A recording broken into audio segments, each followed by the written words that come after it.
sei que está aquí discutido. Xa.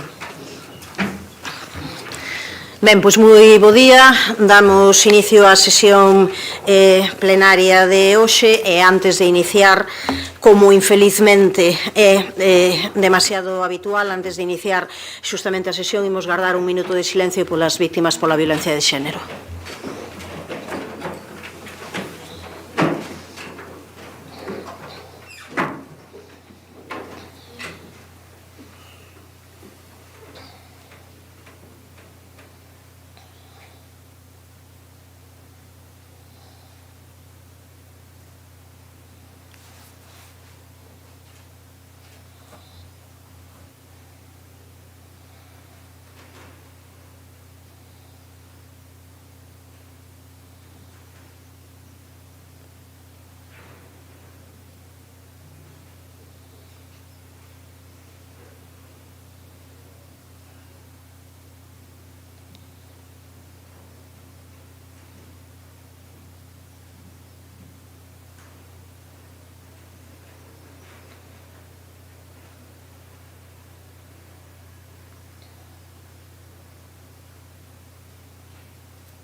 A continuación, dentro xa da sesión plenaria, imos a comezar polas intervencións das persoas que o solicitaron.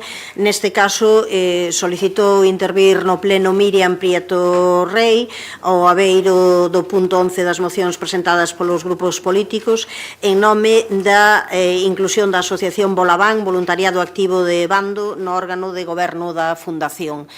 Sabe que ten 5 minutos para a súa intervención, entón, cando queira. Bo días. Antes de nada, gracias por permitirme estar hoxe aquí. Eu son Miriam Prieto Rei e interveño en nome da Asociación Bolaván, que é o voluntariado activo de Bando. Este está formado por grupos de voluntarios e voluntarios do Refuxio de Animais de Bando. O 13 de xaneiro deste ano solicitamos por escrito formar parte do padroado do refuxio e non temos constancia de que se tomara ningunha decisión ao respecto. Hoxe interveño aquí para lembrar de novo os motivos polos que cremos que deberíamos formar parte do padroado.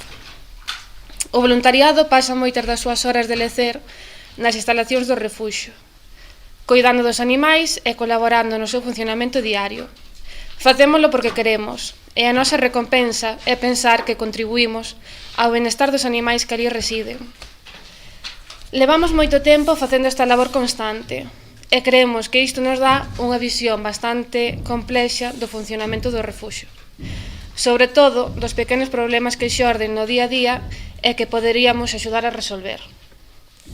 A nosa participación no padroado, como xuxiren os seus estatutos, podería contribuir a mellorar a coordinación e a promover a eficacia e a eficiencia diarias deste. Por iso, de novo, pedimos aquí que se inicien os trámites que nos permitan formar parte do padroado da Fundación de Refuxio de Animais. Moitas gracias. Moitas grazas, Miriam. Como sabe, esta moción vai ser a última que debatamos no día de hoxe. Por suposto, poden quedar que os plenos, as convocatorias son públicas, pero trataremoslo máis ben, eu creo que aí arredor das 5:30 da tarde será. Vale. Sempre tamén poden seguilo por streaming. Antes tamén de proceder ao que é a orde do día, hai dúas declaracións institucionais asinadas polo conxunto de persoas que formamos parte da corporación que, se lles parece, quedarían aprobadas xa agora. Unha primeira declaración institucional do Concello de Santiago de Compostela para a habilitación do uso do galego no Parlamento Europeo e unha segunda declaración institucional do Concello de Santiago para rexeitar a creación do outro grau de Medicina en Galicia. Unha declaración que neste caso se fai de urxencia, por tanto que tamén, caso a aprobación, aprobaríamos a inclusión na orde do día. Se non hai ningunha cuestión sobre isto, dámolas por aprobadas, as dúas, e pasaríamos daquela aos puntos xa da orde do día. O primeiro punto é a aprobación se procede das actas correspondentes ás sesións extraordinaria e urxente e ordinaria dos días 4 e 24 de abril respectivamente. Se ninguén ten ninguna cuestión que comentar, dámolas por aprobadas. O punto 2 da orde do día, acabamos de comentar as persoas da Xunta de Portavoces que decidimos deixalo para tratalo nun seguinte pleno, nunha seguinte sesión plenaria. Quería intervir, se é posible, unha cuestión de orde. Quería facer constar, pois, se me permite, Sí. Pois, quería facer constar o inicio desta sesión plenaria unha retirada dun punto da orde do día para ratificar a proposta que a concesión de títulos, honras e distincións que fora informada favorablemente polo secretario do Pleno, que ademais foi na Xunta de Voceiros que foi acordada de que iba a estar aprobada sin debate, e parecenos unha falta de respeto que se force a retirada deste punto, alegando non sei se unha confusión ou o que supón paralizar, de facto, recoñecemento tan importante, sobre todo do irmán Mariano, con ese traballo tamén que leva de moito tempo feito pola cidadanía. Volvo a dicir que coste en acta o noso desacordo con esta decisión, lamentar que se faga isto, coidamos que se está a devaluar esta comisión de honras, non sei por quen e por que non, penso que ten a súa importancia e coido que lle veñen tempos bastante complicados, alcaldesa.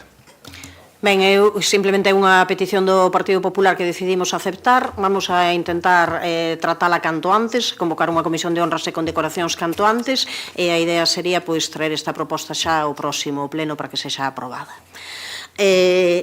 Pasamos daquela ao punto número 3 da orde do día de planeamento, que é a aprobación definitiva da modificación do pexón número 1 no ámbito de Xoán 23 Universidade. É unha aprobación que, como xa sufriu unha aprobación inicial e unha aprobación provisional, a Xunta de Portavoces decidiu someter a consideración do Pleno sen debate previo. Entón, cando queira, señor secretario. Aprobación definitiva da modificación do pexón número 1 no ámbito da OE6 e Xoán 23 Universidade. Votos a favor. Apróbase por unanimidade. Pasamos daquela ao seguinte punto da orde do día, a designación de representantes na Comisión Asesora de Patrimonio Histórico do Concello de Santiago de Compostela. Neste caso tamén a Xunta de Portavoces decidiu que este punto fose sometido a consideración sen debate previo. Designación de representantes na Comisión Asesora ao Patrimonio Histórico do Concello de Santiago de Compostela. Votos a favor. Grupos municipais, BNG, Compostela Aberta, Socialista. Votos en contra. Concelleiros non adscritos. Abstencións. Grupo Municipal do Partido Popular. Apróbase a proposta. Pasamos daquela a un punto que si será de debate xa, punto número 5, recoñecemento extrajudicial de crédito por gastos derivados da liquidación do ano 2024 correspondente á prestación do Servizo de Transporte Urbano Colectivo de Viaxeiros da liña 7 e a aprobación de indemnización sustitutiva a favor de autocares Rías Baixas por importe de 402.093 euros con 27 céntimos. Ten a palabra o señor Duro. Grazas, alcaldesa. Bo día a todos a todas e todos. No caso desta empresa, o sistema de pago establecido no contrato e de entregas a conta trimestrais no ano en curso é unha regularización aprobada en pleno dentro do primeiro semestre do ano seguinte. O ano pasado iniciamos a tramitación das entregas a conta en tempo e forma, pero é certo que este expediente foi sufrindo atrasos, froito, en primeiro lugar, por a marcha da técnica de xestión A2 destinada no Departamento de Tráfico como funcionaria interina e 2 meses despois ca xubilación da xefa de servicio entón. O de Tráfico é un departamento cunha enorme e moitas veces invisible carga de traballo e non foi ata a recuperación da dotación de persoal necesaria cando podemos normalizar a tramitación dos diferentes procedementos. Lamentamos infinitamente estos atrasos e así o trasladamos tamén á empresa afectada. E tamén quería aproveitar aquí recoñecer o inmenso esforzo que fixo todo o persoal do departamento en circunstancias nada doadas durante algúns meses. E a día de hoxe estamos achegando unha situación totalmente normalizada no departamento. Gracias. Ben, pois intervencións, señor Muiños, cando queira. Sí, bo día de novo. Penso que sería importante, antes de ter este recoñecemento extrajudicial de crédito, é falar con nós, non? Manter un diálogo e aplicar a transparencia que no pasado reclamaban dende a oposición para explicar en que punto atopan as negociacións co titular da concesión, explicar tamén con que horizonte temporal se traballa para poder regularizar este asunto, que sabémoslo ben, non será a curto prazo, porque a licitación do novo contrato do transporte urbano non vai ser iminente, ni moito menos. Pero que mínimo que habendo ese informe de intervención e ante ausencia de información sobre o que rodea a regularización deste servizo, antes de traer a este pleno recoñecemento extrajudicial de crédito, se nos informara de como se vai a tallar e regularizar esta cuestión. Estive explicando na súa intervención os problemas derivados do departamento. Penso que se terían arranxado antes.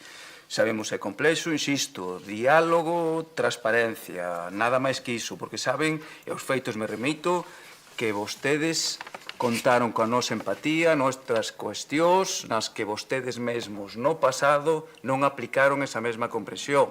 Estou falando, por exemplo, de dous temas que foron importantes, que nós desatascamos ordenanza de circulación ou operación peleteiro.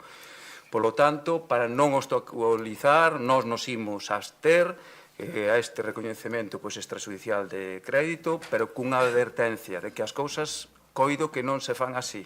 Non se trae un expediente como este de máis de 400.000 euros, sen ese diálogo previo, detallada cal vai ser o horizonte temporal para regularizar esa situación e que se poida arranxar mes a mes.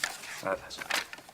Grazas, señor Muiños, polo Grupo Municipal do Socialista. Señora Abal, cando queira. Moitas gracias, alcaldesa. Bueno, en primeiro lugar, saludar a Miriam Prieto, que xa non está connosco, e agradecer a súa intervención neste pleno municipal reclamando precisamente a incorporación de unha asociación tan importante como o Voluntariado de Refuxio do Bando, que se integre no padroado no órgano de goberno da Fundación do Refuxio de Animais. En relación con este expediente, a verdade é que, bueno, pouco temos que decir. Sabemos que o expediente adoece de vicios importantes, non vivimos alleos a esta realidade, pero tamén sabemos que ante todo debemos de garantir a continuidade do servicio e por iso xa lles anunciamos que o Grupo Municipal Socialista votará a favor deste expediente, porque dende logo temos que facer fronte aos servicios prestados. Pero tamén sabemos que o Concelleiro de Mobilidade estuvo 4 anos durante a época de Compostela Aberta pensando no modelo de xestión, prácticamente 4 anos na oposición pensando no modo de xestión e 2 anos, levoulle 2 anos tamén, pensar no modelo de xestión desta prestación de servicio público que é esencial. E onte nos anuncian a bombo e platillo que se inicia o expediente de licitación do contrato. Bueno, para o Grupo Municipal Socialista, iniciar o expediente de licitación do contrato e aprobar o expediente en Xunta de Goberno Local e abrir o prazo de presentación de ofertas. Polo que anunciaron vostedes en rolda de prensa o que van a empezar a iniciar a solicitude de informes que deben de integrar o expediente. O anuncio esencial que fan vostedes é que pasa dunha concesión a un servicio, puro e duro. Entre outras implicacións, ademais das que vostedes anunciaron en rolda de prensa onte, o Grupo Municipal Socialista quere poñer de manifesto un aspecto esencial. Desaparece o risco para o contratista e recae o peso, absolutamente todo o peso do contrato na administración. Recae todo o peso no contrato na administración local, unha administración que, por certo, en relación con cuxos tempos de tramitación, cuxos tempos de xestión, a alcaldesa Goretti San Martín se está queixando unha e outra vez públicamente, en privado, con lo cual, bueno, realmente estaremos atentos a como se vai a configurar este servizo. Estaremos atentos a que medios persoais e materiais se van a mobilizar para a prestación deste servicio, porque o importante é que se poida garantir un servicio sostible no tempo, económica e técnicamente, que garaita pois un dereito esencial da veciñanza como é o dereito ao transporte público. Sen máis, reiterar que vamos a votar a favor desta proposición e que estaremos, insistimos, atentos ás prestacións, que é o esencial deste servicio, pero tamén estaremos atentos á configuración económica e á configuración técnica deste servicio, porque en última instancia pois, tamén hai que garantizar a viabilidade e a sostibilidade no tempo deste servizo que, bueno, prevén vostedes sacar por 15 anos. Nada máis. Grazas, señora Val, señora Ferreiro. Bo día. Cando queira. Sí. Bo día a todas e a todos. Que casualidade que xusto onte, antes deste pleno, o Goberno convoque unha rolda de prensa para anunciar o cambio de tipoloxía do contrato de transporte urbano, cando eran coñecedores que se ia a tratar este tema, ou ben neste punto, ou ben máis tarde na quenda das preguntas orais. O que é unha realidade que non se lle escapa a ninguén é que estamos no ecuador da súa legislatura e este Concello segue sen un contrato de transporte urbano e, segundo as declaracións realizadas onte, posiblemente ata finais do seu mandato non verá a luz. Dicían nos primeiros meses de goberno, estamos traballando arreo para licitar o contrato. Non sei se están a traballar arreo, como non paran de dicir, mesmo onte, pero, dende logo, o que é evidente é que se lles está tragoando esta contratación, porque despois de case 2 anos de goberno, adoitan esta decisión de cambio de tipoloxía e, sorprendentemente, como ven sendo habitual e como mesmo recoñece o compañeiro Gonzalo Muíños, sen falar cos seus socios de goberno. Cando Gonzalo Muíños criticaba nos medios de comunicación a semana pasada o retraso na tramitación deste expediente, polo que obviamente carecían de información, cando, sen embargo, o concelleiro competente estaba valorando esta opción dende comezos de ano. Polo tanto, vese que comunicación cero cos seus socios de goberno. Descoñecemos o que se estivo facendo neste tempo, ou polo menos neste último ano, pero agora van a empezar de cero cun contrato moi complexo, pendentes de distintos tipos de informes, e no que aínda queda por ver a súa viabilidade, o que se traduce pois nun longo camiño por diante. Tanto que este goberno do BNG Compostela Aberta criticaron noutras épocas a demora nesta contratación e agora fan o mesmo, están a tomar da súa propia medicina. En todo caso, que pon de manifesto este REC, como acabamos de ver, a incompetencia deste goberno para sacar adiante un contrato que leva dende o ano 2018 realizándose a dedo, coa mesma empresa, sen ningún amparo legal. Non estamos ante un REC calquera, trátase dun REC cunha nota de reparo formulada polo órgano interventor que establece como vía para o seu abono a da responsabilidade patrimonial debido á cadea de irregularidades das que adoece a prestación deste servicio, que imos a reiterar unha vez máis. Estamos ante unha prestación realizada en base a encargos de continuidade, carentes de cobertura contractual dende fai 7 anos. A maiores, no ano 2022, acordouse o aluguer de 2 vehículos tamén a dedo, sen levar a cabo o oportuno procedimento de contratación, sen informe previo de ningún funcionario do Concello e sen acreditar que o custe a aboar se corresponde cun prezo de mercado. En resumo, falla de informes preceptivos, falla de procedimento legalmente establecido, falla de concorrencia, adxudicación directa, falla de acreditación dos prezos de mercado e, ademais, tampouco se respetan os períodos trimestrais de pagamento. Había maneiras de actuar, como recorrer o contrato de emerxencia ou de urxencia, pero non o fixeron. Optaron por recorrer a vía fácil, continuar na precariedade ata contar cunha nova contratación. Pero xa ben, levamos 2 legislaturas e todo segue igual, incorrendo durante 7 anos en ilegalidade tras ilegalidade. Estáse utilizando a cobertura dun contrato extinto ao que se engade a incorporación de novos vehículos de maneira directa, repito, coa mesma entidade, sen ter en conta, ante a ausencia dun procedimento de contratación, que os prezos que se aboan se correspondan cos prezos de mercado e sen que se poida garantir que sexa a oferta económicamente máis vantaxosa, o que supón un incremento do gasto público que repercute nos orzamentos municipais, no peto de toda a veciñanza desta cidade, e un quebrantamento dos principios de publicidade, transparencia e igualdade.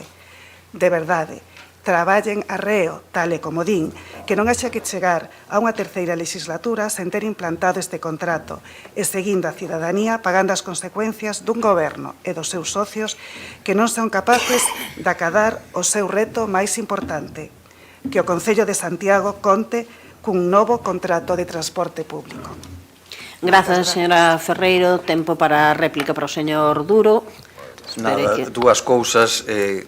Creo que aquí estamos evidentemente misturando temas. O que a proposición refírese en concreto a unha situación concreta dunha serie de facturas dunha empresa, que eu creo que o fundamental é pagalas, e o debate do contrato de transporte, bueno, aquí se dixen diversas cousas, ninguén falou, ninguén dixo públicamente que este contrato vería a luz ao final do mandato, ninguén o dixo, non sei de onde extrae ese dato, tampouco comezamos de cero.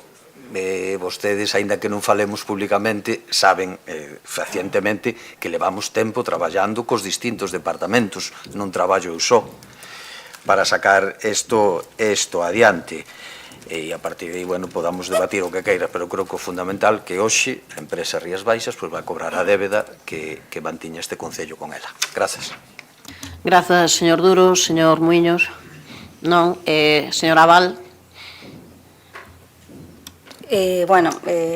Reiterar evidentemente o voto a favor do Grupo Municipal Socialista deste expediente, e sí que esperamos que o contrato vexa a luz ao final do mandato, e de feito, como ben saben, pois tramitar este contrato mediante un contrato de servicios pois simplifica o que é a tramitación, en tanto en canto non é perceptiva o informe da Oficina Nacional de Avaliación, con lo cual, bueno, incluso na súa rolda de prensa dixeron que este contrato estaría vixente xa neste mandato. Outra cousa, bueno, é o suministro dos autobuses e esas costas todas, pero realmente, pois, esperemos e estaremos, bueno, insisto, estaremos vixiantes en canto á configuración do mesmo. Grazas, señora Abal. Señora Ferreiro. Señor Berea, perdón, sí. Grazas, presidenta. Por que hoxe discutimos esta factura irregular, este pago ilegal de €500.000 para pagar o alquiler de autobuses? Por qué? Porque houve unha serie de políticos que non fixeron o seu traballo. Compostela Berta entre 2015 e 2019, Partido Socialista entre 2019 e 2023, e BNG entre 2023 e 2025. 10 anos de disculpas, 10 anos de incompetencia, mentres os santiagueses sufrimos os peores autobuses de España. Señor Xanduro, vostede era o responsable deste contrato e non fixo nada entre 2015 e 2019. Despois pasou á bancada rotatoria na oposición, imaginamos que para seguir pensando o que ia facer cos autobuses cando volvera ao goberno. Volveu ao goberno e leva 2 anos. Por lo tanto, no peor dos casos, 10 anos, no mellor dos casos, 6 anos sendo o responsable político directo dos autobuses desta cidade. E que nos dixo onte? Que empezábamos de cero. Despois de 10 anos, o seu anuncio é que empezamos de cero e decide cambiar o contrato. Dígolle con total sinceridade. Dígolle con total sinceridade e co aprecio persoal que lle teño, lóxicamente non político. Vostede onte tiña que terlle pedido disculpas aos santiagueses. Asumir a culpa por estes 6 anos de retraso e marchar para casa. Recoñecer o ben que o cargo quedoulle grande, que non ten a pericia, o coñecemento ou as ganas, o que sexa, pero que se equivocou durante estes 6 anos e ten que marcharse. Dixo vostede onte que empezábamos de cero. Gran parte do soldo que lle pagaron os santiagueses durante estes 6 anos era para que trouxese a esta cidade autobuses novos. E non o fixo. O único que fixo onte foi borrón e cuenta nueva. A dignidade política só tiña onte como única saída, como único camiño, a porta de saída, unha dimisión honrosa que non o fixo. Eu sinto por vostede. Por outra parte, estamos abrallados co que acaba de anunciar o concelleiro Gonzalo Muiños. Isto, como xa dixe en moitas ocasións, non é un goberno, aquí non hai gobernabilidade, isto é un circo que dirixe vostede e que nin sequera os seus socios de goberno son capaces de aprobarlle as súas propias trapalladas. Por lo tanto, non conten con nós para limpiar este auténtico desgoberno. Poña orde no seu pacto de gobernabilidade e poña a cidade a funcionar. Remato o seu tempo. A ver, eu creo utilizar un punto que non ten que ver directamente co tema do contrato de transportes non é lóxico que se faga para ese tipo de cuestións, pero de todas formas, se o queren facer, hai algunhas consideracións que eu creo que en que todo o mundo debe estar de acordo. Primeiro, que os contratos de transporte son complexos en todos os concellos e en todas as administracións. Tamén podíamos falar da administración da Xunta. Tamén é complexo sacar adiante os contratos de transportes. E nos contratos de distintos concellos de distinta cor política é tamén complexo. Que nós, desde que chegamos aquí, fixemos un esforzo importante para facer un proxecto que fose máis ambicioso do que en principio estaba, con incorporación de novas liñas, con incorporación de horario nocturno, con incorporación de liñas alimentadoras do rural, para ofrecer un contrato que fose diferente. E, chegados a este momento, non facemos borrón e conta nova, non é verdade, non partimos de cero, senón que aproveitamos todo ese traballo feito para irmos a un contrato de servizos que entendemos que responde máis ao que ten que ser, neste caso, entender o contrato de transporte xustamente como un servizo público e non entendelo desde a perspectiva de negocio. Ese é o traballo en que estivemos facendo o concelleiro de tráfico, de mobilidade, de convivencia de maneira moi intensa durante os últimos meses, pero en colaboración cos distintos servizos da casa, cos servizos técnicos, e eu creo que tamén, dando conta, facendo unha interpretación importante de sentenzas e de resolucións que nos últimos tempos houbo arredor doutros contratos deste tipo, para facer xustamente unha garantía de futuro, para que o que non tivese que pasar é que despois de transcorrido o tempo tivésemos xustamente que facer rectificacións. Todo o traballo que se estivo facendo é para que haxa menos, neste caso, menos posibilidade, menos risco de que poida haber cuestións que poidan dificultar a axilidade e, desde logo, nós traballamos, seguiremos traballando de maneira intensa, mal que parece que lles pese a algúns, seguiremos traballando de maneira intensa para que neste mandato ese contrato novo de servizo do transporte se estea en marcha e que haxa un transporte á altura do que Santiago merece. Pasamos á votación, señor secretario, cando queira. Recoñecemento extrajudicial de crédito por gastos derivados da liquidación do ano 2024 correspondente á prestación do Servizo de Transporte Urbano Colectivo de Viaxeiros e Viaxeiras da Liña 7 e aprobación de indemnización sustitutiva a favor de Autocares Rías Baixas S.L. por importe de 402.093,27 €. Votos a favor? Grupos municipais, BNG, Compostela Aberta e Socialista. Votos en contra? Grupo Municipal do Partido Popular. Abstencións. Concelleiros non adscritos. Rexéitase a proposta. Ben, pois pasamos ao seguinte punto da orde do día, modificación da composición técnica encargada de estudar a forma máis sustentable de xestionar os aparcadoiros das prazas de Galicia e da Praza de Vigo. Esta cuestión foi tratada tamén na Xunta de Portavoces e foi acordado que non fose, neste caso, sometida a debate, senón xa que simplemente se expuxese a súa aprobación por parte dos membros da corporación. Entón, cando queira, señor secretario. Modificación da Comisión Técnica encargada de estudar a forma máis sustentable de xestionar os aparcadoiros das prazas de Galicia e de Vigo. Votos a favor? Grupos municipais, BNG, Compostela Aberta e Socialista. Votos en contra? Non hai. Abstencións. Grupo Municipal, Partido Popular e concelleiros non adscritos. Apróbase. Pasamos ao seguinte punto, que é o apartado de proposicións. En primeiro lugar, a proposición presentada pola concelleira non adscrita dona Mercedes Rosón Ferreiro para optimizar a competitividade e atraer novas conexións ao aeroporto Rosalía de Castro. Ten a palabra cando queira, señora Rosón. Moi bo día a todas e a todos, compañeiros e compañeiras da corporación, persoas que nos siguen por streaming, e tamén a Miriam Prieto Rei, representante do voluntariado do Refuxio de Animais. Por se había algunha dúbida sobre a situación do noso aeroporto, esta fin de semana tivemos dúas novas noticias que falan da tendencia baixa que está a experimentar o Rosalía de Castro, dúas novas xa coñecidas, entendo, por todos os que estamos aquí. O sábado líamos en La Voz de Galicia que Iberia ia realizar a conexión con Madrid cun avión menos e que a aeronave que vai operar a ruta en solitario será máis pequena, ofertando 70 prazas menos.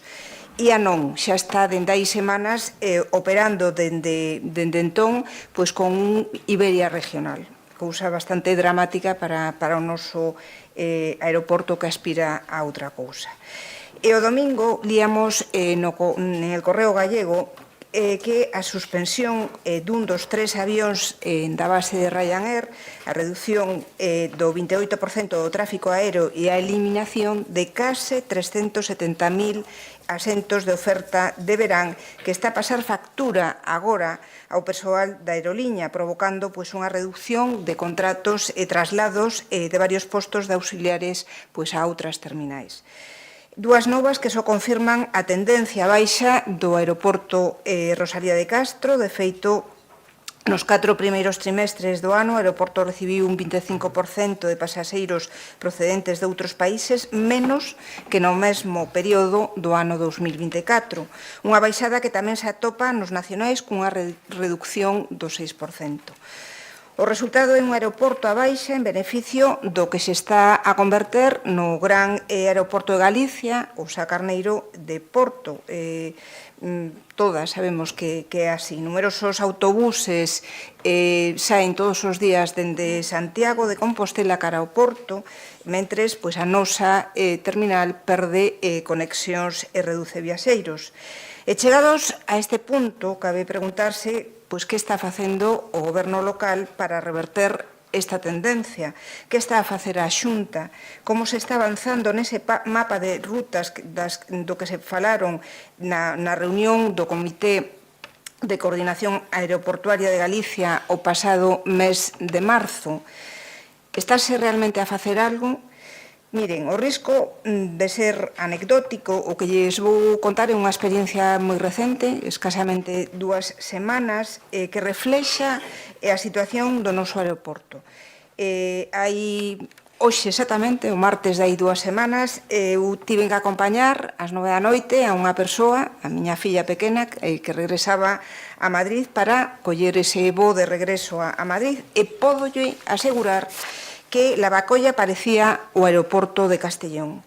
Só con esa conexión a Madrid, un aeroporto desértico, sen tráfico de viaxeiros. Niso se está a convertir o Rosalía de Castro. Teño claro, e falando cos meus compañeros non adscritos, temos claro que o camiño non é a competencia entre os 3 aeroportos de Galicia. Creo que nunca foi o camiño.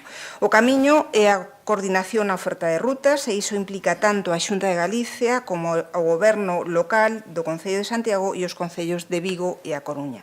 Por iso propoño que dende o propio Comité de Coordinación Aeroportuaria se deseñe unha estrategia conxunta para os 3 aeroportos galegos, Rosalía de Castro, Alvedro e Peinador, baseada na coordinación co obxectivo de crear un gran hub galego e frear o trasvase de pasaxeiros cara ao Sá Carneiro.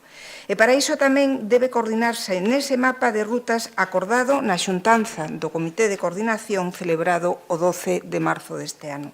Pero, ademais, desde o propio goberno local pódese tomar a iniciativa de impulsar medidas concretas para mellorar a competitividade do noso aeroporto, a través da negociación coas liñas aéreas para incrementar, sobre todo, a conectividade internacional, pero tamén nas campañas de promoción do Rosalía de Castro no exterior, sobre todo naqueles destinos emisores onde está a medrar o turismo cara a Galicia, pero non únicamente pensando nos nosos visitantes e turistas, pensando tamén nos galegos na emigración que están tendo serios problemas para poder viaxar a Compostela.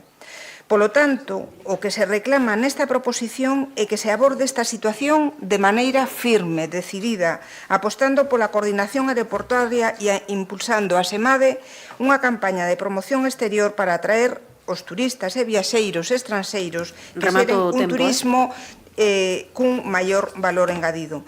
Pero co foco posto tamén nas conexións nacionais imprescindibles, coa preocupación que comporta que para todos o feito de perder capacidade na liña Santiago e Madrid, que empregan moitas persoas por motivos laborais e que supón unha conexión importante en termos empresariais.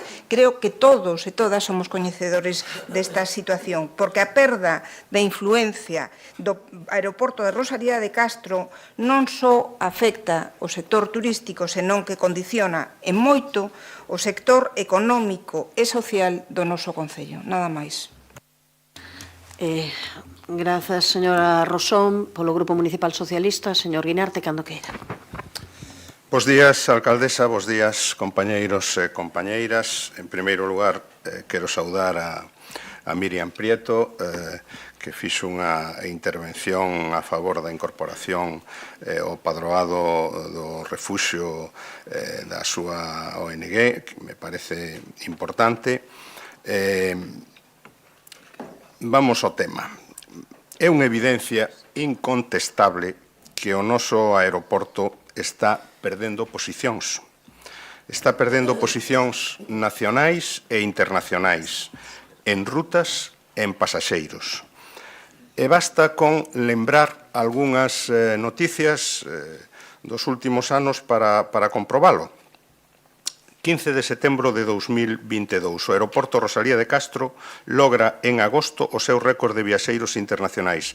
Máis de 100.000 pasaxeiros internacionais, 14 destinos internacionais, con ocupacións, moitas delas, por enriba do 90%, e todas nese entorno. Xa sei que para algunhas compañías estar por debaixo do 90% é unha ocupación baixa. 13 de xaneiro do 2025, o aeroporto Rosalía de Castro solo ofrece 4 destinos internacionais, a peor oferta dos últimos tempos. Na temporada do inverno do ano 23 houbo 6 rutas internacionais, na temporada invernal do 22, 14. E hoxe podemos ver na web de AENA 9 destinos internacionais, pero 3 deles son aeropuertos londinenses, polo que realmente temos 7 destinos diferentes para esta tempada de verán. Por enriba, a partir de xa, Iberia vai sustituir as súas aeronaves por outras de Air Nostrum, avións máis pequenos, con menos prazas, que non se van ver compensadas por algún incremento de frecuencias. É certo, con todo, que o aeroporto Rosalía de Castro mantén aínda uns números aceptables se os comparamos, dende logo, cos outros aeroportos de Galicia, tanto en conexións nacionais como internacionais.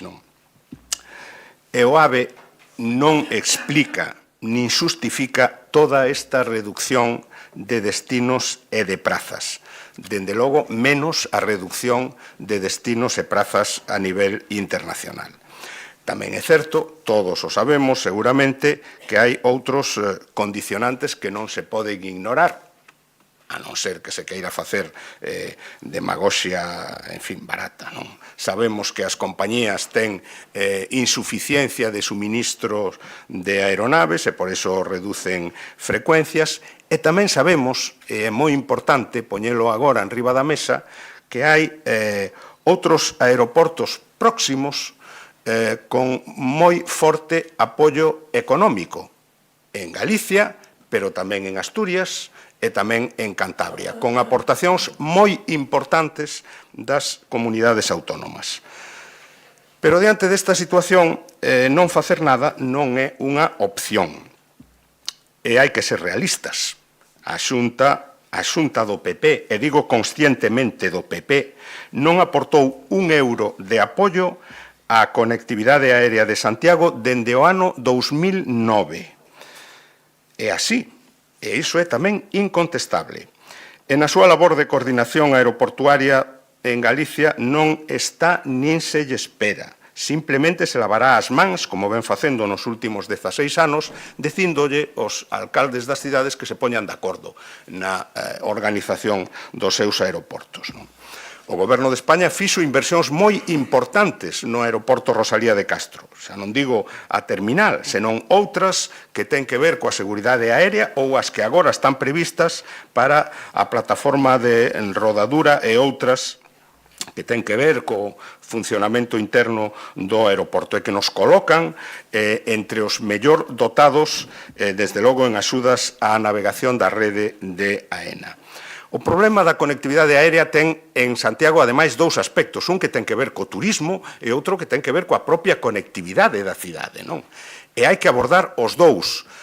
Respecto ao tema do turismo, eu plantexei en todas as reunións que houbo de Incolsa a necesidade de facer un debate nese foro, que creo que é o adecuado, descónteme da segunda intervención, un debate sobre que facer respecto a ese tema, que facer sobre todo respecto ás conexións internacionais que son moi importantes para o turismo. E sigo esperando que se convoque esa reunión monográfica ou extraordinaria sobre ese tema en Incolsa. Respecto ao tema da conectividade en xeral, pois obviamente haberá que seguir petando na porta da Xunta de Galicia, petando na porta das administracións, de todas as administracións, tamén de AENA, por suposto, para conseguir mellores condicións para que as compañías, que son sociedades privadas que buscan o beneficio, queiran vir a Santiago. E creo que ofrecemos moitas oportunidades para que eso poida suceder. Por tanto, esperanzas no que vai a facer a Xunta? Moi poucas, porque hai unha realidade dos últimos 16 anos que é incontestable, pero eso non xustifica que non se deba traballar por seguir intentando e por seguir poñendo en evidencia as actuacións ou as non actuacións das administracións. Por suposto, imos votar a favor desta proposición.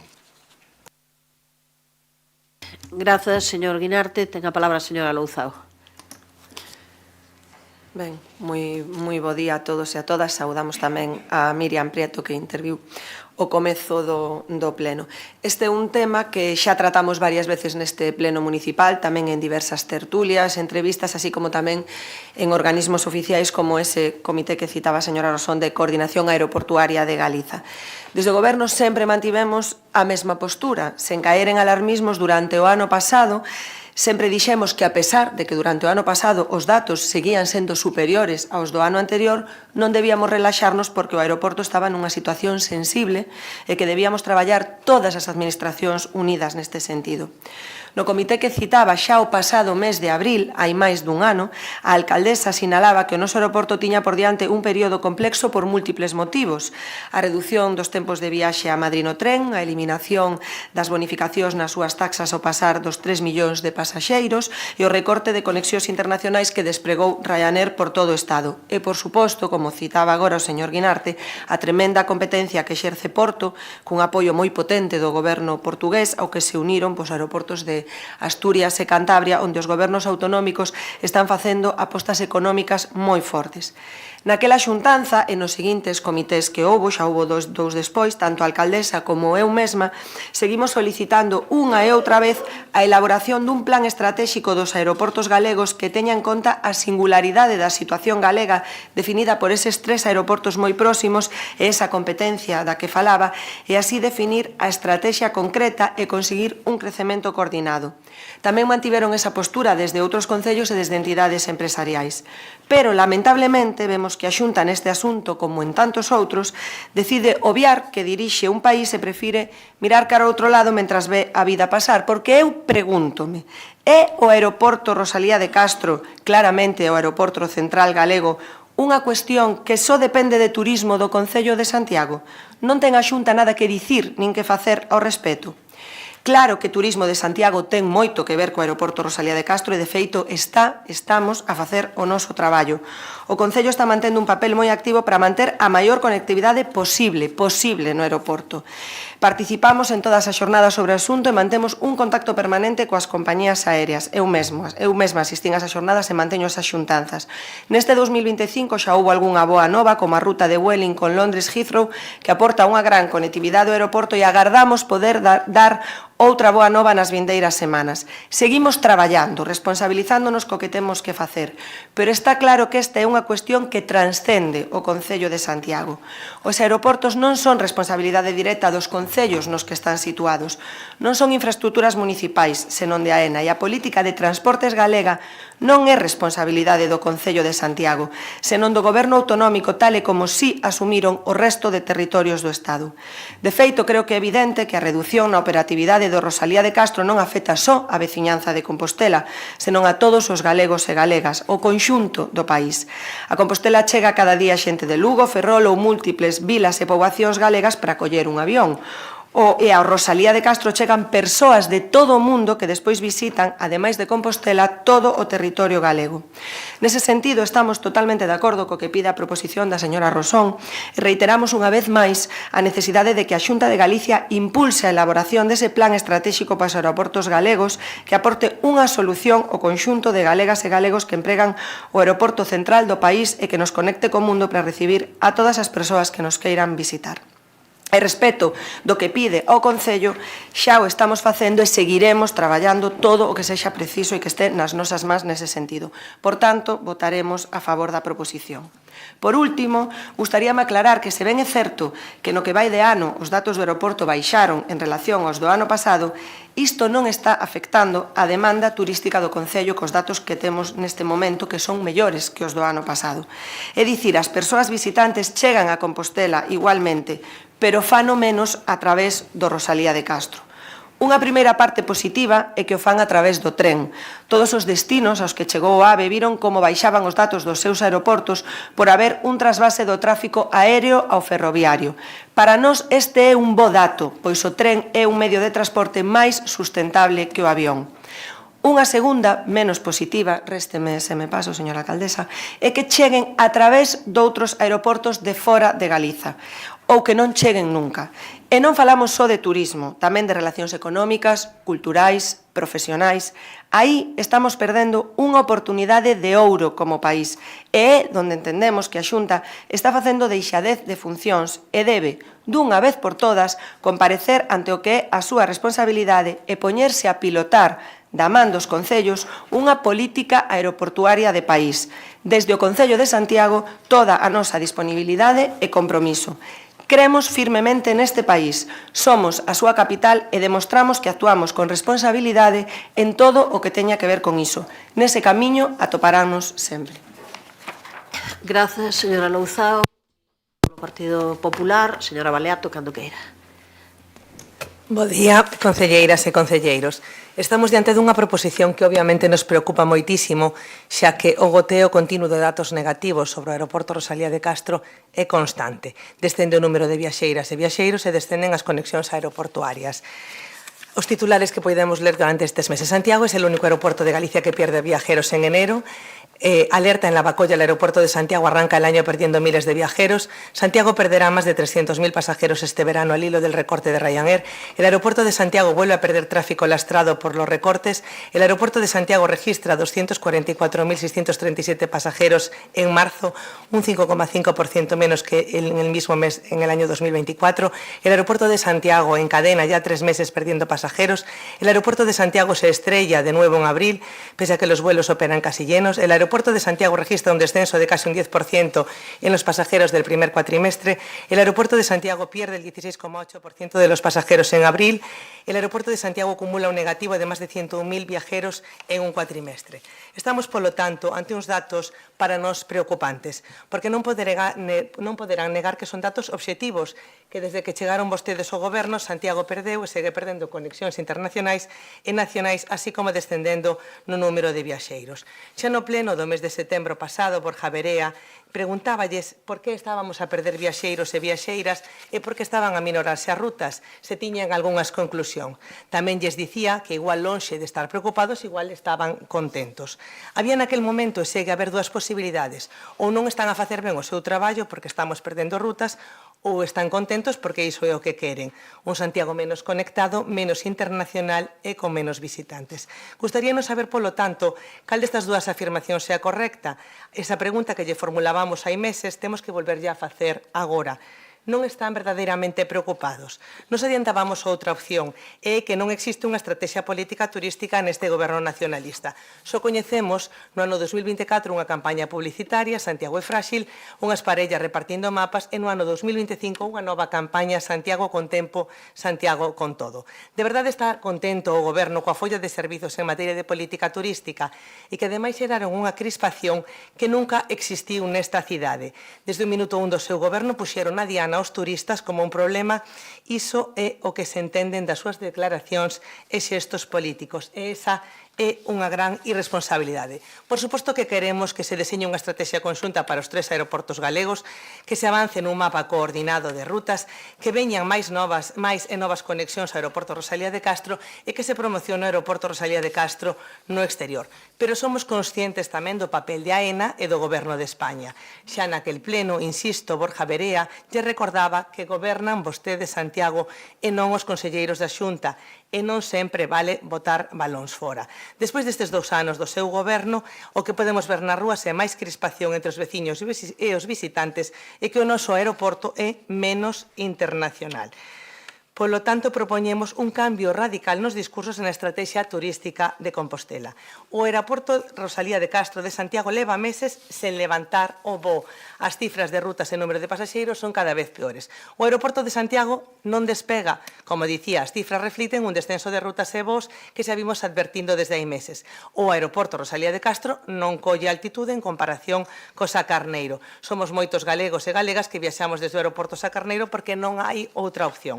O aeroporto de Santiago non alcanza a velocidade de cruceiro que debería ter este aeroporto. As razóns? Pois o Concello de Santiago non ten política turística. Insisto, o Concello de Santiago non ten política turística. Non hai un bo piloto que dirixa a viaxe nin que planee ben o itinerario. Quen dirixe o avión sabe cara onde o quere levar. Onte mesmo dicían que o cambio de modelo turístico xa non é unha opción, é unha necesidade. Pero ese cambio pasa porque o aeroporto de Santiago perda competitividade. Non hai un plan de voo nin un rumbo preestablecido. Queren que veñan visitarnos ou non queren? Son benvidos os visitantes ou non o son? Non temos, insisto, unha estrategia turística. Xa nos orzamentos do ano 2024 se recollía a necesidade de redactar un novo plan estratégico. Naquel momento, dicíase que para o período 2024-2028 estamos no 2025 e tampouco teremos estrategia turística para este ano. Non hai unha boa tripulación de cabina que acompañe o piloto na viaxe. Falan de garantir a convivencia entre as persoas que residen en Santiago e aquelas que nos visitan, pero o que fan é fomentar continuamente a crispación. Non hai un bo equipo de voo. Queren un turismo sostible e responsable. Este verán, que van facer para conseguilo? Onde están os informadores? Os pasaxeiros buscan outras opcións porque Santiago non lle las ofrece. Ata para ir a Madrid temos que ir ás veces desde a Coruña. Hai, ademais das expostas, moitas máis turbulencias, sabémolo. A competencia do Sá Carneiro e de outros aeroportos próximos, as propias compañías aéreas e as súas exixencias, as tasas de AENA, os overbookings que se producen nos propios voos aquí en Santiago, o cambio de tipo de avión, que son moito máis pequenos, os retrasos nos voo, ou, como dicía, o vento cruzado entre os aeroportos, o tren, que neste caso non xustifica a reducción de voos, pero, sobre todo, é o máis importante, insisto, é a súa falta de política turística. Estamos en plan estratégico, non o houbo no 2024 e non o hai tampouco no 2025. Vostedes sempre buscan corresponsabilidade da Xunta de Galicia, pero esta administración, insisto, pois tamén están, como lles dicía, AENA e o Goberno de España, non o esquezan. Non sempre os tumbos deste Goberno pode solucionalos a Xunta de Galicia. En relación co Comité de Coordinación Aeroportuaria, efectivamente, o 12 de marzo de 2025, o Conselleiro de Presidencia apelou a unha coordinación efectiva e eficiente entre os concellos e a AENA e amosou a súa colaboración para reforzar o transporte interurbano coa Coruña e Vigo nas semanas que o aeroporto de Santiago estea pechado polas obras na pista de aterraxe. Insisto, non busquen a responsabilidade sempre da Xunta de Galicia, fagan os seus deberes e elaboren o plan estratégico de turismo de Santiago de Compostela. Me gustaría, neste momento, solicitarlle incluir no punto 2 da parte resolutiva da proposición a frase xunto cos organismos competentes, señora Rosón, si é posible. Nada máis e moitas grazas. Pois si aceptamos esa Grazas, proposta. señora Baleato. Espere un perdón. minutiño, Sí. espere un minuto, Sí, sí, señora sí, sí. Rosón, por favor. Ten 2 minutos 10. 2 minutos 10 segundos, cando queira agora. Bueno, seré breve. Bueno, moitas gracias a todos por apoiar esta proposta. Aquí todos somos arte e parte, o Concello de Santiago é arte e parte, a Xunta de Galicia é arte e parte cun papel principal e, por suposto, a AENA. Eu non vou a repetirme, pero creo que os síntomas da situación na que se atopa o aeroporto Rosalía de Castro son moi alarmantes. Temos un aeroporto extraordinario, cunha localización envidiable, pois no que se atopa nunha situación bastante crítica, como acabamos de relatar e coincidir todos aquí. Disminúen os pasaxeiros tanto nas conexións internacionais como nas nacionais, hai un recorte evidente de moitas rutas, hai unha reducción do tamaño das aeronaves que expresa moi claramente que está pasando, obriga o traslado de reducción do persoal, dos contratos do persoal que opera o que estaba traballando neste aeroporto. Todo isto, como acaba de recordar a compañeira María Baleato, pois co horizonte do peche temporal da pista do ano próximo, co cual creo que é moi urxente poñerse as pilas, porque realmente si esta situación non pode ser unha xustificación e o bo dato da estación intermodal está cumpríndose o que estaba previsto cando se deseña esta estación intermodal, pero as consecuencias do que ocorre na situación do aeroporto Rosalía de Castro teñen pouco que ver con ese éxito. Nada máis e, de novo, moitas gracias a todas e todos. Grazas, señora Rosón. Señor Guinarte, ten minuto e medio. Espera un minutiño. Aí. Sí, solo dúas ou tres cuestións. Bueno, eu non concordo con que sexa bo que veñan menos turistas en avión, porque hai mercados emisores, Italia, Alemania, Francia, que utilizaban poderían seguir utilizando preferentemente o avión, cando non ven, obviamente, coche propio ou polo camiño de Santiago, porque o AVE sustitúe o que sustitúe, pero non en determinadas rutas. Por outra parte, non esquezamos que a realidade é moi tozuda. Dentro de algúns anos, serán 5 ou serán 7, non o sei, haberá un tren de alta velocidade que conectará as cidades galegas co aeroporto de Porto, non con Porto, co aeroporto de Porto. A outros indalles afectará máis que a nós, evidentemente, pero a nós tamén nos vai afectar. Por tanto, non esperemos a que esteamos aí ás portas desa situación. Non podemos pretender ser Porto. Porto ten conexións directas con 35 países, operan 66 compañías, ten 200 conexións entre as regulares e as charter, 1,5 millón de pasaxeiros ao mes. Non podemos pretender ser eso, pero temos que defender a nosa capacidade de manter a operatividade posible. Remato o tempo. Señor Louzao, ten 2 minutos e medio. Cando queira. Grazas. Señor Guinarte, pero sabe xa que desde este mes de maio Iberia ofrece o programa Voo máis Tren a Compostela, o cal tamén será interesante nese sentido. Dicía vostede, señora Baleato, que están de acordo en ter ese plan estratégico para os 3 aeroportos. Entón, por que non o poñen en marcha? por que se nega a Xunta a sentar cos responsables dos 3 aeroportos e dos 3 concellos que teñen aeroporto e traballar de forma conxunta, a pesar de que llo estamos ofrecendo unha e outra vez? Pois a resposta é triste, pero evidente, porque non gobernan en ningún deses 3 concellos e porque non creen neste país, non teñen esa visión conxunta. E senón, dígame vostede cal é o motivo, eu intentarei entendelo. E non é unha cuestión de botar balóns fora, nin de botarlle as culpas á Xunta. É unha cuestión das competencias que ten cada administración. Vostede, para ter o seu posto, tivo que estudar a Constitución, o Estatuto de Autonomía, coñece perfectamente as competencias, a maior parte dos seus compañeiros e das súas compañeras de bancada tamén, e saben perfectamente cales son as competencias do Concello e cales non son. A coordinación dos aeroportos galegos é unha asignatura pendente e estas infraestructuras non son dos concellos nin dos seus alcaldes, senón dos cidadáns. O que temos que facer é pensar unha Galicia global, porque canto máis descoordinemos os 3 aeroportos, máis gaña o mesmo. Sa Carneiro en o Porto e perden os nosos. Sabe quen dixo isto, verdade? O señor Feijóo, sendo presidente da Xunta, 11 de setembro de 2012. Claro que daquela os alcaldes da Coruña e de Santiago eran do PP, igual era por iso. E engadiu, a Xunta está intentando facer xustiza cos aeroportos. Aprobamos en moitas cousas, noutras suspendemos e a asignatura dos aeroportos de momento está en suspenso, pois 13 anos despois seguen suspendendo. En todo caso, nós insistimos en que desde o Concello de Santiago estamos dispostas a traballar de forma coordinada e unha vez máis apoiaremos a idea de traballar nunha estrategia conxunta e amosamos toda a nosa disposición para facelo, fuxindo de localismos, desde unha perspectiva de país, porque estamos convencidas de que mellorar niso será bo pro país e pro noso Concello. Nada máis. Grazas. Ten 1 minuto 20, señora Baleato, chegará 10 segundos de día parar, cando queira. Ben, simplemente recordarlle a señora Louzao que tanto na Coruña como en Vigo hai gobernos socialistas cos que vostede ten un diálogo fluido, evidentemente, cada quen que faga o seu traballo e as súas competencias, se nos estiveramos no goberno, estaríamos exercendo o noso traballo. Agradecerlle a señora Rosón a súa sensibilidade e a súa capacidade de chegar a un consenso, e nós, pola nosa parte, evidentemente, o que queremos é que o noso aeroporto teña a máxima competitividade, pois, como diría a miña avoa, se vivira na fora de diante. Moitas grazas. Grazas, señora Baleato. Hai unha cuestión que é clara, que se a Xunta quixese tomar en serio o tema dos aeroportos, era moi fácil. Convocar unha xuntanza, non ia faltar ninguén.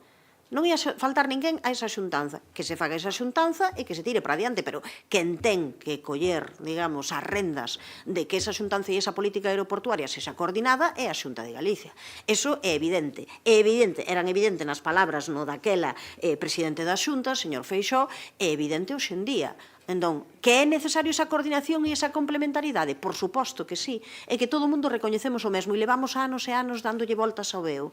Entón, pasemos do suspenso que xa se autodaba o señor Feixóo a dicir, vale, queremos facelo? Pois veña, que collan e que decidan convocar unha xuntanza, a que iremos todo o mundo, cada quen exporá a súa situación e busquemos fórmulas xustamente para esa coordinación e para sermos máis competitivos. Correspóndelle un papel central nese tema, por ser de coordinación xeral supramunicipal, á Xunta de Galicia. Iso é o que estamos agardando. Pasamos á votación, señor secretario. Proposición presentada pola concelleira non adscrita dona Mercedes Rosón Ferreiro para optimizar a competitividade e atraer novas conexións ao aeroporto Rosalía de Castro. Votos a favor? Apróbase por unanimidade. Pasamos daquela seguinte proposición presentada polo Grupo Municipal do Partido Popular para que o Goberno Central declare o ano Xacobeo 2027 acontecemento excepcional de interese público. Señor Berea, cando queira. Gracias, presidenta. Non nos imos a cansar de insistir. Vai haber unanimidade, houve unanimidade no Parlamento, estou convencido que vai haber unanimidade hoxe aquí, pero hai cuestións que siguen sin resolverse. Hai preguntas que están aí, que o que queremos saber pois son as respostas. Que é o que está pasando? Cal é a explicación a que hoxe aínda non estén activas as bonificacións? En este caso, permítame que me dirixa directamente ao Partido Socialista, tamén indirectamente aos socios preferentes que o BNG. Por que non están xa activas estas bonificacións? Esa pregunta que supoño que responderá o voceiro do Partido Socialista. Falámoslo xa en moitas ocasións. É certo que estas bonificacións, lóxicamente, o seu espazo xurídico natural sería o orzamento xeral, serían os orzamentos xerais do Estado. Pero, sábeo tamén, con consenso político e con vontade política non habería ningún problema, como pasou en outras bonificacións, a que estas estiveran incluídas nunha lei independente ou en calquera outra tramitación con norma legal nas Cortes Xerais. Por tanto, hai solucións, señor Guinarte, hai solucións. Queremos saber por que non está a día de hoxe resolta esta cuestión. Porque unanimidades desde o Parlamento de Galicia houbo. Seguramente, como adianto, haberá tamén desde o Pleno de Santiago. Que é o que falta, polo tanto? Esa pregunta. Que é o que falta? Supoño que lo responderá, non? Porque todo parece indicar que o que realmente falta é vontade política por parte do Partido Socialista. É importante lembrar por que é importante esta declaración. Por que é importante esta declaración? Porque permite poñer en marcha incentivos fiscais de apoio ao Xacobeo e, polo tanto, abre a porta a facilitar a colaboración público-privada. Podemos poñer de exemplo o último Xacobeo. Ese mecanismo permitiu poñer a disposición de todos os galegos, e non se nos escapa que con especial beneficio ou especial incidencia en Santiago, case 30 millóns de euros, concretamente 28 millóns de euros, cos que 40 empresas, 40 operadores económicos axudaron a que o Xacobeo fose un éxito. 28 millóns de euros que o sector privado puxo a disposición de todos os galegos, nomeadamente de todos os santiagueses, gracias a esta declaración. Corremos o risco, porque imos xa tarde, de perder estes fondos. Imos xa cun importante retraso. Estamos ante unha declaración que ten que ser de carácter urxentísimo, unha auténtica, unha inmensa irresponsabilidade o que está facendo o Partido Socialista. Por tanto, hoxe, como dicía ao principio, non toca insistir na unanimidade, xa existe. Hoxe, o que toca é preguntar por que non está executada esa unanimidade ou por que non hai vontade política real, porque feito non está. Non declarar evento de excepcional interese público Xacobeo 27 terá consecuencias negativas para a nosa cidade, para todos os galegos, pero, como decía, nomeadamente para a nosa cidade. Pasou o tempo do urxente, estamos no tempo do urxentísimo. E volvo a repetir aquí dúas preguntas que eu espero que na quenda que vai ter a continuación o Partido Socialista, o señor Guinarte, pois nos responda. Por que non está feita esta declaración? Unha pregunta sinxela.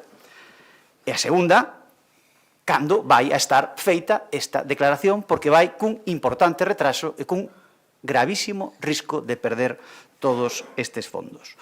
O próximo ano Xacobeo representa unha oportunidade única para reforzar o posicionamento internacional de Santiago como destino cultural de referencia a nivel mundial e esperamos que o Partido Socialista, polo menos nesta ocasión, cumpla a súa palabra. E se non a cumple, esperar as respostas a estas dúas preguntas moi concretas que espero responda o señor Guinarte.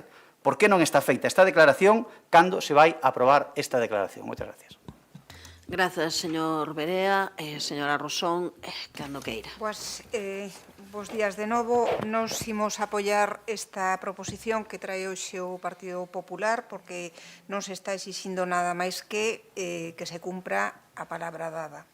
En xuño do ano pasado, o Consello Xacobeo, presidido polo Ministerio de Cultura, acordou solicitar que o Ano Santo 2027 fora declarado acontecemento de excepcional interese público e, ao mesmo tempo, o Ministerio comprometíase a impulsar que esa declaración se incluíra nos orzamentos do Estado do ano 2025 co fin de aprobar beneficios fiscais que faciliten e amplíen a participación da sociedade civil a través deses patrocinadores dos que fala a proposición e que, por outra parte, existiron sempre.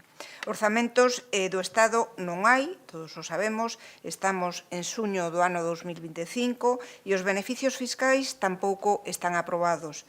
O compromiso do Ministerio de Cultura pasaba porque eses beneficios fiscais se aplicaran no período entre 1 de xaneiro deste ano 2025 e o 31 de decembro do ano 2027. Isto xa sabemos que non vai poder ser, polo tanto, creemos que ha caído exixir dilixencia á hora de abordar esta cuestión porque chega tarde. Queremos lembrar que nós fomos os primeiros en liderar esa exixencia no anterior ano santo e, polo tanto, con absoluta coherencia debemos apoialo agora tamén.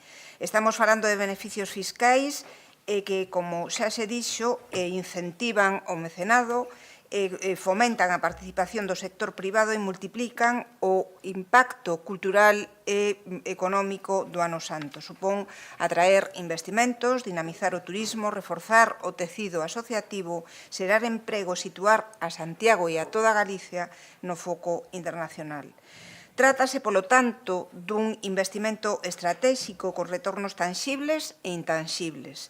Segundo os datos oficiais, no último ano santo, duplo, ano santo 2021-2022, xerou un impacto económico directo e indirecto que superou os 1.400 millóns de euros. Estímase que fomentou a creación de arredor de 11.000 empregos directos e indirectos vencellados ao Xacobeo, desenvolveronse máis de 200 proxectos culturais e sociais financiados co apoio do mecenazo incentivado fiscalmente, xa que de 100 empresas, xa que máis de 100 empresas se adherirían o programa do patrocino do Xacobeo.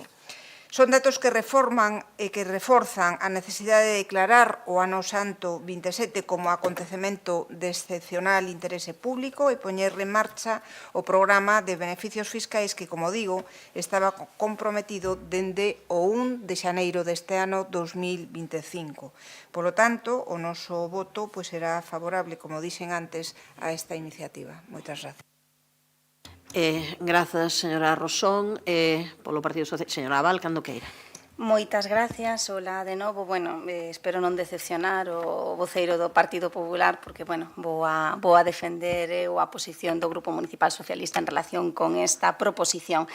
Estamos ante unha proposición que é unha réplica das iniciativas presentadas polo Partido Popular tanto no Congreso, no Senado, como máis recentemente no Parlamento de Galicia. Unha iniciativa que ten unha única finalidade, desgastar ao Goberno de España. Pase o que pase, e sexan cales sexan as consecuencias. Esa é a única finalidade.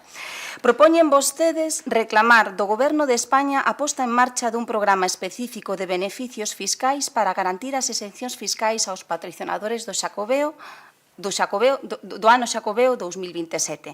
E propóñeno como se fora algo novidoso, cando a realidade é que os sucesivos gobernos socialistas de España veñen aplicando beneficios fiscais ao ano Xacobeo.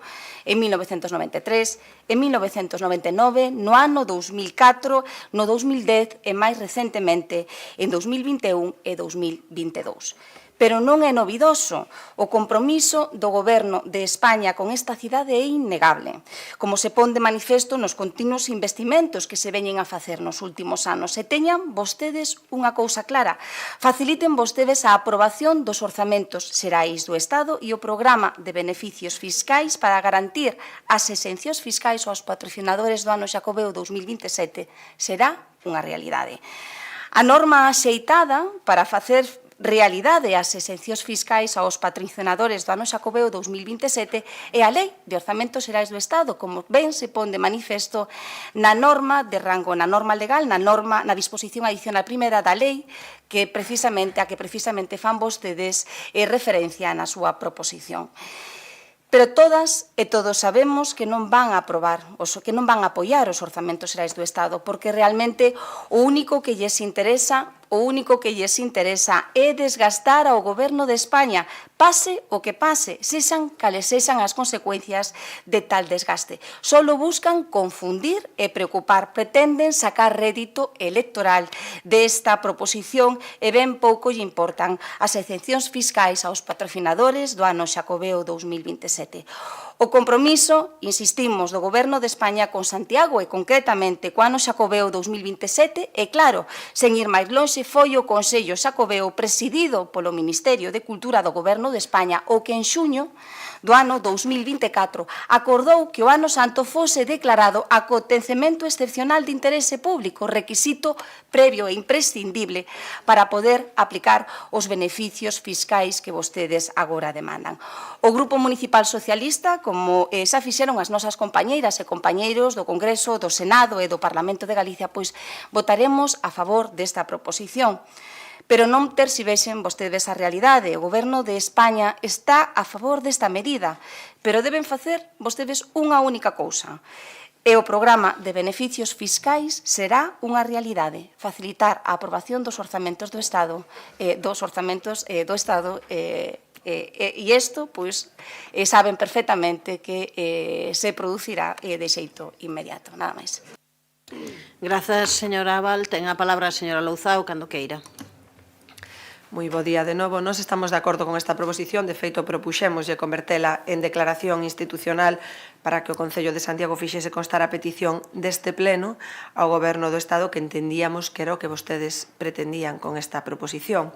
A pesar das intencións que poñen vostedes no texto con iso de animar a todos os grupos políticos a apoialo e a camiñar xuntos a pesar das diferenzas, rexeitaron a posibilidade de asinar esa declaración institucional e decidiron someter o texto a debate, xa quedou claro o motivo. Nese sentido, non farei unha intervención moi longa porque pouco teño que engadir, ao dito por vostedes na motivación da proposición.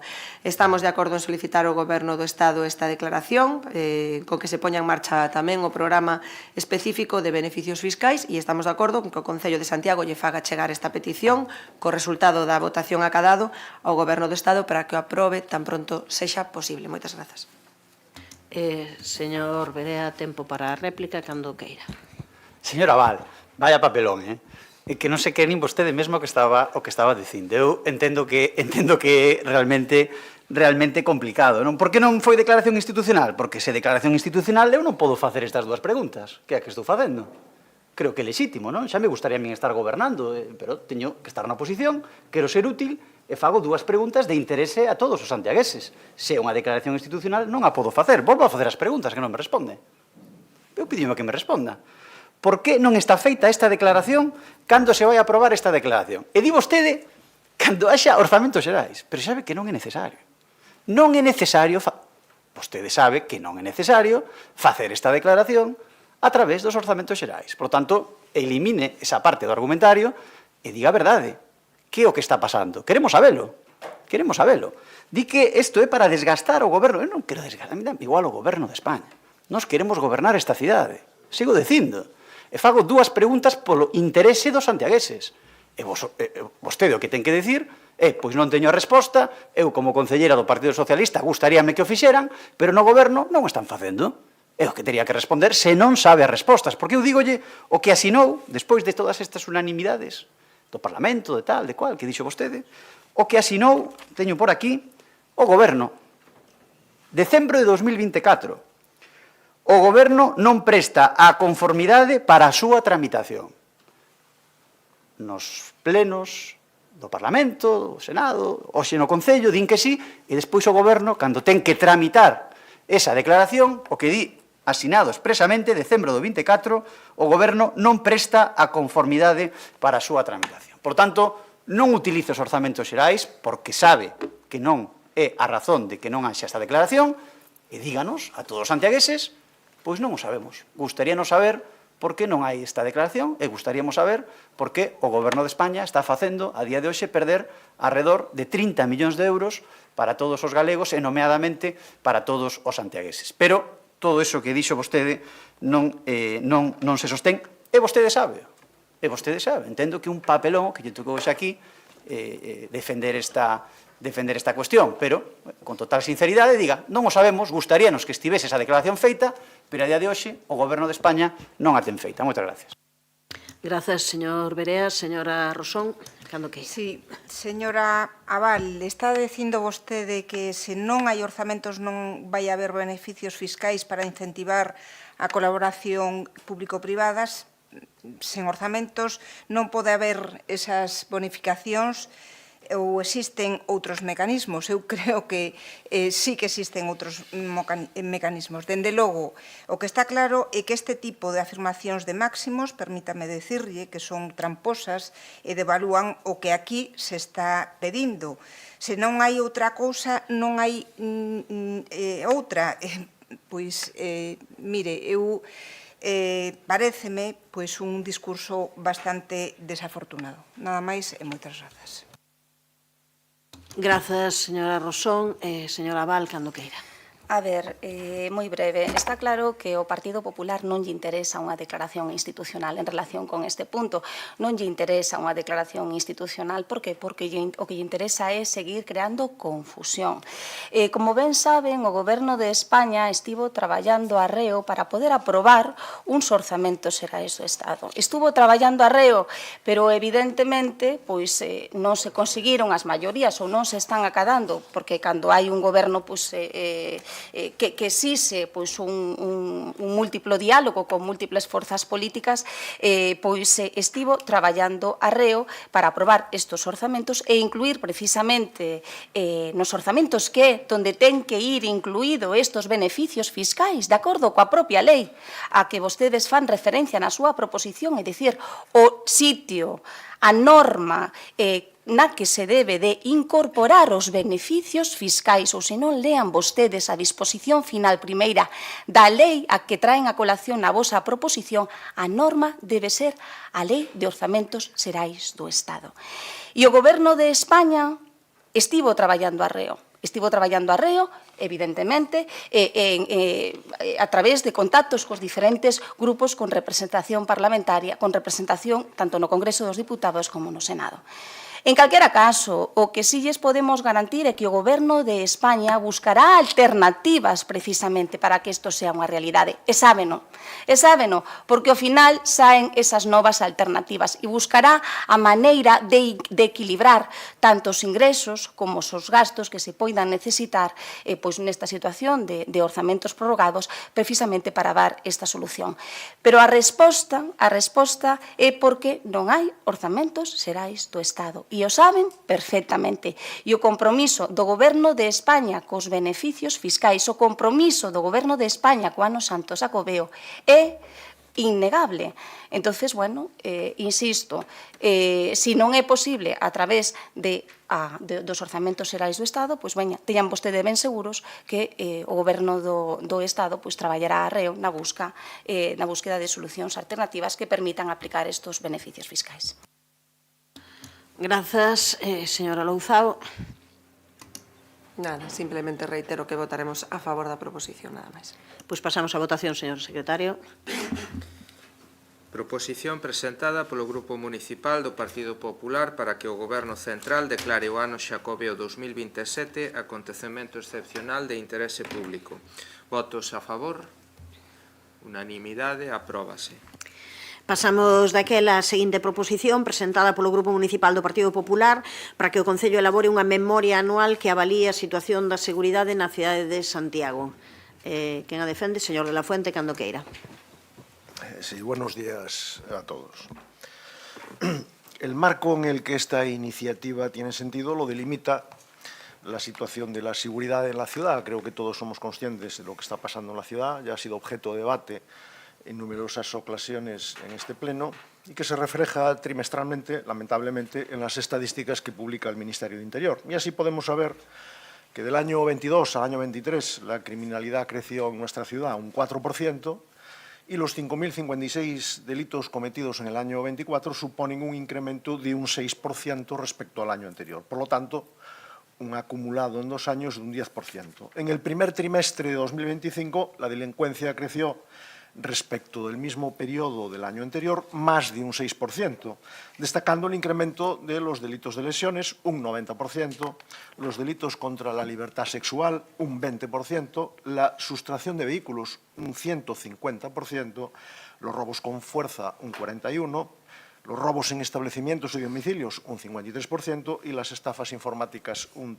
35%. O sea, desde que BNG y Compostela Berta, desde que ustedes gobiernan la ciudad, las estadísticas de criminalidad no han hecho más que crecer.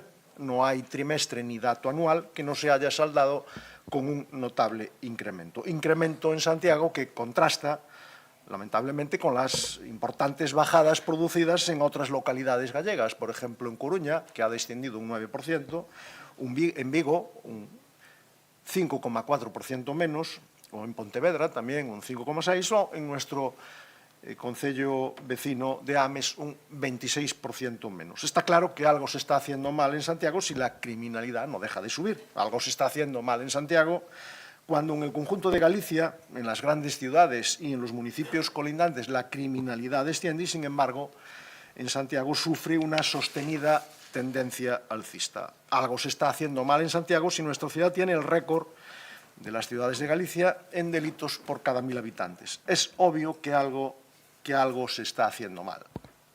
Y sobre ello, en mi opinión, el gobierno local debería, en primer lugar, reflexionar, preguntarse por qué ocurre esto y preguntarse qué podemos hacer.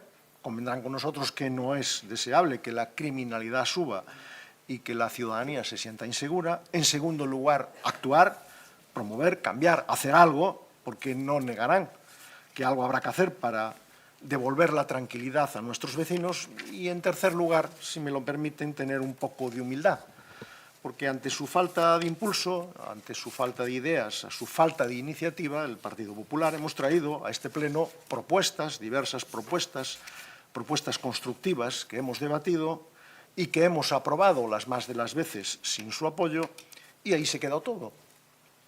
No reflexionan, no actúan y no aceptan las propuestas de las demás. Por poner un ejemplo, hemos propuesto una contundente y decidida política de incremento de efectivos de policía local en nuestro municipio, y 3 nuevos efectivos, únicamente 3 nuevos efectivos va a tener la ciudad cuando se termine la OPE recientemente aprobada. Cuando hacen falta en la ciudad, lo ha reconocido el propio Gobierno, en torno a 100 efectivos más. O poner las cámaras de videovigilancia a grabar. Málaga, Madrid, Salamanca, Sevilla, Valencia, Badalona, o municipios tan poco sospechosos para ustedes como Barcelona, San Sebastián y Bilbao, han incrementado notablemente su parque de cámaras de videovigilancia. Han detectado un problema de seguridad, han querido hacerle frente y han incrementado las cámaras en la ciudad. O sea, la antítesis a ustedes. ¿Por qué se niegan a poner esta herramienta a disposición de nuestra policía? ¿Por qué se niegan a poner este instrumento al servicio del bienestar de nuestros vecinos? ¿Qué problema tienen ustedes con las cámaras de videovigilancia? ¿Por qué se niegan, no digo ya a instalar nuevas cámaras, sino a que las que tengamos se pongan a grabar? ¿Qué problema tienen ustedes que no tienen los gobiernos de otras ciudades? Para negarse a poner las cámaras han llegado a decir en este mismo salón que las cámaras ni eran útiles ni económicamente rentables. Miden su compromiso en la lucha contra la criminalidad y contra la delincuencia en parámetros de rentabilidad económica. En realidad, lo que parece es que priorizan su ideario político sobre el bienestar de la gente. Creen que es más importante su catecismo ideológico que la seguridad de nuestros vecinos. No gobiernan para la gente, gobiernan para su parroquia. 3 cosas les pedimos: reflexionar, actuar y ser humildes. Sin embargo, contestan con soberbia y con sectarismo. Este incremento de la criminalidad en la ciudad está ocurriendo cuando ustedes gobiernan. Rematou o tempo. Sí, me descuenta de la siguiente intervención, si hace favor. ¿Alguna responsabilidad asumirán o no?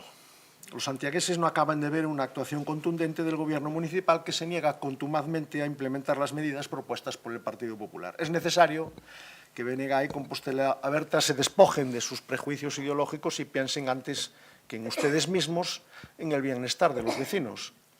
A pesar de su soberbio comportamiento, nosotros seguiremos trayendo propuestas a este pleno para luchar en contra de la lacra de la criminalidad. Y hoy traemos la elaboración de una memoria sobre seguridad. ¿Con qué objetivo? Pues elaborar un documento, disponer de una herramienta que permita, por un lado, evaluar los riesgos de seguridad que tiene la ciudad, evaluar los medios disponibles y las necesidades a cubrir, y esto es muy importante, identificar tendencias y patrones de delincuencia, elaboración de programas y planes de prevención y la mejora de los protocolos de seguridad. Lo han hecho otras ciudades con acierto y éxito y no sabemos o no entendemos por qué Santiago no puede hacer lo mismo. Se puede luchar contra el incremento de la criminalidad, no estamos condenados a sufrirla, podemos combatirla, pero hay que querer hacerlo. Conocen el texto de la moción, les pido a todos los grupos el apoyo a su texto. Gracias. De la Fuente, algunha persoa de concelleiros. Señor Muiño, cando queira. Sí, bo día de novo a todas e todos. Alcaldesa, concelleiras e concelleiros do equipo de goberno, se non son capaces pois, de ver que a seguridade se está a converter nun problema público, con cada vez maior peso entre a cidadanía, teñen vostedes non un, senón pois dous problemas. O problema da delincuencia e o problema de non actuar a tempo para evitar pois, que isto vaya máis. Díxeno noutras ocasións, non me sinto cómodo pois abordando esta cuestión dende o alarmismo do Partido Popular, pero tampouco dende a resignación do goberno local. Creo que existe pois un punto intermedio que é o do sentido común. E o sentido común pois levaríamos estar hoxe pois traballando nun pacto local pola seguridade e a convivencia, que foi o que lles propuxen no pleno do mes de febreiro, un pacto local entre todas as forzas para consensuar medidas, tamén da man da cidadanía, que permita que este tema deixe de empregarse políticamente para ser respondido de forma unánime desde as políticas públicas.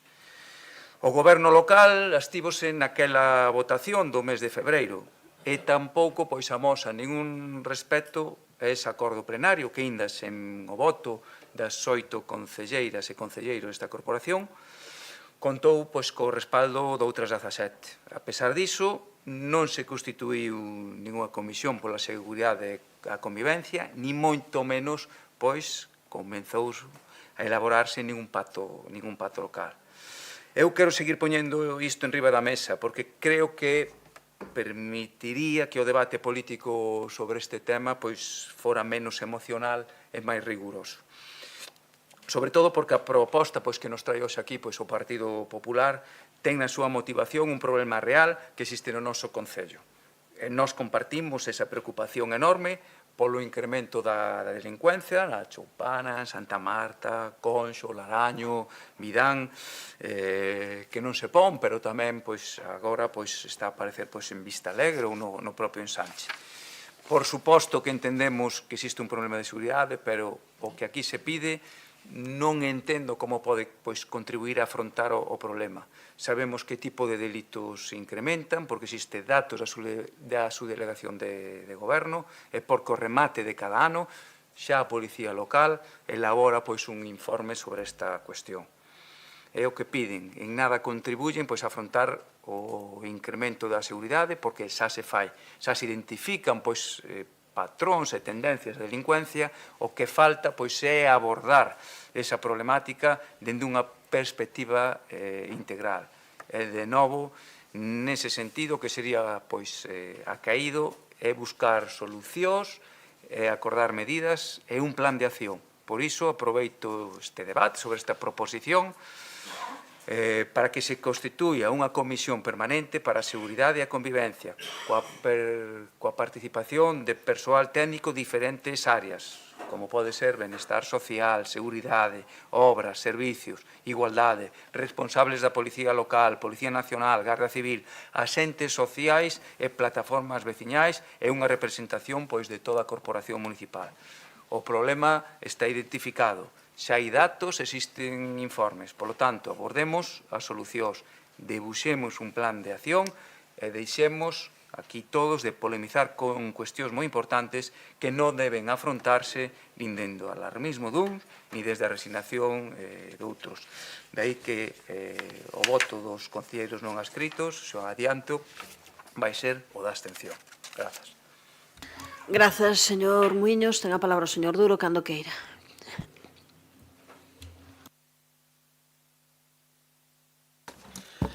Grazas, alcaldesa. Eu quería comenzar a miña intervención deixando claro e públicamente diante deste pleno e das persoas que nos siguen que ao Goberno e a min como concelleiro de convivencia non nos gustan en absoluto os datos de delincuencia do primeiro trimestre do ano. En absoluto. Non lle restamos importancia, non nos conformamos e non miramos para outro lado.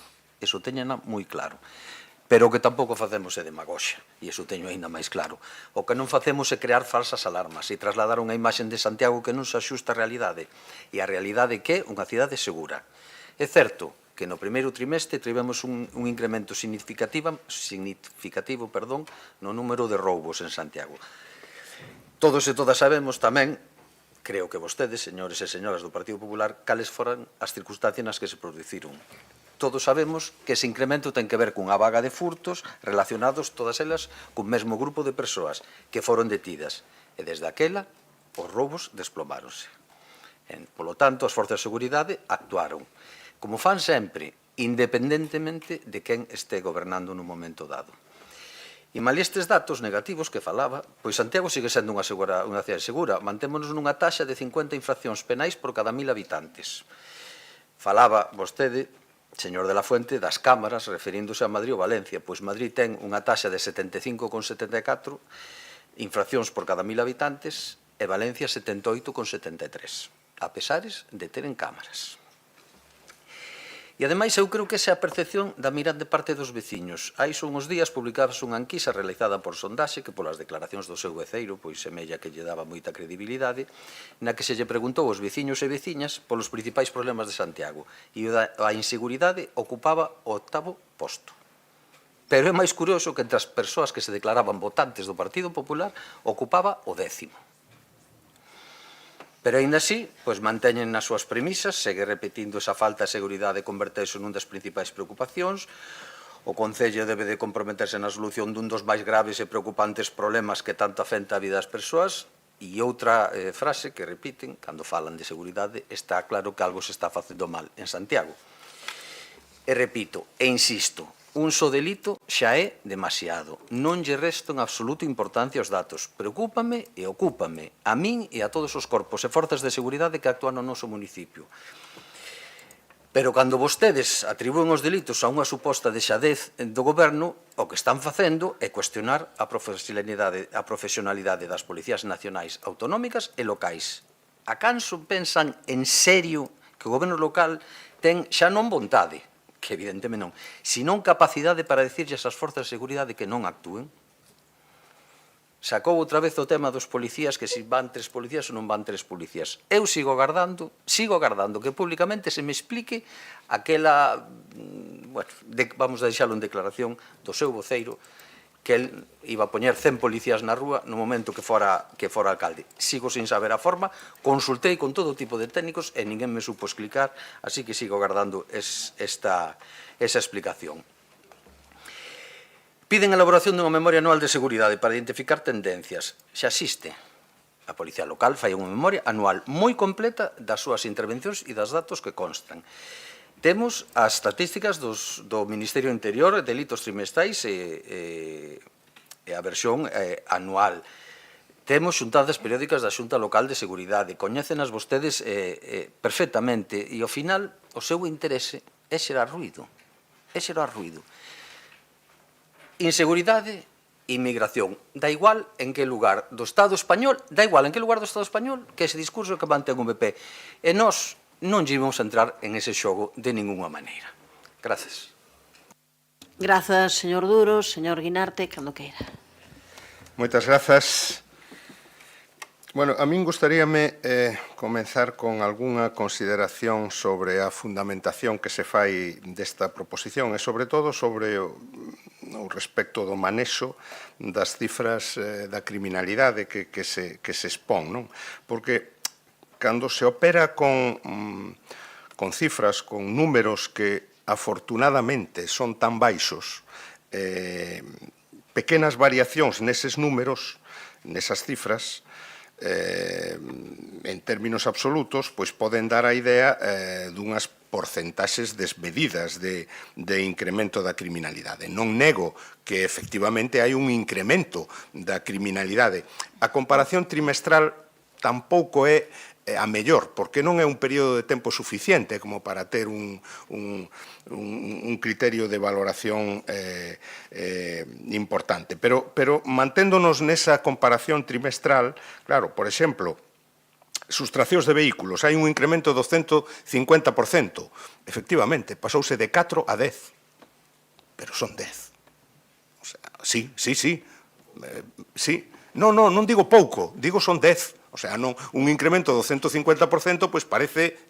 Pero, claro, en delitos contra a liberdade sexual mantense o mesmo número nun trimestre que noutro. Eu estou manexando os datos do balance trimestral de criminalidade do portal estadístico de criminalidade do Ministerio do Interior. Son os datos que estou manexando. A fonte é esa, non? É verdade que houve un incremento en roubos con forza importante, de 41 a 63, relevante, sen dúbida relevante, pero non, por exemplo, en tráfico de drogas, que as actuacións incluso se reduciron. O sea, as actuacións, quero decir, que se convertiron en actuacións formalizadas polos corpos de policía, porque este portal recolle tantos datos das policías locais, Policía Nacional, Guardia Civil, etcétera, non? Por tanto, claro, se comparamos o número total de infraccións, pois resulta que o incremento ven sobre todo de un tipo de infraccións que non son as que máis alarma social xeneran, que son as de criminalidade. Claro, houbo prácticamente a inmensa maior parte do incremento que se produce de delitos ten que ver con incremento de cibercrimes, sobre todo de estafas informáticas. E non vou defender eu o goberno municipal, en fin, eu estou na oposición, non na mesma oposición que vostedes, pero estou na oposición. Pero isto non ten responsabilidade exclusiva nin mayoritaria a nivel local, porque eu poderíalles decir que, claro, se nos vamos aos datos de Ferrol, pois resulta que en Ferrol tamén hai un incremento de criminalidade e goberna o Partido Popular. Bueno, donde parece que hai reducción é nos concellos gobernados polo Partido Socialista. Mira ti, pois aí o deixo. Se vostedes queren utilizar eso como elemento de referencia, pois yo compro. Non se pode negar que hai unha inquietude nos veciños e veciñas, sobre todo de algúns barrios, da Marta, Vista Alegre, por determinadas situacións que ten que ver sobre todo co menudeo de tráfico de drogas e, como decía antes, pois con determinados roubos nun determinado momento. E sei que a delegación do Goberno e a comisaría e a comisaria de Santiago están especialmente sensibilizados con este tema. Eu creo que non debemos contribuir a crear alarma. Non é unha tarefa do Goberno non crear alarma. Eu creo que é unha tarefa de todos os responsables públicos e, por tanto, tratar estes temas con absoluta responsabilidade, máis alá da absoluta empatía que nos merece calquer persona que fose vítima de calquer conducta delictiva. A min pareceme que a proposición vai máis alá do que sería razonable. Se se quedase no primeiro apartado de elaborar unha memoria que avalía a situación de seguridade no municipio, é algo que máis ou menos se está facendo, pero claro, decir que esa memoria sirva para elaborar programas de prevención e para a implementación dunha estrategia integral de loita contra a criminalidade, eu creo que isto vai moito máis alá do que pode facer o Concello, do que pode facer a Administración local cos medios tamén que ten en materia de seguridade a Administración local, porque aquí ten que estar implicadas outras administracións, e digo claramente que non poden escurrir o bulto respecto á súa responsabilidade neste tema. Por tanto, non pode ser que a administración local elabore unha estrategia integral de loita contra a criminalidade sen ter en conta os medios, os obxectivos e as capacidades de outras administracións. Existe unha estrategia nacional de loita contra a criminalidade que se publicou en abril do ano 24. E iso, obviamente, se pode reproducir a outros niveles, pero non a nivel local e cos medios do ámbito local. Nós ímonos a abster nesta proposición. Grazas, señor Guinarte, que xa me dixera por sinais que lle restara. Outra fórmula de decilo. Imos alá coas réplicas. Un 35 segundos ten o señor de la Fuente. Espere que poña o tempo. Cando queira. Bueno, dice el señor Duro, no le gustan los datos de la criminalidad, lo cual quiere decir que no son buenos datos, porque si fueran buenos supongo que les gustaría. Pero por otro lado dice, no nos gustan los datos de criminalidad y no miramos para otro lado. Y después se pone a enumerar sus competencias y dice, pero nosotros no podemos hacer nada, lo cual es absolutamente un contrasentido.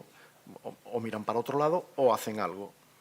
Por otro lado, se centró mucho en hablar de las estadísticas de robos y explicar los robos que han producido y que dejaron de producirse, pero obvia el incremento de un 90% de los delitos de lesiones y riñas tumultuarias. Creo que debería de preocuparle ese dato significativamente. La sustracción de vehículos, efectivamente, un 150% en 3 meses, siguiendo esa progresión a final de año. No serán ya 10 vehículos, serán 40, o no, ya lo veremos. En todo caso, también hemos hablado de las estadísticas del año 22 y del año 23, y desde entonces no paran de crecer.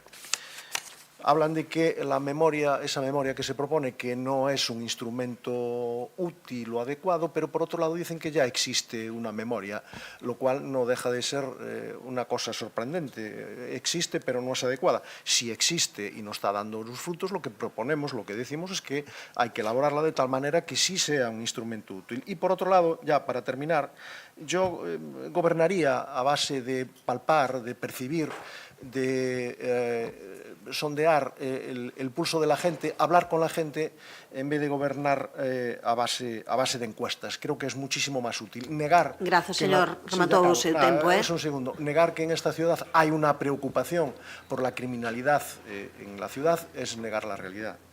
Señor Muiños, espere que poña o tempo cando queira. Sí, reiterar, non? Porque aquí penso que todas as intervencións de todos ninguén está negando pois ese problema pois de seguridade que hai e a resignación, ou mellor, por eso hai que poñer máis na obra. Dai que reitero, e volvo a reiterar, ese pacto local pola seguridade que se constitúe pois esa comisión permanente donde, volvo a decir, serían partícipes todos os axentes sociais, entre as forzas e corpos de seguridade do Estado, a parte política e tamén todos os axentes sociais. Grazas. Grazas, señor Muiños, señor Duro. Eu creo que xa xo explicou perfectamente o voceiro do Partido Socialista. Unha cousa é falar de porcentaxes, que se enchen a boca os porcentaxes, logo baixar o número real. E como xa lle dixo, insisto, delitos contra a liberdade sexual pasamos de 7 a 8. Que é malo, por suposto, pero é En delitos de lesións, que volveu citar agora, de 10 a 19. 9. En 3 meses, 9. Delitos de lesións, de 10 a 19. Robos con forza, 7. Sustracción de vehículos, pasamos de 4 a 10. 6 máis. Nun trimestre. Pero tamén que esquece indicar que baixaron os números de delitos de furtos, baixaron os números de delitos de roubos con forza en domicilios e baixaron os números de delitos señor de la Fuente, en tráfico de drogas. E, por suposto, que non hubo ningún homicidio e ningún secuestro, o cal é moito de agradecer. Pero, como lles gustan as porcentaxes, voulle dar uns datos en porcentaxes que creo que xa lle din algunha outra vez, que, bueno, que lle definen un pouco a tendencia que leva seguindo esta cidade. Nos últimos 10 anos, os roubos cos forza baixaron un 47% nesta cidade.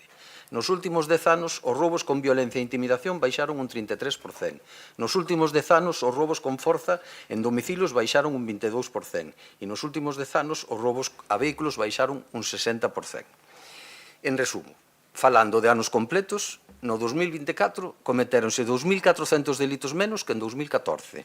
É dicir, Santiago é claramente hoxe unha cidade máis segura que hai 10 anos. E xa saben quen gobernaba hai 10 anos esta cidade. O Partido Popular. A diferenza está, é que eu non os culpo a vostedes, en absoluto deses malos datos. Esa burda demagoxia deixo para o seu uso. Eu nunca usarei. Gracias. Grazas, señor Duro. Ten 2 minutos, señor, 2:10, o señor Guinarte. Sí, moitas grazas. Precisamente eu decía que a comparación entre trimestres igual é escasa. Vostede di de 4 a 10 a sustracción de vehículos, veremos a final de ano, pero é que, claro, igual é que durante este trimestre pois coincideu que unha determinada organización pois veu roubar vehículos a Santiago pois para desguazalos ou para vendelos, o próximo trimestre pois vai a Coruña ou vai a Murcia. E claro, e digo veu, porque claro, igual son, non vou citar ningún concello próximo para que non se ofenda, pero claro, é que a realidade da delincuencia non está delimitada polos lindes dos términos municipais, non? A eso quería referirme cando decía que, claro, pensar en facer unha estrategia integral de loita contra a criminalidade nun ámbito tan xeográficamente tan delimitado como é un concello, pois é complicado. E facelo, ademais, cos escasos medios que para eses fins ten un concello, pois máis. Evidentemente, hai eu diría leve, porque eu creo que hai que calificarlo de leve, incremento de criminalidade. Si comparamos os datos dos 2 últimos anos, pois pasouse de 1.228 a 1.303 delitos, 75 máis, dos que 62 foron de cibercriminalidade, quedan 13 para o resto, porque algúns baixaron e outros subiron. Evidentemente que suba a criminalidade é malo, evidentemente. Non hai sociedade sin delito, non hai sociedade sin crime. Eso, en fin, pensar que se pode chegar ao nivel cero é unha entelequia. Eu dedico-me ao dereito penal, de algo teño que vivir.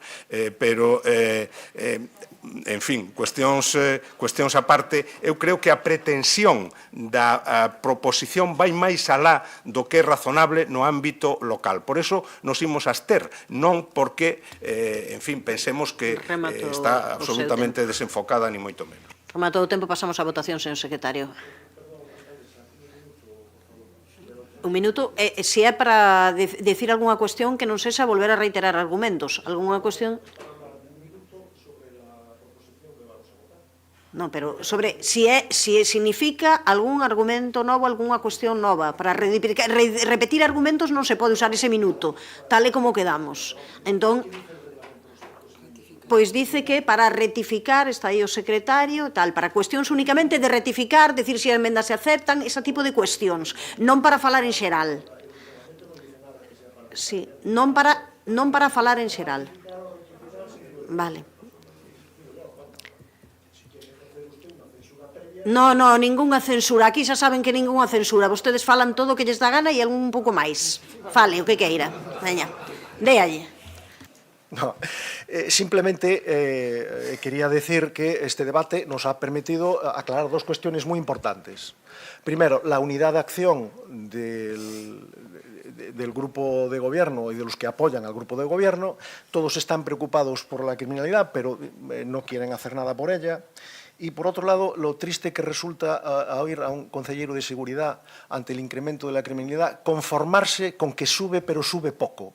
Debiéramos estar luchando para que descendiera, no para que subiera poco. Y es bastante triste decirle a los ciudadanos que esa es su visión de lo que está pasando en la ciudad respecto de la delincuencia y la criminalidad. Nada más. Pasamos a votación, señor secretario. Proposición presentada polo Grupo Municipal do Partido Popular para que o Concello elabore unha memoria anual que avalíe a situación da seguridade na cidade de Santiago. Votos a favor. Grupo Municipal do Partido Popular. Votos en contra. Non hai. Abstencións. Grupos municipais, BNG, Compostela Aberta, Socialista e concelleiros non adscritos. Apróbase a proposición. Pasamos ao punto 10, que é a toma de coñecemento do escrito presentado polo PSDG-PSOE designando portavoz titular e suplente membros do grupo. Tamén o punto número 11, toma de coñecemento do informe de intervención de control financiero de 2024. O punto número 12, toma de coñecemento de resolucións da Alcaldía, das Concellarías Delegadas e acordos da Xunta de Goberno local. E antes de facer o proceso, imos facer os rogos, se lles parece. Sería o primeiro rogo presentado polo Grupo Socialista respecto á sinalización de non estacionamento na Rúa Blanco Amor. Quen o defende, señor Guinarte, cando queira. Sí, é moi sinxelo. Na Rúa Blanco Amor, como é ben sabido, hai un espacio de embolsamento de aparcamento que ten un acceso por frente ao portal número 9 da rúa e polo que nos dixeron os veciños, en concreto un presidente dunha comunidade de veciños, cando hai unha aglomeración de vehículos ali, por exemplo, pois porque hai algunha manifestación reivindicativa en San Caetano que leva ali un número de vehículos importante, pois ás veces ao non estar marcados como de non aparcar os espazos de entrada e salir, pois se produce ali algún aparcamento momentáneo. O que pedimos é que se valore a conveniencia de establecer algún tipo de sinalética, sexa horizontal ou sexa vertical, para evitar que eso se produza. Grazas, señor Guinarte. Responde o señor Duro, cando queira. Sí, ao fío do seu rogo, fomos mirar a esa rúa e a verdade é que ten sinais na entrada, indicando que zona verde reservada, que as prazas que nos vexamos están ben pintadas, pero de calquera xeito estaremos atentos por si xurde calqueira cousa corrixila. Pasamos ao segundo dos rogos, presentado tamén polo Grupo Municipal Socialista respecto ao mantemento do Parque Carlomagno. Señora Val, cando queira. Gracias, alcaldesa. Bueno, o Parque Carlomagno, situado no barrio das Fontiñas, cunha superficie de 176.300 metros cuadrados, é un dos pulmóns verdes de Santiago. Lamentablemente, pois ten unha falta de mantemento importante, existindo partes do mesmo na que a herba chega literalmente á altura dos xeonllos. A imaxe que se está a dar é de descoido absoluto, sendo urxente que se adoten as medidas necesarias para garantir un mantemento adecuado e regular deste espazo público. Contan cas ferramentas aceitadas. É un parque que, de acordo co disposto no prego de prescripcións técnicas regulador do contrato, está suxeito a un nivel de protección de conservación para as zonas de nivel B. Entre outros, conta cos seguintes programas de xestión. Conta co programa de xestión de segas e céspedes, en relación co cal, pois, o prego de prescripcións técnicas establece que a altura do césped manterase en todo momento entre 10 e 20 centímetros. En consecuencia, pois, rogamos ao Goberno municipal que adote as medidas necesarias para garantir o mantemento axoitado e regular do Parque Carlomagno para evitar que a herba creza ata límites inadmisibles como está a acontecer na actualidade. Grazas, señora Val. Contesta o señor Domínguez, cando queira. Moi bo día a todos e todas. Saudar, pois, primeiro lugar, pois, a Miriam Prieto, representante do voluntariado da Asociación Volaban, e a todas as persoas que nos siguen por streaming. En primeiro lugar, con respecto ao Parque Carlomagno, os labores de mantemento no parque estánse executando segundo esa planificación da que se falaba, que está establecida e que se executa por parte da empresa contratada para atender estas zonas verdes.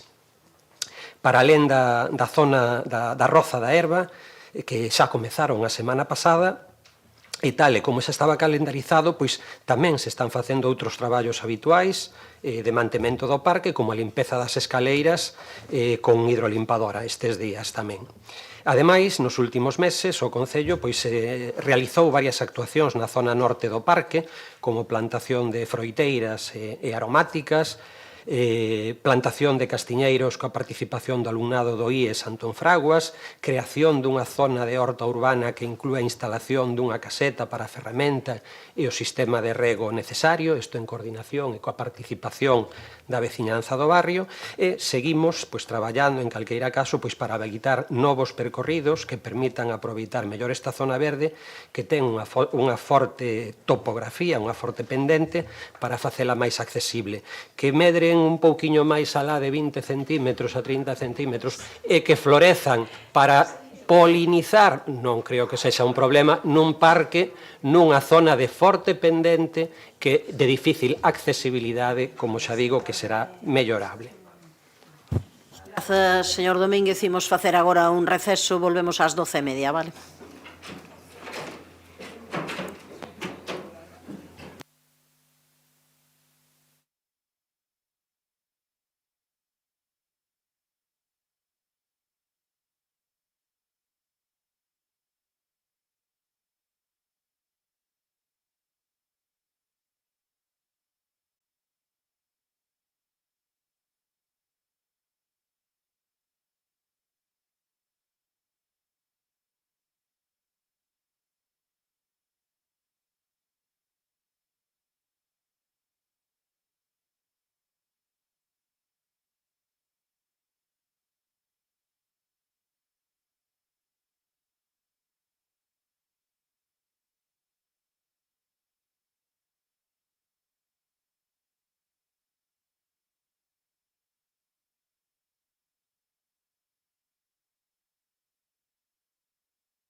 Ben, pois, moi bo día de novo. Comezamos esta segunda parte da sesión plenaria coas preguntas. A primeira da pregunta está presentada polo concelleiro don Gonzalo Muiños Sánchez sobre a tramitación dos pregos para a renovación do transporte público. Cando queira, señor Muiños. Boas de novo. Nestes 2 anos de goberno bipartito non houve crise por pandemia, nin crise inflacionista pola guerra de Ucraína, ni moito menos houve unha oposición obstruccionista que puxera paus nas rodas para bloquear os grandes proxectos da cidade. A pesar diso, o que estamos a ver é que tampouco hai ese avance na licitación do transporte urbano. Anuncios e intencións. Decía a señora Samartín e o señor Duro, en xaneiro de 2024 hai máis dun ano que o goberno local estaba a cumprir os prazos con este expediente, aínda que, ao mesmo tempo, non se marcaban tempos porque aseguraban que se trataba dunha cuestión que non dependía enteiramente do Executivo local, senón que os pregos teñen que ir a Madrid e non sabemos canto poden demorar en volver. Iso foi textualmente o que dixeron. O problema é que, máis dun ano despois, os pregos ainda non foron remitidos a Madrid. Nin saíron de Raxoi, nin a día de hoxe sabemos se realmente están rematados. E onte, a 24 horas deste pleno, no que sabían que lle xía preguntar por esta cuestión, anuncia que van a empregar o contrato de servizos en lugar da concesión, porque así non será preciso enviar os pregos á Oficina Nacional de Avaliación. Debemos concluir, polo tanto, que o retraso de 2 anos en tomar esta decisión dependeu enteiramente do Executivo local, porque xa non vale tampouco a esa excusa de viaxe a Madrid. A pesar do anuncio, seguen sen poñer datas. Non hai horizonte temporal, non hai previsión de cando estarán rematados os pregos, por non haber tampouco hai a seguridade de que o novo servizo entre en funcionamento neste mandato. O único que poden dicir, despois de 2 anos de profunda e pausada reflexión, é que van cambiar o modelo. 2 anos para tomar esa decisión. E, mentras tanto, durante eses 24 meses, empregaron o caramelo da ONE para ir gañando tempo, anunciando que de forma inminente ian remitir os pregos a Madrid. Eu pregunto, cando decidiron que non nos ian enviar? Hai un mes que tomaron esta decisión, uns días, porque en agosto de 2024, nunha entrevista radiofónica, e en febreiro deste ano, seguían falando da concesión. Por lo tanto, o cambio de criterio foi recente. Queremos saber o porqué, non? E pregar o contrato de servizos podería ser unha opción e non nos pechamos esa alternativa. Pero hai que ter en conta que no contrato de servizos o risco operacional o asume o Concello. É dicir, o risco económico e financiero é da Administración local porque o operador do servicio recibirá unha remuneración fixa ou variable en función dos kilómetros, por exemplo, independentemente dos ingresos polas tarifas. Ante iso, a mí gustaríame saber se houve estudios económicos e financeiros sobre a viabilidade económica desa operación. É cando ten previsto o goberno local contar cos pregos de transporte urbano elaborados. E cal é o calendario co que traballan desde ese Executivo para facer efectiva a posta en marcha do novo contrato. Responde o señor Duro, espere que poña o tempo, cando queira. Sí, gracias, alcaldesa. Pois, como xa sabe, señor Muiños, porque así dimos conta onte en rol de prensa, tomamos a decisión de mudar a tipoloxía da licitación para pasarmos a un modelo de concesión. Dun modelo de concesión, que foi no que se viña traballando nos últimos anos, incluído o seu mandato, a un contrato de servicios. E ten un concepto, creo que equivocado. Non o facemos para forrar o trámite da ONE.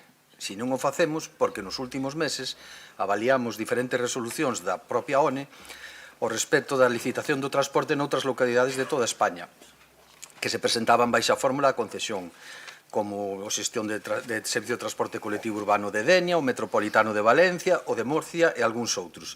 E todas estas resolucións coincidían nunha cuestión, a advertencia de que as licitacións tal como estaban formuladas non superían risco operacional abondo para o contratista. É dicir, que en condicións normais de funcionamento a empresa concesionaria podería cubrir custos con poucas posibilidades de incorrer en perdas. E a propia ONE, nesas resolucións, sinalaba que, diante desa ausencia de risco operacional para o contratista, as administracións teñen 2 opcións, ou ben articular esas licitacións como un contrato de servicios, ou ben buscar fórmulas para incrementar o risco operacional, e iso fundamentalmente se consigue a base de reducir as achegas públicas a dito servicio. A nosa opción, a decisión deste goberno, é reformular esa licitación para apostar por un contrato de servicios, mantendo a achega pública que tiñamos previsto no estudio custos xa presentado no seu momento. E esta decisión parte dunha premisa, creo que moi clara. Entendemos que o transporte non debe ser tratado exclusivamente como un negocio máis, porque non o é. É un servicio público. E entendemos que un servicio para que sexa público ten que ter tamén tarifas accesibles. A achega municipal a este servicio é imprescindible para ofrecer un transporte público barato á veciñanza. Unhas tarifas acordes ca nosa concepción do autobús como un servicio público fundamental na construción do Santiago que queremos, unha cidade que aposta polos modos blandos de transporte e, polo tanto, polo transporte público. Sempre dixemos que este é o primeiro paso para poder rebaixar o uso do vehículo privado no noso municipio e gañar así máis espazo na cidade para as persoas. Nos próximos días iniciarase o expediente e entrará no circuito de informes de departamentos para a súa publicación definitiva na plataforma de contratación. Grazas, señor Duro. 50 segundos ten o señor Muiños, cando queira. Sí, efectivamente, pois a fórmula de contrato de servicio podería facilitar un maior control por parte do Concello sobre as tarifas ou os horarios, pero isto require pois dunha estrutura pois administrativa máis forte para supervisar o contrato e, dende logo, pon un incremento dos gastos fixos do Concello. Eu me fago esa pregunta, temos esa estrutura administrativa ou vai haber que ampliála? Que pasaría co servicio nunha situación extraordinaria? Lembro que durante a pandemia o servicio sigo operando gracias a ese esforzo do Concello. Si aquí adianto a solicitud de todos eses informes xurídicos, eses estudios económicos pois que contemplen pois esta situación. Grazas. Grazas, señor Muiños. Señor Duro. Efectivamente, este tipo de contrato supón un maior control, unha maior flexibilidade e unha maior atención a un servicio. E, polo tanto, pois, o cambio de contrato non supón ningún incremento co que xa estaba previsto orzamentariamente para dedicarlo a este servicio e se nos permite, insisto, ofrecer unhas tarifas competitivas para que conseguir, se non a mudanza definitiva, un paso moi importante adiante para reconvertir a mobilidade neste municipio. Grazas, señor Duro. Eu simplemente quería acrecentar unha cuestión neste punto, que non teñan dúbida ninguna de que este goberno vai traballar de maneira intensa para que poida haber o mellor transporte público para Santiago de Compostela, para levar a cabo pois todo ese contrato e ese proceso de licitación o máis axilmente que se poida, e que o faremos ademais desde o Servizo de Mobilidade, os diversos servizos da Casa, e que esa será, vamos, un obxectivo claro. Como tamén o será volver a traer aquí a necesidade de abonar polos servizos prestados pois unha cantidade importante a unha empresa que hoxe, pois de xeito moi pouco responsável aquí por parte de membros da corporación, pois ao final se deixou caer. Tamén traballaremos para iso. Pasamos á seguinte pregunta. A seguinte pregunta é presentada polo Partido Popular en relación á demora da cita previa na unidade de atención ás migracións e persoas emigrantes retornadas. Señor Rubio, espere que poño xa, cando queira. Bo día a todas e a todos. Chama Selina, ten 34 anos e chegou a Santiago hai pouco máis dun ano coa súa filla de 7. Veu buscando unha vida mellor, escapando dunha situación insostible no seu país. E aquí comezou de cero. Intentou atopar un traballo, inscribiuse en formacións, inscribiuse ata nun curso de galego, fixo todo o que en teoría ten que facer alguén para poder comezar un novo proxecto de vida nesta cidade e construir futuro. A finais de marzo, intentou pedir unha cita na unidade de atención ás migracións para tramitar o informe de arraigamento social. A resposta foi desoladora. Non hai disponibilidade ata agosto. 5 meses. 5 meses vivindo nun limbo administrativo que multiplica a súa vulnerabilidade, a ansiedade e o medo. Isto non é unha historia illada, ficticia, pero non illada. É a realidade de moitas persoas que viven entre todas e todos nós, que forman parte xa da nosa cidade, pero as que lles estamos dando as costas, cos silencios, demoras e inacción. Sabemos que a entrada en vigor do novo regulamento de estranxería publicado no BOE o 20 de novembro e con efectos dende o 20 de maio ia provocar un repunte de solicitudes. Sabíase. E, malia todo, a UAMI segue a contar cunha única técnica para atender toda a demanda. Santiago non pode falar de acollida e integración mentres deixa sen resposta a quen máis o precisa. Por iso, preguntámoslle directamente que medidas adoptou o Goberno Municipal para paliar esta demora. Moitas grazas. Grazas, señor Rubio. Contesta a señora Rozas, cando queira. Ben, pois efectivamente, como xa se ten dito públicamente, hai un incremento de usuarios atendidos no AMI moi considerable. Neste primeiro cuatrimestre do ano 2025 triplicouse por 3 en comparación co ano anterior este número de usuarios atendidos, provocado pola entrada en vigor e todas as consultas que están vinculadas a esa nova lei de extranxería e a petición de informes de arraigo, porque como todos e todas sabedes, pois a lei deixa a milleiros de persoas nunha situación de irregularidade administrativa con que todo iso supón. Ante esa situación, no primeiro trimestre do 2025 contratouse unha asesoría xurídica especializada para aqueles informes que foran pois máis complexos de elaborar ou aqueles casos máis complexos de asesorar. O 8 de maio, ante a situación de desbordamento das citas, tramitouse a petición tamén dunha contratación dunha traballadora social no Concello de Santiago. Están chamando estes días para que se incorporen, e tamén o próximo 10 de xuño pois realizarase unha xornada aberta ao público onde se tratarán as principais consultas que se están derivando desta lei e contaremos con abogadas especialistas en extranxería de entidades que teñen unha transitoria longa na nosa cidade de traballo coas persoas migrantes, como é Movemento pola Paz ou Amiga.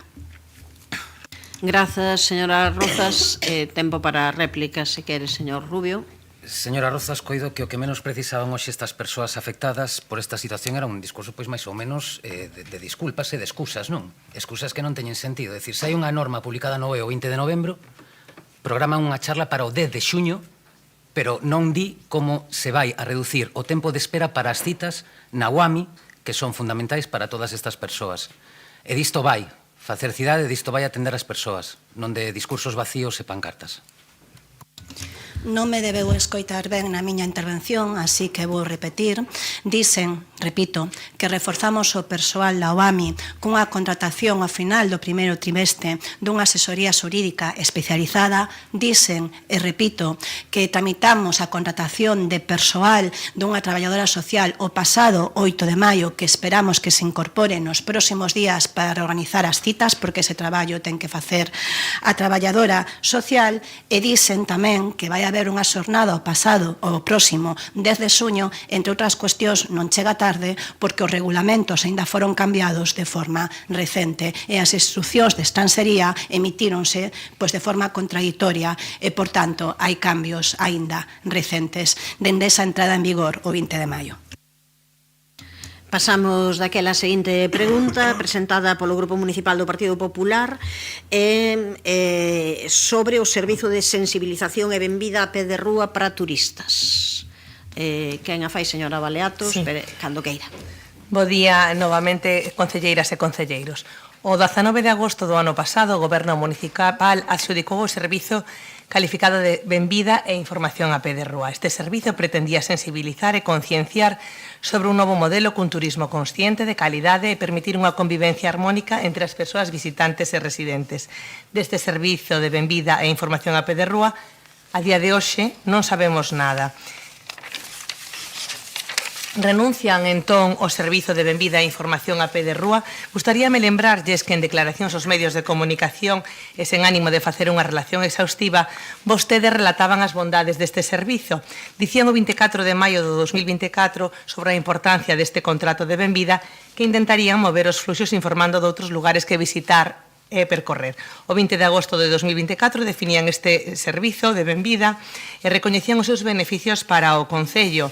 Nesa mesma semana, de agosto, a alcaldesa poñía en valor este servizo de benvida e información a pé de rúa e dicía que se encargaría, por un lado, de insistir en que Santiago é moito máis que a Catedral e as rúas do arredor e, por outro, no labor de concienciación e sensibilización para garantir a convivencia entre as persoas que residen en Santiago e aquelas que nos visitan. O 28 de agosto, os informadores, se lles preguntaba, relataban que o seu traballo era concienciar do respeto ao entorno e, sobre todo, os veciños e que entre as súas funcións estaba de dar a coñecer os visitantes outros puntos de interese turístico máis alá da zona vella. No pleno do mes de setembro pasado, ante unha pregunta que eu mesma lles formulei no nome do Grupo Popular, vostedes defenderon novamente positivamente este contrato e responderon que se trataba dun servizo de sensibilización e concienciación que busca outro modelo turístico e que pretendía fomentar un turismo sostible e responsable. Xa non queren fomentar este turismo para este ano. Imagino que me dirán que se trataba da segunda parte da campaña Santiago é frágil, pero naquel pleno a señora Louzao dicía literalmente: por suposto que nos parece útil calquera campaña que fomente un turismo responsable, parecenos útil e as persoas e incluso a cidadanía agradece moitísimo que haxa persoas recibindo cos brazos abertos as persoas que chegan, comentándolles cal é a situación e que esperemos deles unha visita responsable e respetuosa. O 3 de xaneiro de 2025, nunhas declaracións sobre o turismo, a concelleira valoraba novamente os datos e dicía que conseguimos estas cifras tan relevantes avanzando na transformación do modelo turístico. O 2 de xuño de 2025 volvía a decir que o cambio do modelo turístico xa non é unha opción, senón é unha necesidade. A miña pregunta é a seguinte: renuncian ao servizo de sensibilización e benvida e información a pé de rúa do ano pasado? Este ano non haberá xa persoas que reciban cos brazos abertos. Moitas grazas. Grazas, señora Baleato. Ten a palabra a señora Louzao. Hola de novo a todos e todas.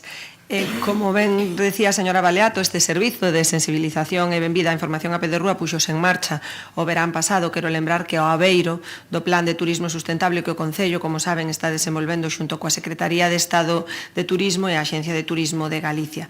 Dentro do apartado de comunicación turística licitouse este servizo, como ben lembraba vostede, para explicar a todas as persoas que chegaran a Compostela os obxectivos da campaña frágil e o Código de Boas Prácticas, ademais de informar de outros puntos do Concello que podían ser visitados para así mover os fluxos de visitantes. Antes de nada, quería mostrar a miña satisfacción porque se preocupen porque este ano non vai haber este servizo despois de que o ano pasado o desprestixiaran e se burlaran del unha e outra vez. Campaña publicitaria de 5 parellas repartindo mapas. Ridículo, dicía o señor Berea no pleno de setembro, e hoxe lembraba a vostede, señora Baleato, que repetiu os mesmos manidos argumentos. En todo caso, indo xa a súa pregunta, indícolle que este ano non haberá ese servizo, xa que xa, tal como dixemos desde o comezo, tratábase dunha licitación puntual e incluso chegamos a comentar que se funcionaba ben, como así foi, aí están os datos, podía ser un dos servizos a valorar para ser financiados no futuro co recadado co imposto de estadías turísticas, tal e como se fai noutros destinos, por exemplo, en Barcelona, onde teñen os chamados axentes cívicos. En todo caso, seguiremos traballando pola sensibilización, pois a campaña frágil e o Código de Boas Prácticas segue estando nos diversos soportes pola rúa, como se pode ver, e seguiremos distribuindo material como fixemos o verán pasado, así como pedindo a colaboración do sector e do arcebispado co que nos reunimos por esta cuestión para facelo chegar en orixe. E, por suposto, están todos os soportes web e redes que ten Turismo de Santiago, así como a transmisión a través das persoas que traballan como informadores nas oficinas de Turismo de Santiago. Tal e como vostedes indican na introdución da súa pregunta, neste momento está en fase de adxudicación outra licitación do Plan de Turismo Sostible, o servizo de creación e posta en marcha de novos produtos e actividades turísticas nos que non figura este servizo porque estamos falando doutra cousa. Dentro do plan hai diversas licitacións que responden a diversos obxectivos, como son estas dúas, entre outras licitacións que coñecemos, como dicía, as 3 administracións que conformamos o plan e que traballamos nas comisións de seguimento. Nada máis, moitas grazas. Señora Baleato, tempo para a réplica. Sí, no ano 2024 tivemos un servizo de benvida e información a pé de rúa. No ano 2025 xa non o recibimos. E no ano 2026 pediremos entón que non veñan. Insisto, no ano 2024 tivemos este servizo que chegou a finais de agosto, xa no mes de maio lles decíamos que chegaban tarde. E este ano xa nin chegan, non están nin se lles espera. Se funcionou como vostede di e como vostede defendeu ao longo de todo o ano, deberían repetilo. Non vale que me digan que era financiado con cargo ao PSTD, porque hai fondos propios tamén para financiar este tipo de servizos. Como lles pregunto novamente, para este verán non farán nada pola diversificación dos fluxos porque o contrato que están a tramitar non chegará antes do mes de setembro. É un procedimento aberto, é imposible de telo adxudicado e asinado porque ademais está suxeto a regulación, a recurso especial en materia de contratación. Antes do mes de setembro non estarán adxudicando ese contrato. Polo tanto, este ano non farán nada para fomentar a convivencia entre os residentes e os visitantes. Nada máis e moitas grazas. Grazas, señora Baleato. Tempo para a señora Louzao. Se poñemos en marcha o servizo, facémolo mal. Se non poñemos en marcha o servizo, facémolo mal tamén. A verdade é que me resigno a que con vostedes é imposible que fagamos nada ben, está claro. Non seguiremos intentando, non somos persoas teimudas, non pasa nada. En canto ao tema de traballar pola ordenación dos fluxos, acabo de indicarlle, ademais de todo o que seguiremos facendo, por suposto, que xa nun traballo a máis longo prazo está, como dicía vostede tamén na súa pregunta, esa licitación de produtos turísticos que o que busca precisamente é que as empresas ofrezan propostas que van na liña de favorecer a redistribución dos fluxos, reducindo a presión sobre as áreas máis saturadas da cidade histórica e potenciando a afluencia e a permanencia na temporada baixa. Por tanto, con ese contrato que facemos é promover que as empresas traballen na diversificación das experiencias turísticas para chegar a un público objetivo máis amplo e así incrementar a estadía e o gasto medio. É dicir, que seguimos traballando na desestacionalización, na redistribución dos fluxos, así como en poñer o foco en todo o que Compostela ten para ofrecer e que é aínda menos coñecido. Rematou o tempo, pasamos á seguinte pregunta. É unha pregunta presentada polo Grupo Municipal do Partido Popular sobre a maleza que afecta a vivendas e locais sociais. Señora Terceiro, cando queira. Terceiro, non é. Bo día a todos e a todas. No 2022, o meu compañeiro José Antonio Constela xa traía ao pleno unha moción referida ao que hoxe eu traslado de novo. Non é nada novo, nada que nos sorprenda, pero sí que nos siga preocupando, porque a día de hoxe non hai solución. E cal é a problemática? Pois é a falta de xestión e de organización deste goberno local. Máis doado, dende o Partido Popular non se pode poñer plasmadas as queixas en prensa, as queixas que chegan por línea verde, as que aportamos e as que nos chegan de forma individual. Pero que si nos queda claro é a desesperación dos veciños, a desatención por parte do goberno local e das súas peculiares respostas, que ás veces xa parecen certos vaciles a temas tan importantes como que traemos hoxe aquí. Beirarrúas, intransitables pola maleza, obrigando os peóns ir pola estrada, cal é esa seguridade. Casas que lle entra maleza e ratas por falta de mantemento, que deben de facer os veciños e as veciñas para actuar ante isto, como se ten que dirixir ao Concello, porque son vostedes os que din que estas zonas están con biodiversidade, da igual a época do ano que sexa. A carretera de Marrozos quedou moi bonita cas súas beirarrúas, pero por onde transitan. Figueiras, o seu local social está sen mantemento. Implica que todo vaya para a finca do veciño. Se lle reclamaron en diversas ocasións e agora teñen novos inquilinos, cales son ratos e ratas. Pero isto tamén pasa no Ensanche. Na Lavacolla, a altura do cruce e onde está Correos, tamén hai moita falta de visibilidade, o que dificulta os vehículos poder transitar pola estrada. Na Rúa de San Marcos, as alcantarillas ou desapareceron ou é a maleza tamén que está invisibilizando isto. Non importa a época do ano, decía o señor Xesús, que a presenza da biodiversidade, xa as súas clases de bioloxía, que nunca fallan, pero moita teoría, pero as ratas seguen en aumento, xa houve incidentes, pero nada importa. Así onlla outra denuncia feita dentro do Partido Popular por petición dos veciños e como están as beirarrúas, intransitables. Unha vergonza, non saben a quen dirixirse, e iso que definen este goberno como dialogante. Con quen dialogan vostedes? A que agardan? As respostas que obtemos por parte do goberno local son: ratas son necesarias, estamos nunha época do ano cunha biodiversidade abundante, estamos traballando, levamos X meses gobernando, non sei, pero ti das con todo. Eu dou con todo porque me preocupo tanto polo rural como polos veciños e as súas necesidades, e non máis invento, porque sei que tamén esa é unha das contestacións que moito lles gusta. Saben que é o mantemento, saben que é a xestión, pero deben practicar coa palabra. Primeiro, porque para exixir teñen que dar exemplo. E que exemplo dan vostedes? O desleixo, o de non me importa e que o fagan os veciños. Pero iso si, imos seguir recaudando impostos. Dáselles moi ben colgar as medallas, pero medallas que non foron polo seu traballo. Isto non só pasa polo rural, repito, tamén está a pasar... Rematou o tempo, señora Barcia. Descónteme, por favor. Pola cidade. Fontiñas, que gran espectáculo, podemos ver outro día no vídeo como as ratas corrían e subían e baixaban polas árbores. Cidade sucia, cidade que non está coidada. Esta imaxe que está a producir o goberno da nosa Compostela. Chega o verán e as zonas están moi secas ou póñense a traballar ou vai a vir un verán con moitos incendios, moi preocupantes. Xa aconteceron algúns, pero diso non se fala. Agardamos que este goberno hoxe nos dé unha resposta con coherencia e con compromiso pola nosa veciñanza, porque o merecen. Creo que información máis clara e máis concreta non lle podo ofrecer. Aquí teñen todas as, bueno, algunhas das fotografías que representa todo o que acabo de decir. Non minto. Isto é Compostela, nada máis que decir. Ben, pois quedanlle 4 segundos para a réplica. Señor Domínguez, cando queira. Grazas, alcaldesa.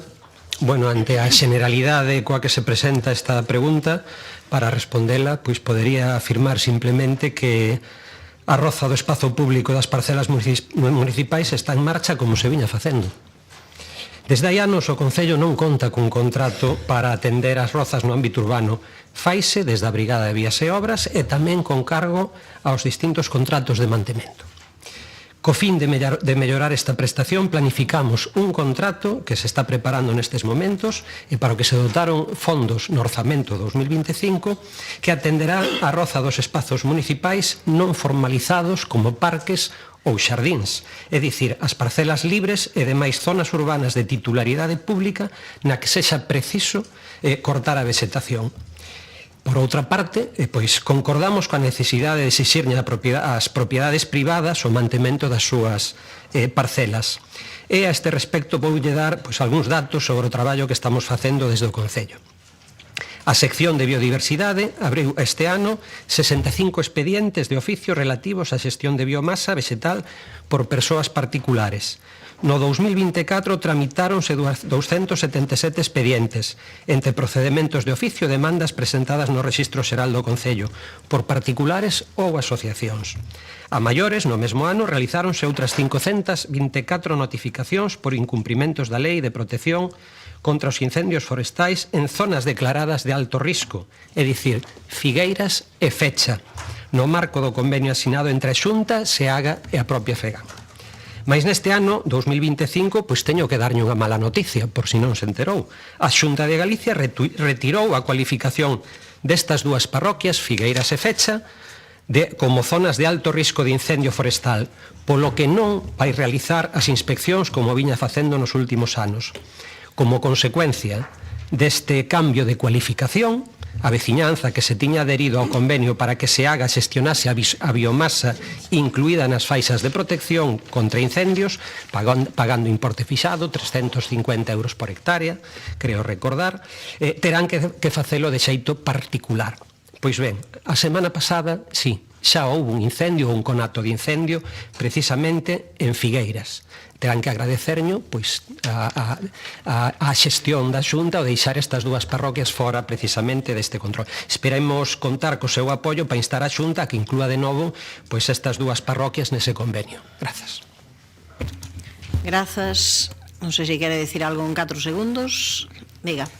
Aquí veño a preguntarlle o que lle compete ao Concello, non lle veño a preguntar a Xunta, e as respostas vostede di que non me dá. Se arde o local social, pola maleza que pasaría.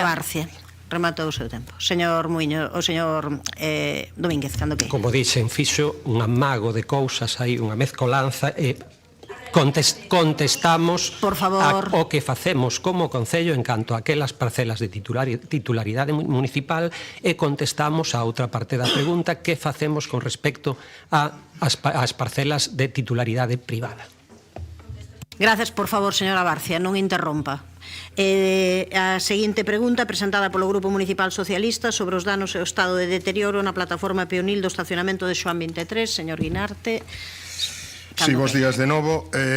Como é sabido, no mandato pasado, a plataforma que está en riba do estacionamento de Xoán 23 foi obxeto dunha actuación pola que, entre outras cousas, pois se adecentou a parte que originariamente era de xardín, pero que facía moitos anos que, en fin, que non desempeñaba esa función bueno, pois construeuse un muriño de pedra deseñado polos técnicos municipais consonte a estética do resto dese espazo. Bueno, dende fai xa varias semanas, bastantes semanas, unha parte dese muro está derrubada, con pedras que están algunhas enteiras, a maioría, outras rotas, protegidas por unhas vallas, pero que non ten visos de ser restaurado. Pensamos que podría serlo perfectamente traballando simplemente a Brigada Municipal de Obras. A nosa pregunta é, en fin, ou podría resumirse en que pasou aí para que eso caese. Non me contesten que pasou o que pasou, por favor, algo pasaría. E cando se vai a proceder á restauración da situación previa, porque a parte, en fin, do antiestético que resulta esa situación por un lugar de moito tránsito, pois incluso pode haber risco de lesión de algunha persoa ou de algún rapaz que vaya a moverse polo medio desas pedras. Moitas grazas. Grazas, señor Guinarte. Contesta o señor Domínguez. Grazas de novo. Pois o Goberno Municipal ten constancia dos danos producidos no muro na zona esta entre a Marquesiña e o aparcamento de Xoán 23. Descoñécese a razón exacta da caída do chapado de pedra. En calquer caso, en canto tivemos coñecemento desta incidencia, o persoal técnico visitou o lugar, deuse instrucción á Brigada de Vías e Obras para que sinalizara a zona afectada e recollese o material desprendido, procedeuse a un balizado tamén para protexer a zona e de forma dilixente o personal técnico realizou unha avaliación dos danos para descartar outros problemas estructurais no muro, para alén do simplemente a caída destas pedras. Na actualidade, a provisión é acometer a reparación de forma inminente a través da empresa encargada do mantemento do espazo público, que precisamente está á espera de recibir a pedra e outros materiais necesarios para restituir este muro ao estado previo. En calquera caso, mantemos o compromiso co mantemento do espazo público da cidade, do rural, onde se desenvolva a vida da veciñanza, e non únicamente nun espazo como este, onde tamén maioritariamente pasan turistas e visitantes. En breve, xa digo, nas próximas semanas procederemos a reparar o muro este. Gracias, señor Domínguez. Tempo para a réplica para o señor Guinarte, cando queira. Sí, moi brevemente. Bueno, eu non diría que caeu polo que eu, en fin, puiden averiguar e non fixen ningunha indagación policial, non caeu, foi derrubado. Supoño que o Goberno Municipal ten, en fin, instrumentos para poder chegar a unha conclusión semellante. En todo caso, eso non é o que máis nos importe o Grupo Municipal Socialista. O que nos parece necesario e urxente é a reposición do estado anterior a esa situación. É certo que hai algunhas pedras que están rotas, pero a maioría están enteiras e poden volver colocarse no seu sitio. Por tanto, insisto en urxir a que se restaure a situación previa coa maior urxencia posible. Grazas, señor Guinarte. Señor Domínguez. Vale. Pois pasamos daquela seguinte pregunta presentada tamén polo Grupo Municipal Socialista sobre a licitación do contrato do Centro de Atención ao Usuario, o CAU. Señora Abal. Gracias, alcaldesa. Bueno, en maio de 2024 o Goberno Municipal aprobaba o plan de contratación do Concello para o ano 2024 na relación de contratos a licitar no ámbito das competencias delegadas da Concellería de Economía, Facenda, Persoal, Contratación e Modernización da Administración Local, pois figuraba o Centro de Atención ao Usuario cun valor estimado de máis de 330.000 euros e cunha duración de 4 anos. Un contrato que, recordemos, a anterior voceira do Grupo Municipal do Bloque Nacionalista Socialista galego e actual alcaldesa Goretti San Martín ia municipalizar de xeito inmediato nada máis chegar ao goberno. Finalizado o exercicio do ano 2024 e xa a piques de acadar o ecuador do exercicio orzamentario de 2025, nada sabemos deste contrato decisivo para o funcionamento eficiente dos procesos administrativos na administración electrónica, nin municipalización nin licitación. Por todos estes motivos, o Grupo Municipal Socialista preguntamos, formulamos a seguinte pregunta ao Goberno Municipal. Cando ten previsto licitar o contrato ao Centro de Atención a Usuarios, se é que ao final, evidentemente, vai a optar por esta fórmula de xestión indirecta? Grazas, señora Abal. Ten a palabra o señor César. Obrigado, señora alcaldesa. Boa tarde a todos e a todas. Como ben saben, a vontade deste goberno é a municipalización deste servizo. Proceso no que estamos traballando e sobre o que agardamos que se produzan avances ao longo dos próximos meses. É por isto que o contrato que vai ser licitado por unha duración dun ano, sendo permitidas 3 prórrogas anuais, coa posibilidade de rescindilo en calquera momento. Nestes momentos, o contrato está pendente dos informes preceptivos da asesoría xurídica e de intervención municipal. Unha vez que estes informes sexan remitidos ao Servizo de Contratación, proseguirase na licitación do contrato, agardando a súa adxudicación a maior brevidade posible. Convén lembrar que este servizo se está a prestar en precario desde 8 de marzo de 2021, con data 1 de xaneiro de 2023, vostede, señor Abal, pactou de forma oral incrementar o prezo do servizo do CAO en 3.000 euros ao mes. Iso foi a súa última e prácticamente única actuación que realizou neste contrato. Obrigado. Tempo para a réplica. Espere cando queira, señora Abal. Bueno, pois estaremos á espera do que fagan finalmente con este servicio esencial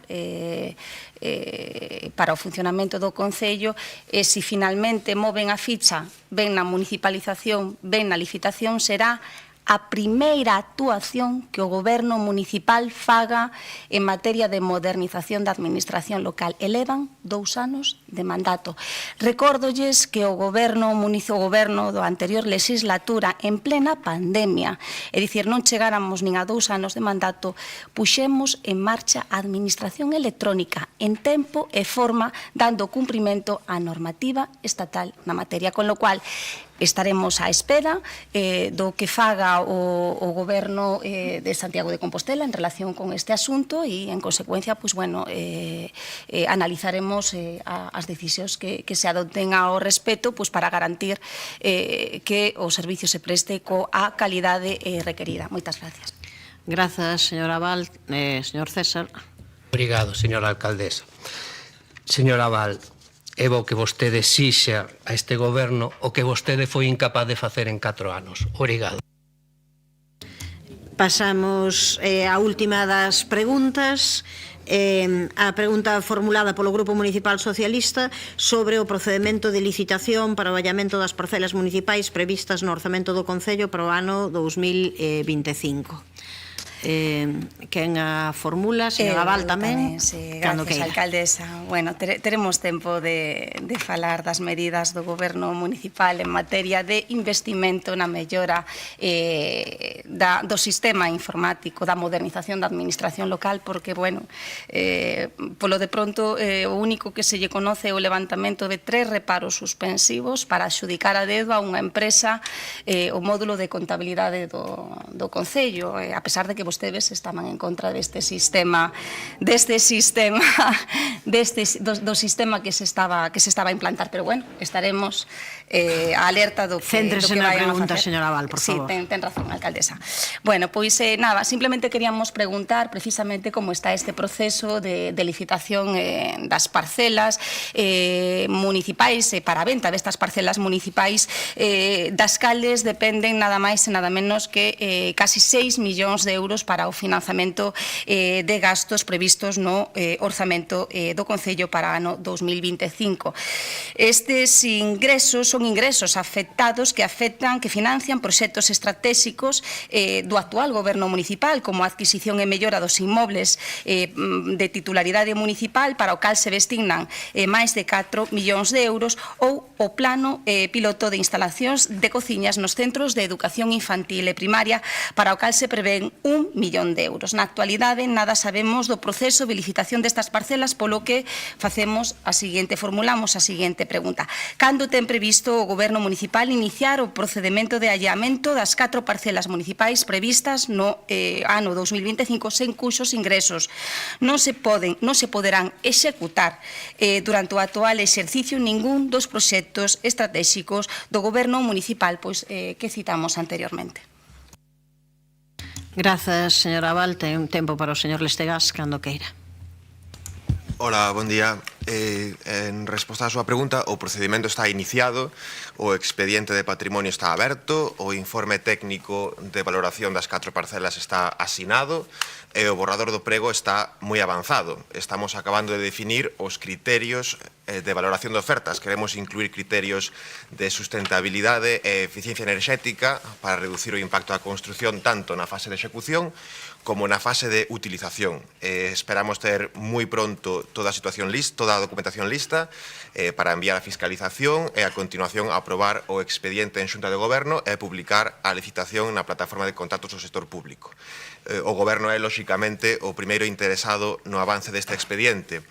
Aproveito o tempo que me queda para lembrar que as 4 parcelas están cualificadas polo Planeamento Urbanístico Municipal para o uso de vivenda protegida e, por tanto, terán que ser destinadas á construción de vivendas protegidas no réxime que corresponda, independentemente de quen as adquira e as edifique. A parcela ER7 do SUM 14 do Traspaxonal, que está nas rúas Agustín Sixto Seco e Pedro Cabezas González, está cualificada para 39 vivendas de protección autonómica de réxime especial e réxime xeral e ten unha valoración de 1.278.323,90 euros máis IBE.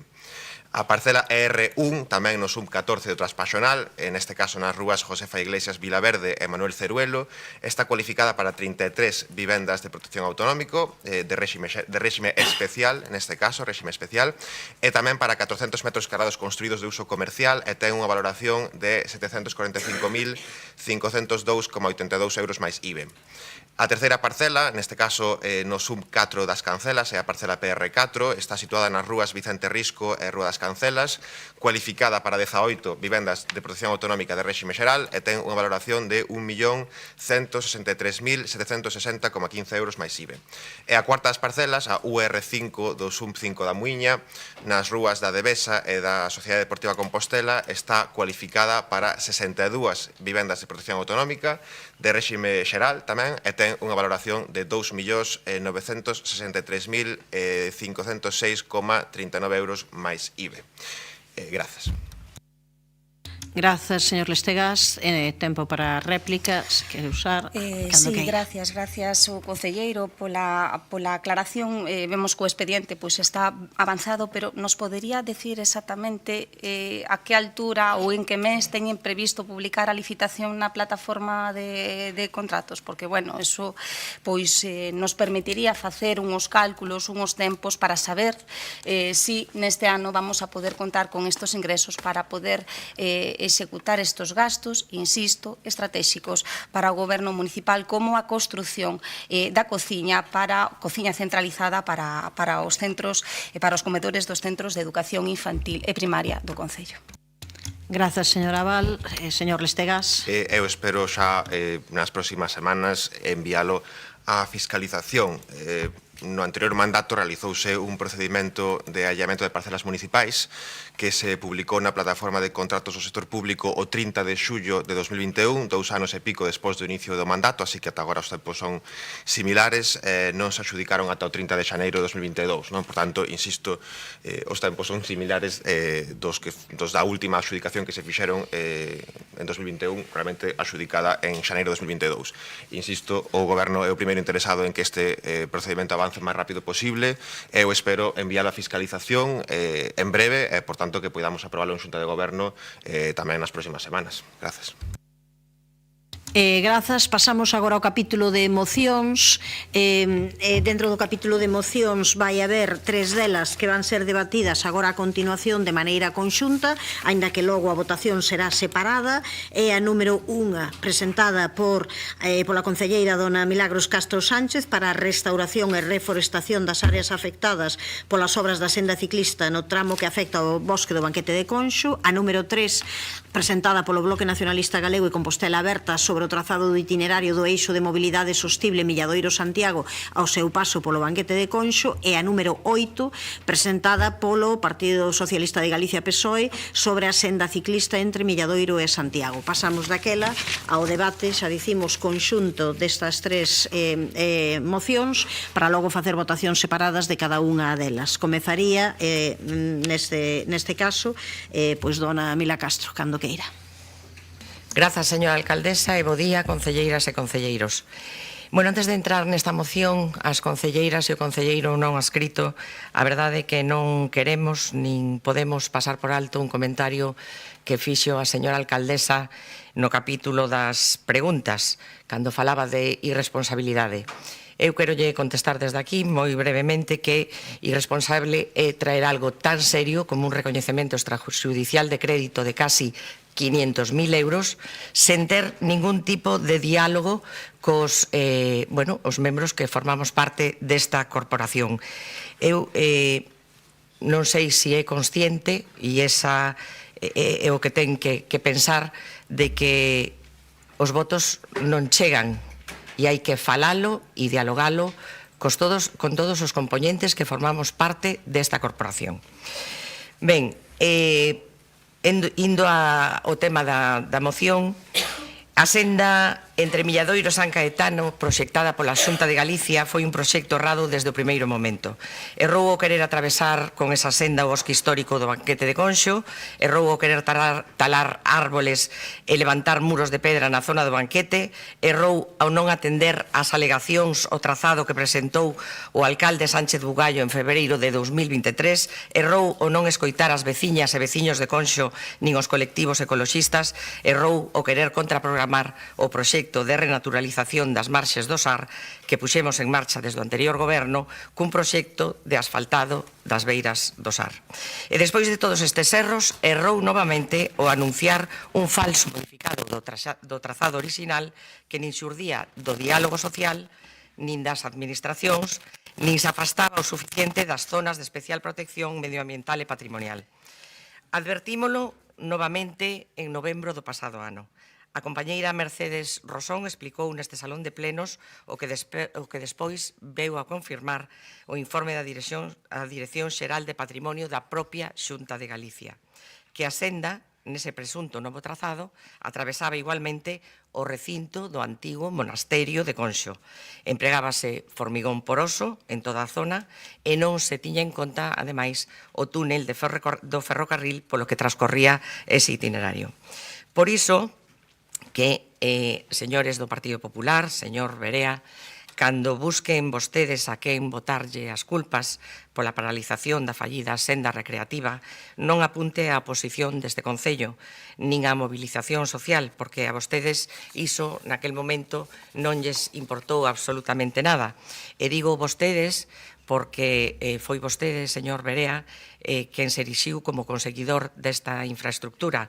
O certo, como digo, é que a senda recreativa coa que vostedes querían asfaltar o Banquete de Conxo modificou o seu trazado pola apertura de dilixencias da Fiscalía Europea Anticorrupción, e o certo é que as obras da senda se paralizaron agora por un informe demoledor elaborado desde a propia Xunta de Galicia.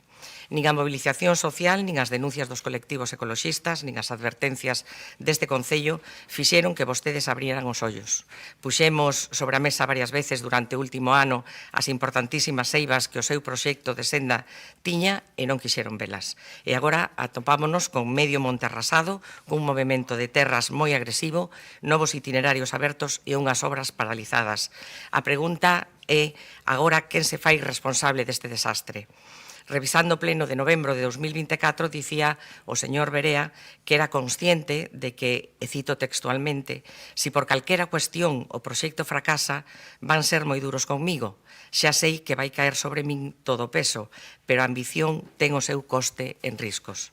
Señor Berea, o proxecto fracasou por intrasixencia, Rematou o tempo, desconto. Sí, e terquedade da Xunta de Galicia. Se o Goberno do Partido Popular atender as alegacións presentadas no 2023, quizás hoxe non estaríamos aquí. E se o Goberno do Partido Popular escoitara o que tiñan que decir as asociacións de veciños e veciñas e os ecoloxistas, o millor tampouco. Coa paralización das obras, o proxecto semella fracasar. Pregunto yo, quen asume a responsabilidade? Asume vostede esta responsabilidade? Mire, a nos agora o que máis nos preocupa é a recuperación de todo ese patrimonio que se destruiu e temos claro que a quen lle corresponde a responsabilidade de sufragar esta restauración e reforestación das áreas afectadas é a quen provocou esta destrucción. Máis nada, moitas grazas.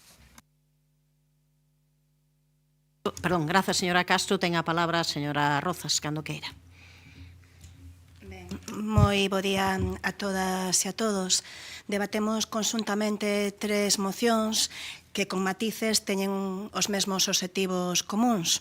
O primeiro, instar a Xunta de Galicia a presentar un novo proxecto de trazado para a senda ciclable do Milladoiro que evite a afectación ao bosque do Banquete de Conso. O segundo, que cesa, esta vez sí, que cesa un trazado consensuado co Concello e coa veciñanza. Reclamarlle ao Goberno galego que repare os danos xa ocasionados polas obras da senda neste punto do noso municipio e tamén garantir que os fondos xa consignados para este proxecto non se vayan destinar a outro concello, é dicir, non aceptar chantaxes, porque non se poden denominar de outra forma. Todas e todos os que estamos aquí presentes sabemos como chegamos ata aquí. Despois de moitos meses de anos de movilización veciñal, despois da apertura de diligencias por parte da Fiscalía Europea, despois dun informe do ICOMOS que por algún motivo a Xunta de Galicia non quere transparentar. Por algo será. E, sobre todo, despois dun informe desfavorable da Dirección Xeral de Patrimonio Cultural da propia Xunta de Galicia. E sendo estes os acordos propostos e a trayectoria e os antecedentes, o lóxico sería que saíramos deste pleno con estas mocións aprobadas por unanimidade. Pero, espero que sexa así, pero eu creo que o Partido Popular pois vainos unha vez máis decepcionar a todos os veciños e veciñas de Santiago e que non vai defender os intereses de Santiago dos seus veciños e veciñas porque aí está a hemeroteca, aí está o dito recollido por diferentes medios, dito por Borja Berea, e vou ler textualmente, que decía en novembro do 2024: hai grandes proxectos que están en marcha grazas a nós. Un deles é a senda ciclable Santiago-Milladoiro, un proxecto transformador, ambicioso e de futuro que colocará a Compostela á altura das grandes cidades europeas. Aquí móstrase como sería o noso goberno, un goberno de progreso con enerxía e de futuro. Declaracións de Borja Berea en novembro do 2024. Declaracións feitas mentras a veciñanza de Conso peleaba para defender o bosque do Banquete de Conso, para defender o seu patrimonio natural e cultural e tamén a súa memoria. E mentras este goberno se poñía de lado dos veciños e veciñas, pois Borja Berea defendía a senda ciclable e decía que así mostraba como sería o seu goberno. Efectivamente, así mostraba como sería o seu goberno. Un goberno que non escoitaría a ninguén, un goberno que non escoitaría a veciñanza que pretende gobernar. esa sordeira selectiva que vostede ten, tamén hai que recoñecelo certa falta de respeto hacia os procedementos administrativos. É o único que se pode trasladar despois das súas declaracións feitas cando se soubo o informe negativo da Dirección Xeral de Patrimonio, que é da propia Xunta de Galicia, porque nese momento volveu a anunciar que de ser alcalde volvería a retomar este proxecto da senda do banquete de Conso. Entón, entende vostede que a Xunta deberá obviar os informes dos seus propios técnicos. Ese sería o seu proceder, señor Borja Verea, porque o informe da Dirección Xeral de Patrimonio, que estou segura que leu, o que chega é a conclusión de que é inviable facer unha senda ciclable que atravese o bosque do banquete de Conso. Non hai forma técnica respetuosa con o noso patrimonio natural e cultural que permita iso. E vostede non só dixo, o tempo que me pase restemo da segunda quenda, vostede non só dixo que retomaría ese proxecto, e que vostede ademais afirmou que a maioría dos composteláns están cansos de políticos tristes, acomplexados e antigos, referíndose a todas as persoas que defendimos que senda así, pero non atravesando o bosque do banquete de Conso. É vostede consciente, señor Verea, que o que fixo este Concello foi poñerse o carón da veciñanza. É vostede consciente de que a quen está tildando de triste, acomplexado e antigo é os veciños e as veciñas de Conso? Porque esta, paralizar esa senda, é sobre todo a súa vitoria, a da veciñanza. Bueno, eu remato, invito ao señor Borja Verea a que se autoenmende e a que se poña non ao lado do Partido Popular, senón ao lado dos intereses da veciñanza de Santiago.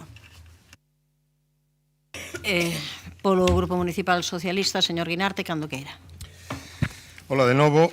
Bueno, non é fácil resumir en tan poucos minutos o acontecido nos últimos meses, incluso anos, con este tema. E non é fácil pola súa gravidade, polos actores implicados. Vou solo referirme, por tanto, a algúns feitos e a algúns actores que sí merecen, sen dúbida, para ben ou para mal, ser mencionados. Eu diría que este tema convén facer un pouco de historia porque obviamente o que pedimos na nosa moción é evidente, está á vista de todos. Eu creo que convén diferenciar un plano político, un plano judicial, un plano administrativo e un plano social, que todos inciden neste tema. No plano político hai que decir que a Xunta de Galicia empeñouse en contra do parecer do Concello e deste pleno municipal na execución dun trazado non consensuado para o chamado eixo de mobilidade sostible Milladoiro-Santiago. Trazado que invadeu, de feito, a área de protección do Mosteiro de Conxo e o espazo do banquete, con tala de árboles, apertura de pistas, desplazamento de terras, asfaltados, etc. Un proxecto financiado con millóns de fondos europeos e que, a xuicio de moitos, colisiona co proxecto tamén europeo e co bosque Ríosar con moita menos financiación, eso sí.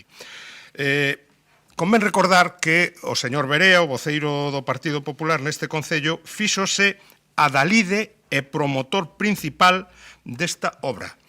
Está nas actas deste pleno.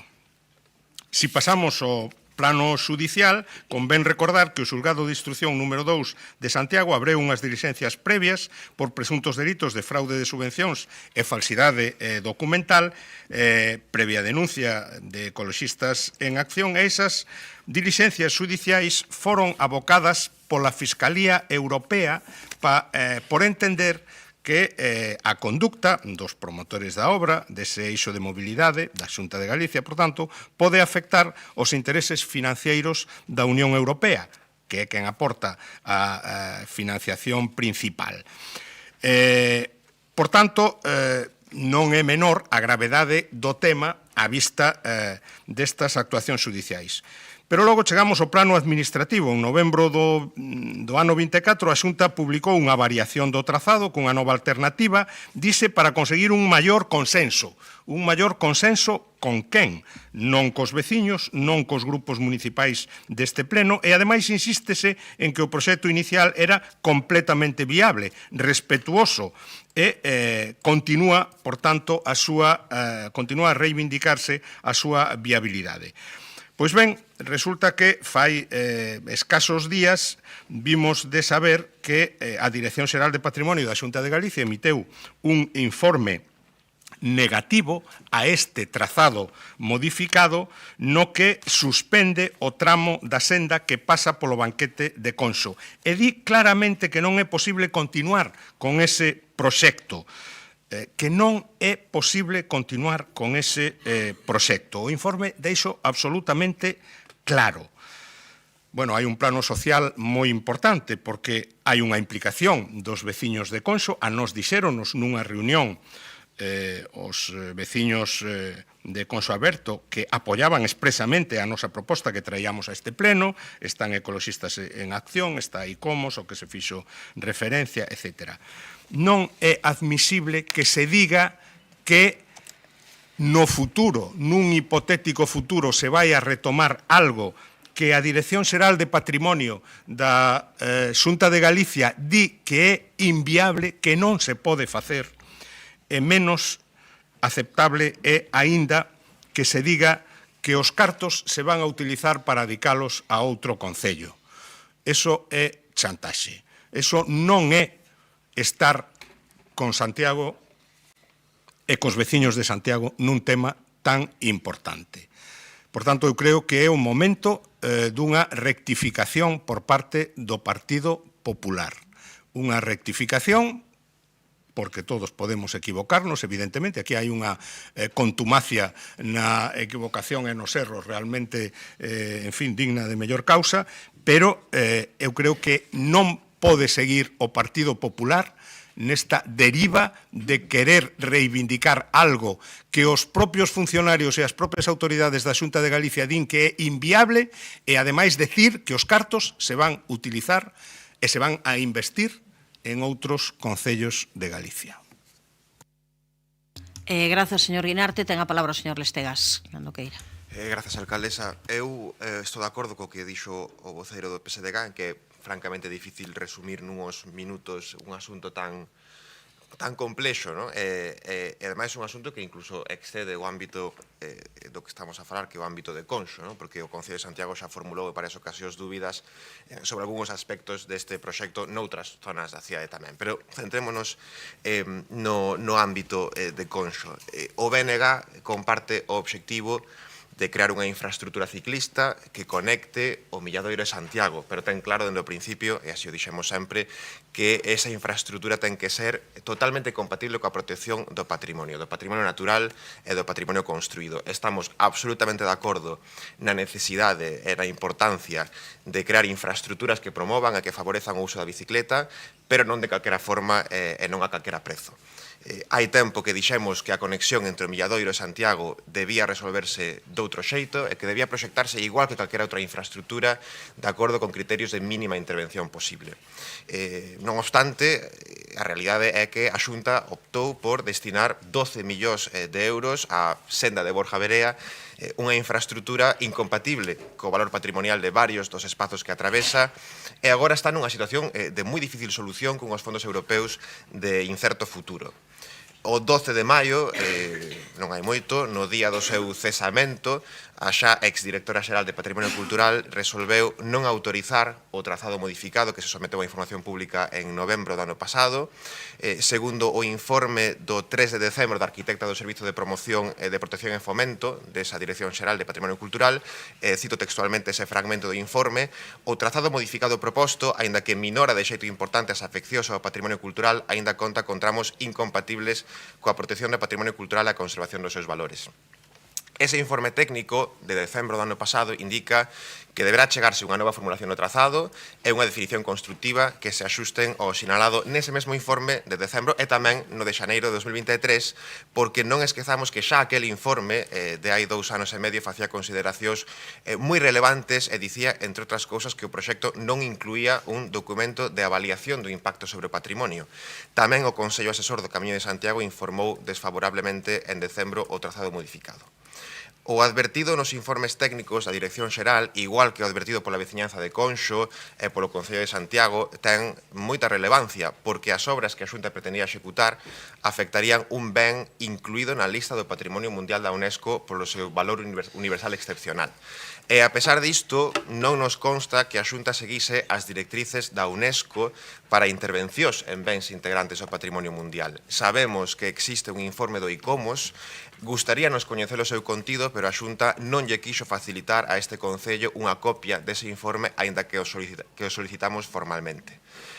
Como dixemos noutras ocasións, a senda proxectada pola Xunta é unha actuación desconforme co Planeamento Urbanístico Municipal, que non está suxeita a licenza ou a calquera outro acto de control preventivo por parte do Concello, como tantas outras actuacións que a Xunta considera estratéxicas. E este caso é un exemplo ben ilustrativo, xa o dixemos anteriormente, do que pode acontecer cando se fan as cousas pasando por riba das administracións que mellor coñecen o territorio, que son as administracións municipais. Neste caso, ademais, a intervención é incompatible con outros proxectos que este Concello está executando no mesmo territorio.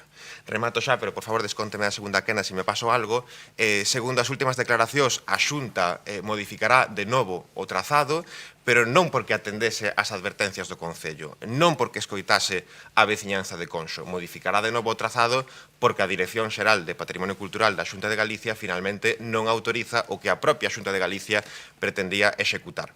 Entendemos que agora deberá formular un novo proxecto que defina as condicións en que se poida materializar esta alternativa. Grazas. Grazas, señor Lestegas. Señor Berea, cando queira. Moitas gracias, presidenta. Quero reafirmar algo que xa é coñecido. Quero reafirmar o meu compromiso, o noso compromiso, cun proxecto esencial para o futuro de Santiago. A senda verde entre o Milladoiro e a nosa cidade. Unha oportunidade para acercarnos ao modelo europeo de cidade saudable e habitable. Durante décadas falouse desta unión, desta conexión, e nunca se fixo absolutamente nada. Nos puxemos sobre a mesa un proxecto ambicioso que sustituía o único que existe a día de hoxe, que é pois unha conexión a través dunha circunvalación saturada de coches e imposible para o tránsito peonil coa unión de dous centros de poboación densamente poboados. Un proxecto transformador que puña a Santiago á vanguarda das infraestructuras de mobilidade verde, un itinerario verde urbano, o itinerario verde urbano máis importante de Galicia, onde volveríamos a ser referentes e un dos máis importantes de Europa. Que fixeron dende o primeiro minuto? Porque esta é unha realidade. Está aí. Di o señor Lestegas que compartían o obxectivo. Eso non é verdade. Eso non é verdade. Están aí as declaracións. Tivemos 15 debates na campaña electoral. Sempre se falou desto. Que dixeron dende o primeiro minuto BNG e Compostela Aberta? Vostede estaba de público en moitas delas. Un proxecto innecesario, son tirar os cartos, isto non é necesario, eses cartos tiñan mellor destino que o que se está facendo aí. Como adecentaban este discurso? Bueno, pois xa os coitamos hoxe, non? A senda Berea, o capricho de Borja Berea, a mentira de Borja Berea, eso non se vai a facer nunca porque é unha mentira de Borja Berea. Por tanto, boicotearon desde o primeiro momento ou non crían neste proxecto, é lexítimo, a senda é este itinerario verde. Calquera goberno de Europa, cun mínimo de sensibilidade modernizadora e vontade de futuro, asumiría o proxecto como propio. Deben de ser o primeiro goberno de Europa do século XXI que, dende o primeiro momento, boicotean un itinerario verde urbano. É o máis triste. Conseguírono. Provisionalmente, pero conseguírono. Conseguiron con que? Con que obxectivo? Con un mediocre obxectivo, que é, bueno, pois convertir este gran itinerario verde, urbano, pois nun deses carrís bicis cutre, aos que nos teñen acostumados, como no Pombal ou na rúa Xoán 23. E, como digo, provisionalmente conseguiron. O relato dos feitos é clarísimo, é coñecido. Poderá haber diferentes opinións. O primeiro trazado conta con todos os informes. O primeiro trazado ten informe favorable da Dirección Xeral de Patrimonio. Podería estar executándose o primeiro trazado. A pregunta é por que non se fai? Por que non se está facendo este primeiro trazado? Porque o goberno de BNG e Compostela Aberta opuxéronse. E a Administración Autonómica, a Xunta de Galicia, a Administración executante, o que fai, e aquí é importante insistir en que o primeiro trazado ten todos os informes e podería estar hoxe en execución, pero a Administración Autonómica, atendendo a demanda do Goberno de BNG e Compostela Berta, fai unha segunda opción, un segundo trazado, que se alonxa do banquete de Conxo. Sorpresa, sorpresa. Que di o Goberno de BNG e Compostela Berta? Bueno, o tripartito, porque tamén o Partido Socialista, que tampouco lles vale esta segunda variante alonxada do banquete de Conxo. Porque cal é a proposta do BNG de Compostela Berta? Porque é coñecida tamén, é atravesar o barrio de Conxo con estes carrils bici ñapa, aos que nos teñen acostumados, e meter as familias, meter as bicicletas nesas rúas densas de tráfico e vehículos. Volveron a dicir que non. Neste segundo trazado hai un informe de patrimonio que é perfectamente subsanable, como tantos informes de patrimonio que pon recomendacións, pon subsanacións, e haberá que facer o traballo de presentar alternativas. Pero o rexeitamento do Goberno de BNG de Compostela Berta é claro, é transparente, é lexítimo, xa e, polo tanto, bastante. Vale, e, polo tanto, o posicionamento de Compostela Berta e BNG é claro, é lexítimo, como digo, e, bueno, pois a Administración responsable, a Xunta de Galicia, a Administración executante, renuncia a completar o itinerario verde na súa integridade. E comunica, pois, que seguirá o trazado solicitado por vostedes, que é atravesar, como digo, o banquete de Conxo. Por tanto, aquí un xa non entende nada, porque é certo que os únicos que mantemos o criterio inicial somos nós. Somos os únicos que mantemos o criterio inicial. Cando gobernemos en 2027, remataremos íntegramente a senda verde e ampliarémola, cumplindo cos requisitos de patrimonio natural e de patrimonio cultural. Escoitaremos, claro que sí, escoitaremos as voces que defenden o valor natural e simbólico dun espazo que nós tamén queremos preservar. E atoparemos a solución que contente a todas as opcións, as aspiracións lexítimas da cidade, de ter un itinerario verde integral único en Europa e a posta en valor do banquete de Conxo. En definitiva, faremos o que vostedes non foron capaces de facer. Quedanlle 10 segundos para a réplica. Pasamos agora ás réplicas de a señora Castro. Ten un minuto, espere que poña cando queira. Moi brevemente. Restauración do dano causado, proceso de diálogo e buscar un consenso para rematar esta senda, pero dun xeito respectuoso co medio ambiente e o patrimonio histórico, que é o que sempre exiximos desde esas alegacións de 2023. Por iso imos votar a favor da moción conxunta que presenta BNG e Compostela Berta. Non imos apoiar a moción presentada polo señor Guinarte. Evidentemente, con esta proposta estás abrindo un debate extemporáneo que se afasta do posicionamento que sempre mantivemos as forzas de esquerda neste Concello e que suporía volver ao punto de partida. Retomar un proxecto que quedou descartado no seu momento e que requiriría dun esforzo inversor para o que non se dispón de recursos suficientes. O que compre agora é rematar a senda, porque efectivamente hai un 70% dela executada, pero atendendo a esas alegacións presentadas por ese goberno socialista que gobernaba no 2023. Señora Castro. Acabei o tempo? Sí. Vale, moitas grazas. Quenda agora ten 1 minuto e 5 segundos. Señora Rozas, cando queira.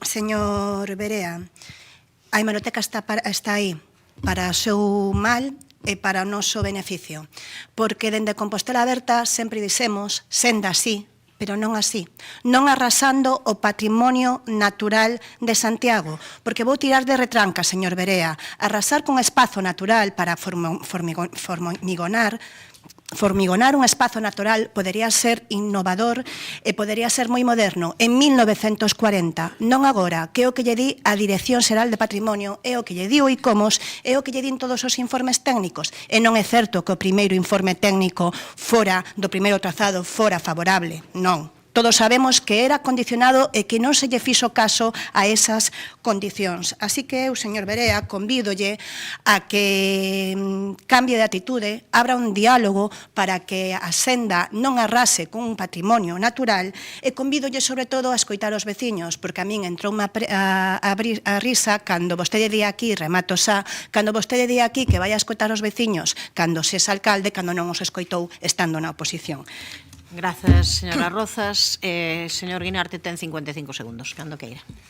Sí, moi brevemente.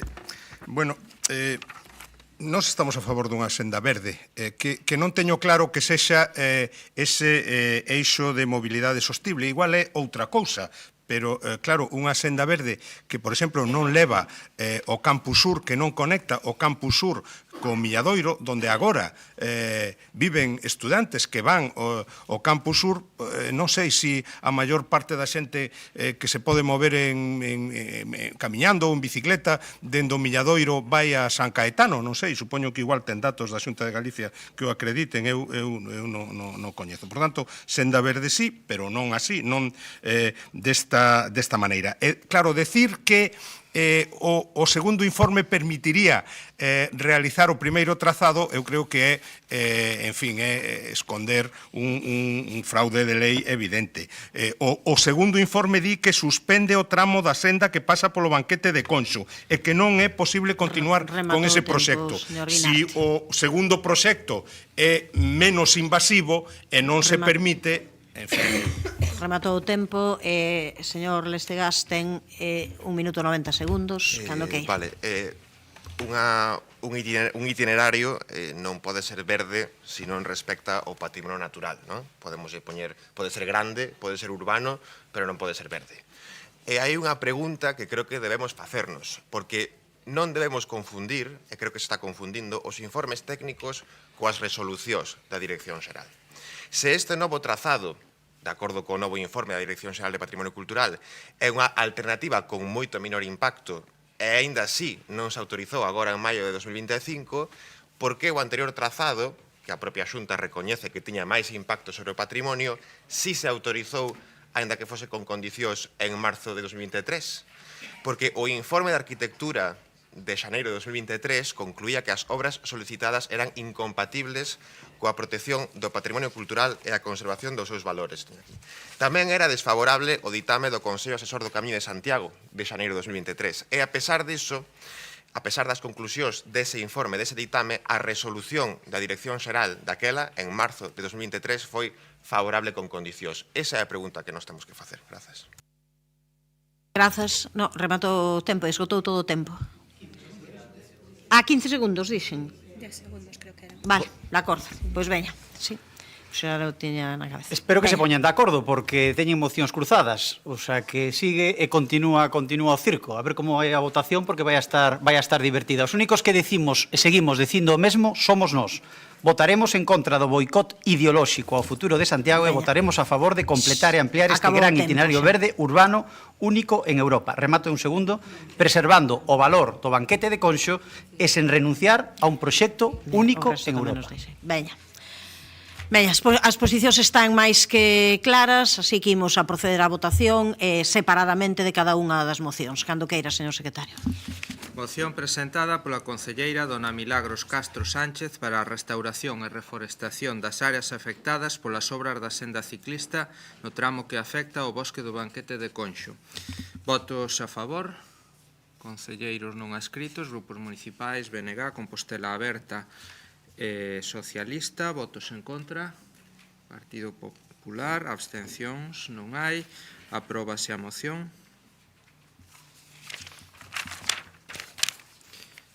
A continuación, moción presentada polo BNG e Compostela Aberta sobre o trazado do itinerario do eixo de mobilidade sostible Milladoiro-Santiago ao seu paso polo bosque de Conxo.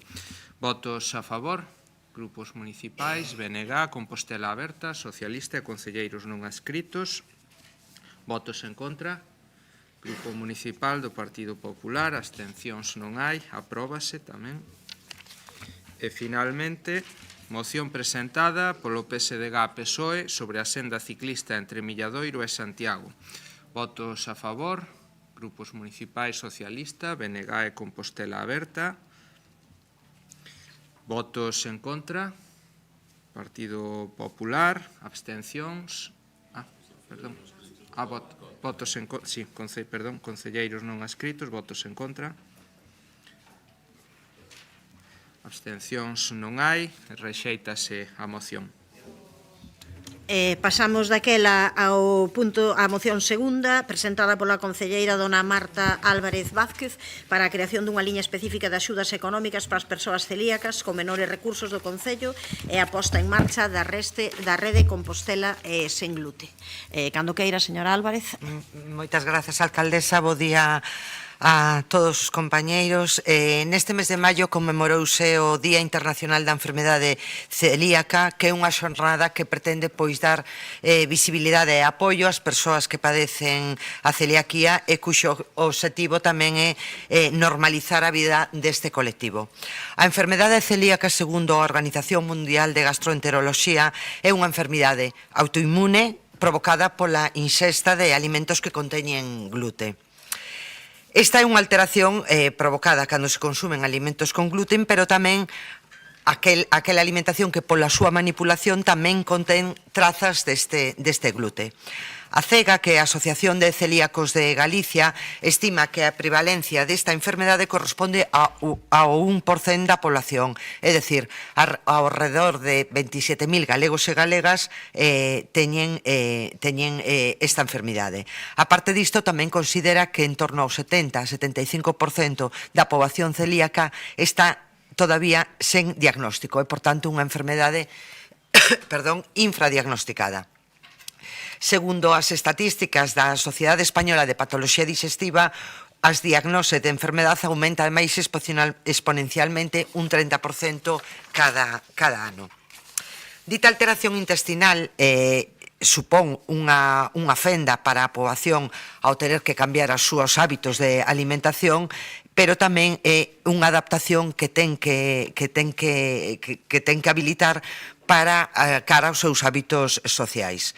E, ademais, por si fora pouco, tamén é necesaria unha adaptación no tema económico.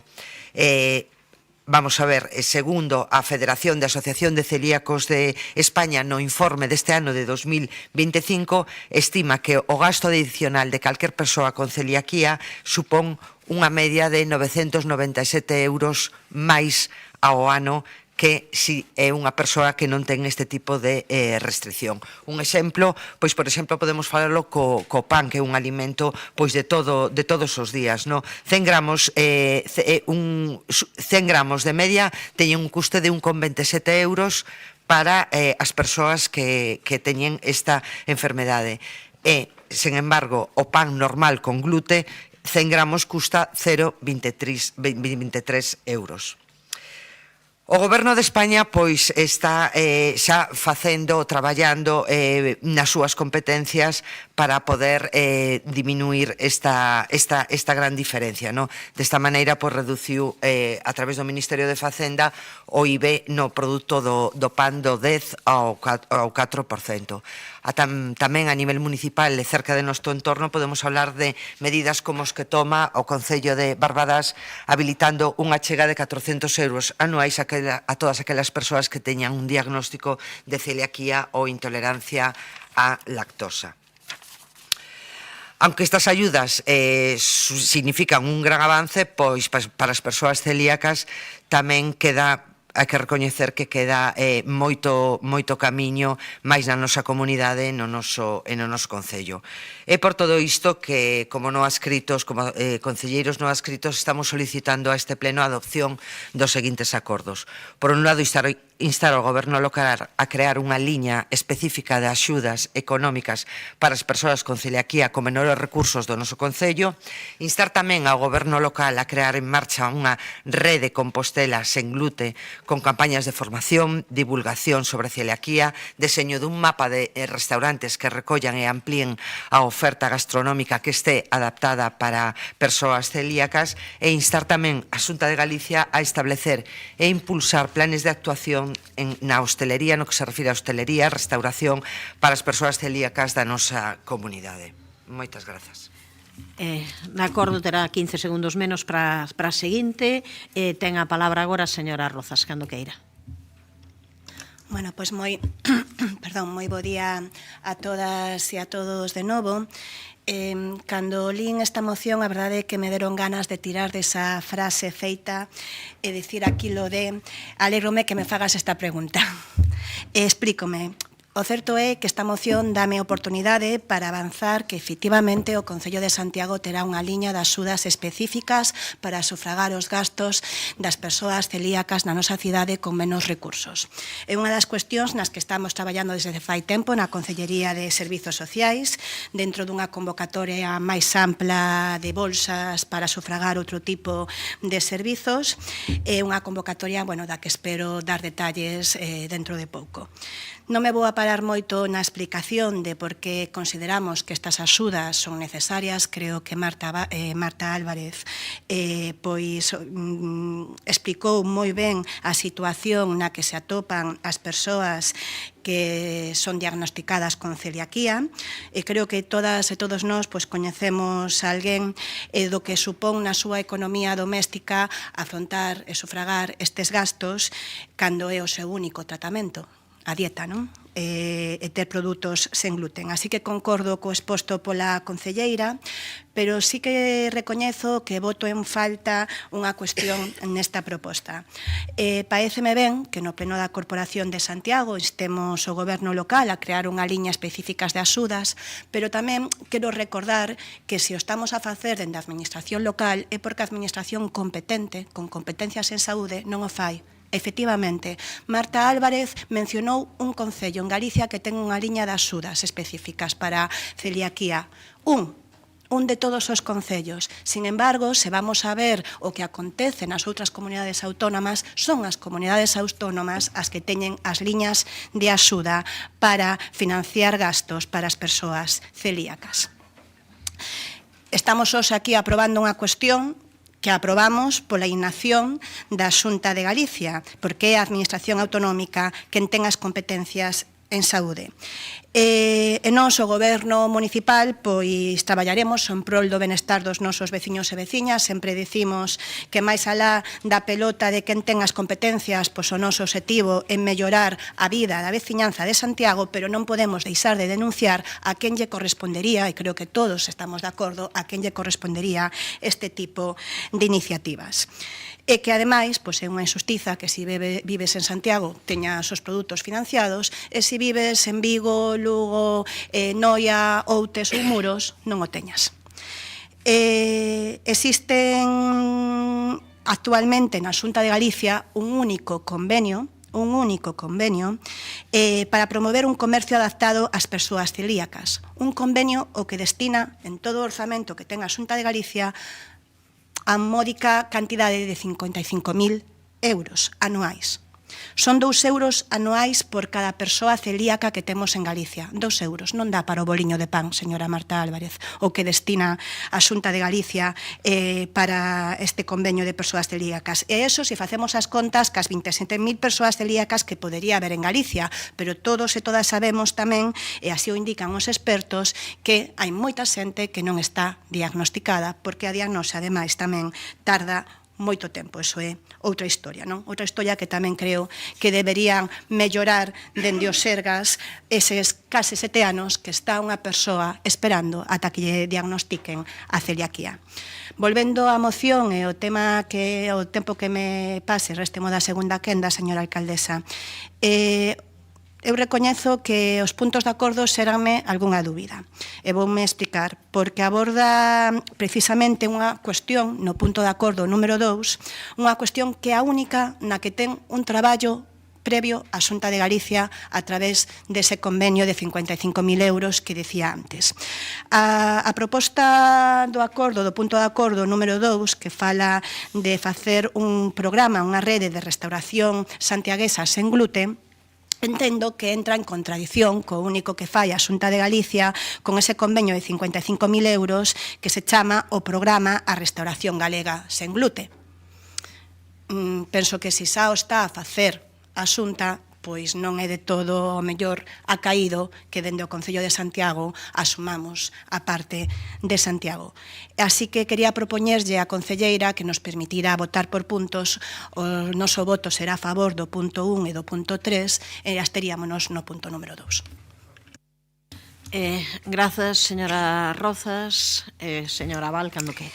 Gracias, alcaldesa. Bueno, como ben acaban de explicar as concelleiras María Rozas e Marta Álvarez, a enfermedade celíaca é un proceso frecuente de naturaleza autoinmune que afecta a individuos genéticamente predispostos inducido pola ingesta de gluten, con maior prevalencia en mulleres que nos homes, segundo os datos da Asociación de Celíacos de Galicia.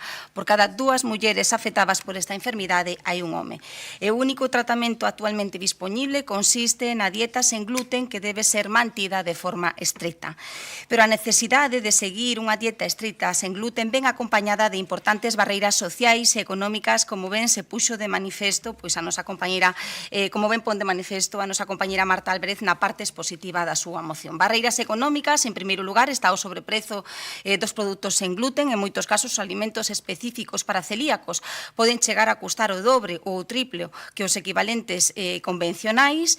Neste sentido, o Goberno de España veu de aprobar unha rebaixa do tipo impositivo do pan sen gluten do 10% ao tipo superreducido do 4%, contribuindo a rebaixar un pouquiño o custo da cesta das persoas afectadas, pero a enfermidade celíaca tamén ten barreiras sociais, unha fenda na poboación ao ter que cambiar non só a súa alimentación diaria, sino tamén a adaptación dos seus hábitos sociais. Debemos traballar neste sentido pola inclusión social e laboral das persoas celíacas.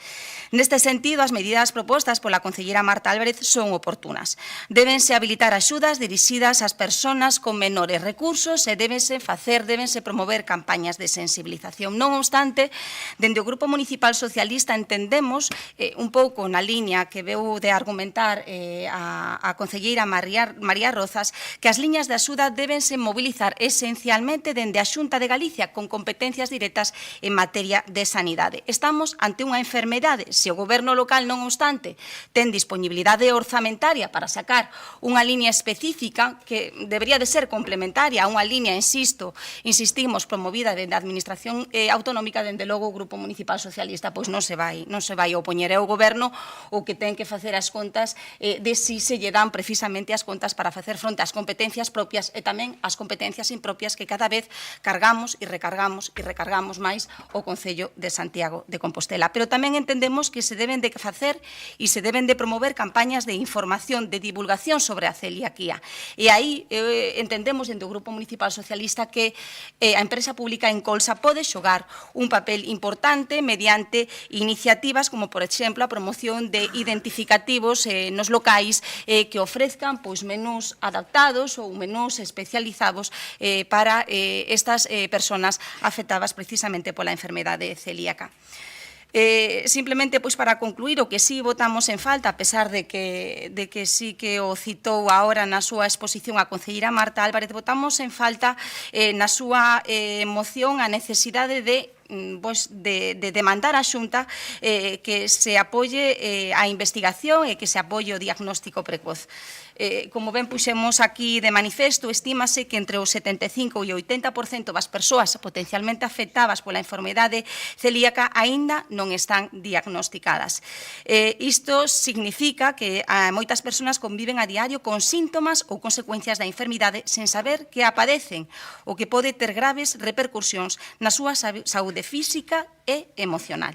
Estes datos poñen en evidencia a necesidade urxente de formación específica e de campañas de cribado ou diagnóstico precoz. En resumo, ser celíaco, quíteme da seguinte intervención, alcaldesa, ou celíaca non debería de supoñer unha carga económica nin unha limitación social, xa que a través de políticas públicas xustas podemos avanzar cara a unha sociedade máis igualitaria onde a saúde e a seguridade alimentaria sexa un dereito real para todas as persoas. Neste sentido, dentro do Grupo Municipal Socialista vamos a votar a favor da moción presentada pola concelleira Marta Álvarez, non sen antes, sen remarcar esta cuestión básica. As axudas deben ser promovidas esencialmente pola Administración Pública competente na materia, neste caso, a Xunta de Galicia.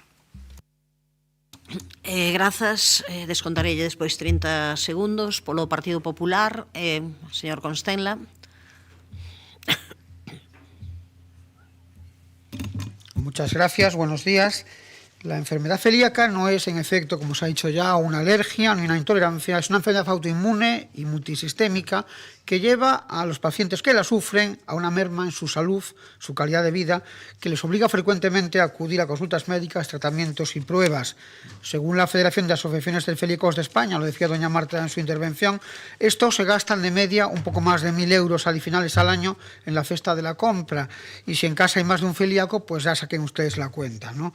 Las personas celíacas enfrentan dificultades significativas en su día a día, a pesar de los avances de la concienciación sobre la enfermedad. Aún existen barreras y carencias que requieren atención urgente. Enfrentan desafíos cotidianos como la dificultad para encontrar alimentos seguros en establecimientos comerciales. Esta situación no solo afecta a su calidad de vida, sino que también puede tener graves repercusiones, como digo, en su salud, si no se aborda adecuadamente. Es esencial fomentar la formación y la sensibilización sobre la enfermedad celíaca en todos los ámbitos de la sociedad. Desde luego, desde el municipalismo se puede jugar un papel importante en la promoción de establecimientos libres de gluten, incentivando a los comercios locales a ofrecer opciones seguras para estas personas. Es muy importante que Santiago apueste por ser una ciudad preocupada y sensible con la salud y calidad de vida de sus vecinos, y especialmente comprometida con la población más vulnerable y la reducción de las desigualdades que tanto afectan a colectivos como, en este caso, los pacientes de enfermedad celíaca, ¿no? En este sentido, reiterando nuestro apoyo a las personas celíacas, a sus familiares, asociaciones que les representan y el resto de agentes implicados, vamos a votar a favor de su propuesta, señora Álvarez, y nos permitimos sugerirle algunas líneas que bien podría incorporar a la resolución de su moción. Estas son las siguientes, que es instar a que se efectúe por parte del Gobierno municipal un estudio de las familias con dificultades económicas que tienen enfermos celíacos en la unidad familiar, para poder recibir ayuda de parte de los servicios sociales, o bien incentivando, y algo se ha dicho aquí también, fomentando una campaña que fomente el uso del distintivo oficial que permita identificar fácilmente a estos establecimientos desde su exterior. Doña María, no me resisto a dedicarle mis últimas palabras. Cuando usted saca pecho para criticar a la Xunta de Galicia, algo que precisamente me resulta enormemente aventurado, porque no hay más que ver cuál es su apoyo, el apoyo de su concejalía a eventos como la Cuarta Feira Gastronómica Sin Gluten, donde el concello no pone absolutamente nada. Es muy fácil reclamar que otras administraciones hagan su trabajo, pero bueno, esto es lo que tiene la vida política, doña María. No siempre es factible echar la culpa a alguien de la ineficacia y de la ineficiencia personal en la gestión. Muchísimas gracias. Grazas, señor Constenla. Tempo para a réplica. Ten un minuto 45 segundos. Señora Álvarez, grazas. Vou intentar ser rápida. Grazas pola acollida por parte de todos os grupos.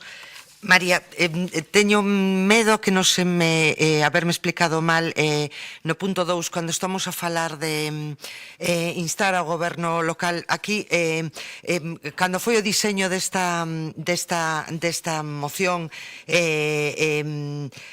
si quería centrar no punto 2 a intención por parte ou a competencia por parte local en formación, pero estaba pensando en Escola de Cidadáns, lo que es formación na manipulación a nivel doméstico, en rede de restaurantes informativos para a poboación, así como punto 3, donde se insta a Xunta de Galicia pois a establecer unha seguridade alimentaria a través de axudas, como teñen que facer en moitas ocasións a hostelería e restauración, para poder diseñar ou separar zonas de cocina para que sea desde un punto de vista seguro.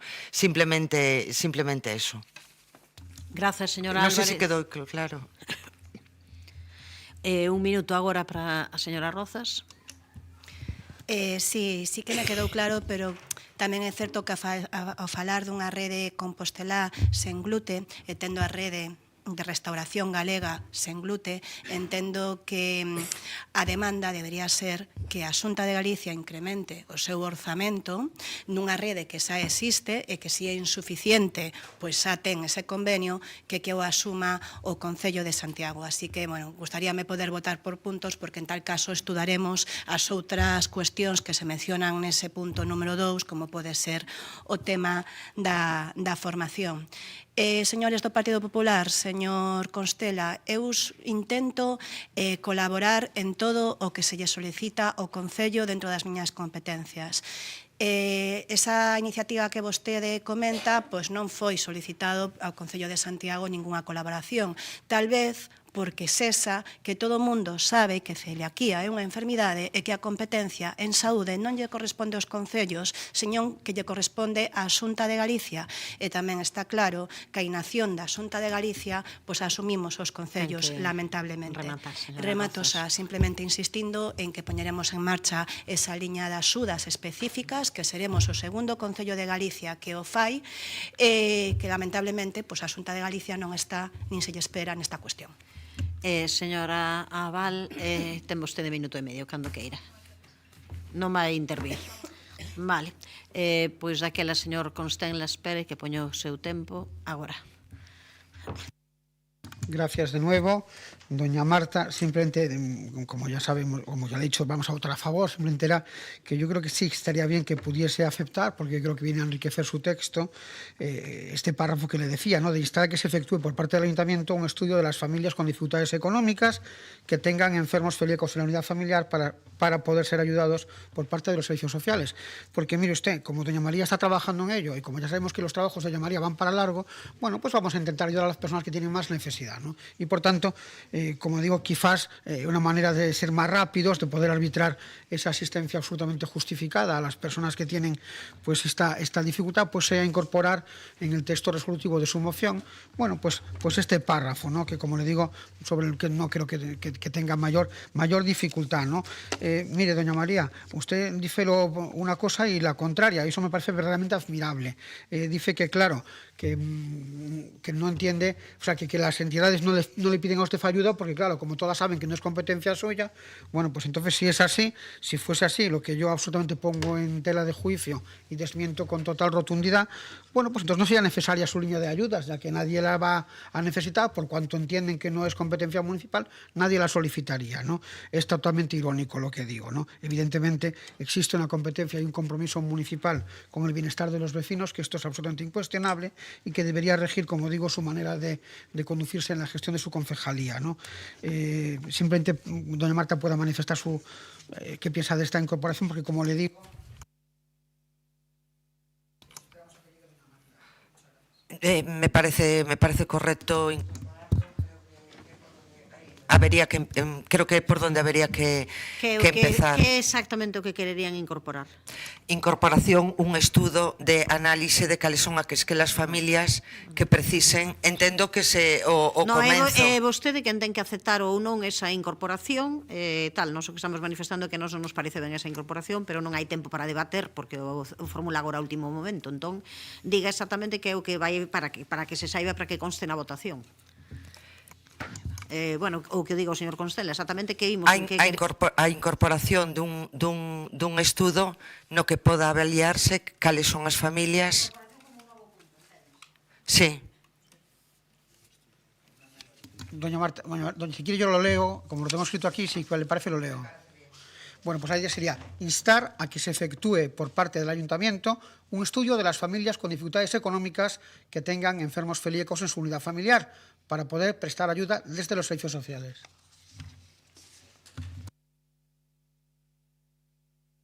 Sí. O si quiere yo le paso al secretario el texto, ¿quiere?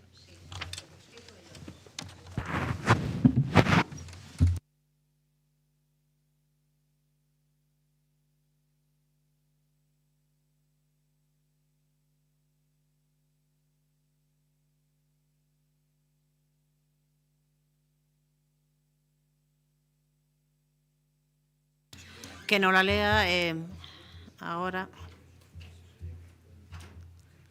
Entendo que sería incorporar un punto 3 e pasar o 3 a 4, o sea que todos os tres primeiros son instar ao goberno local, non?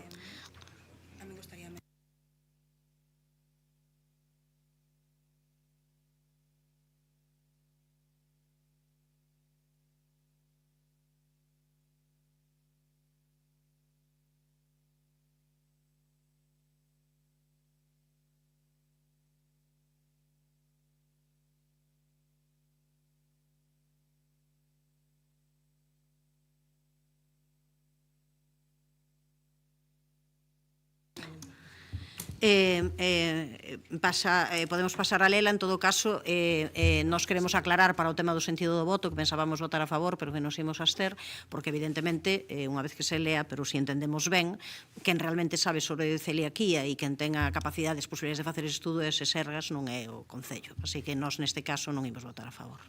Lea a proposta. Sí, a emenda... A non ser que non se definiu si valía a votación por puntos, que eso tampouco se definiu.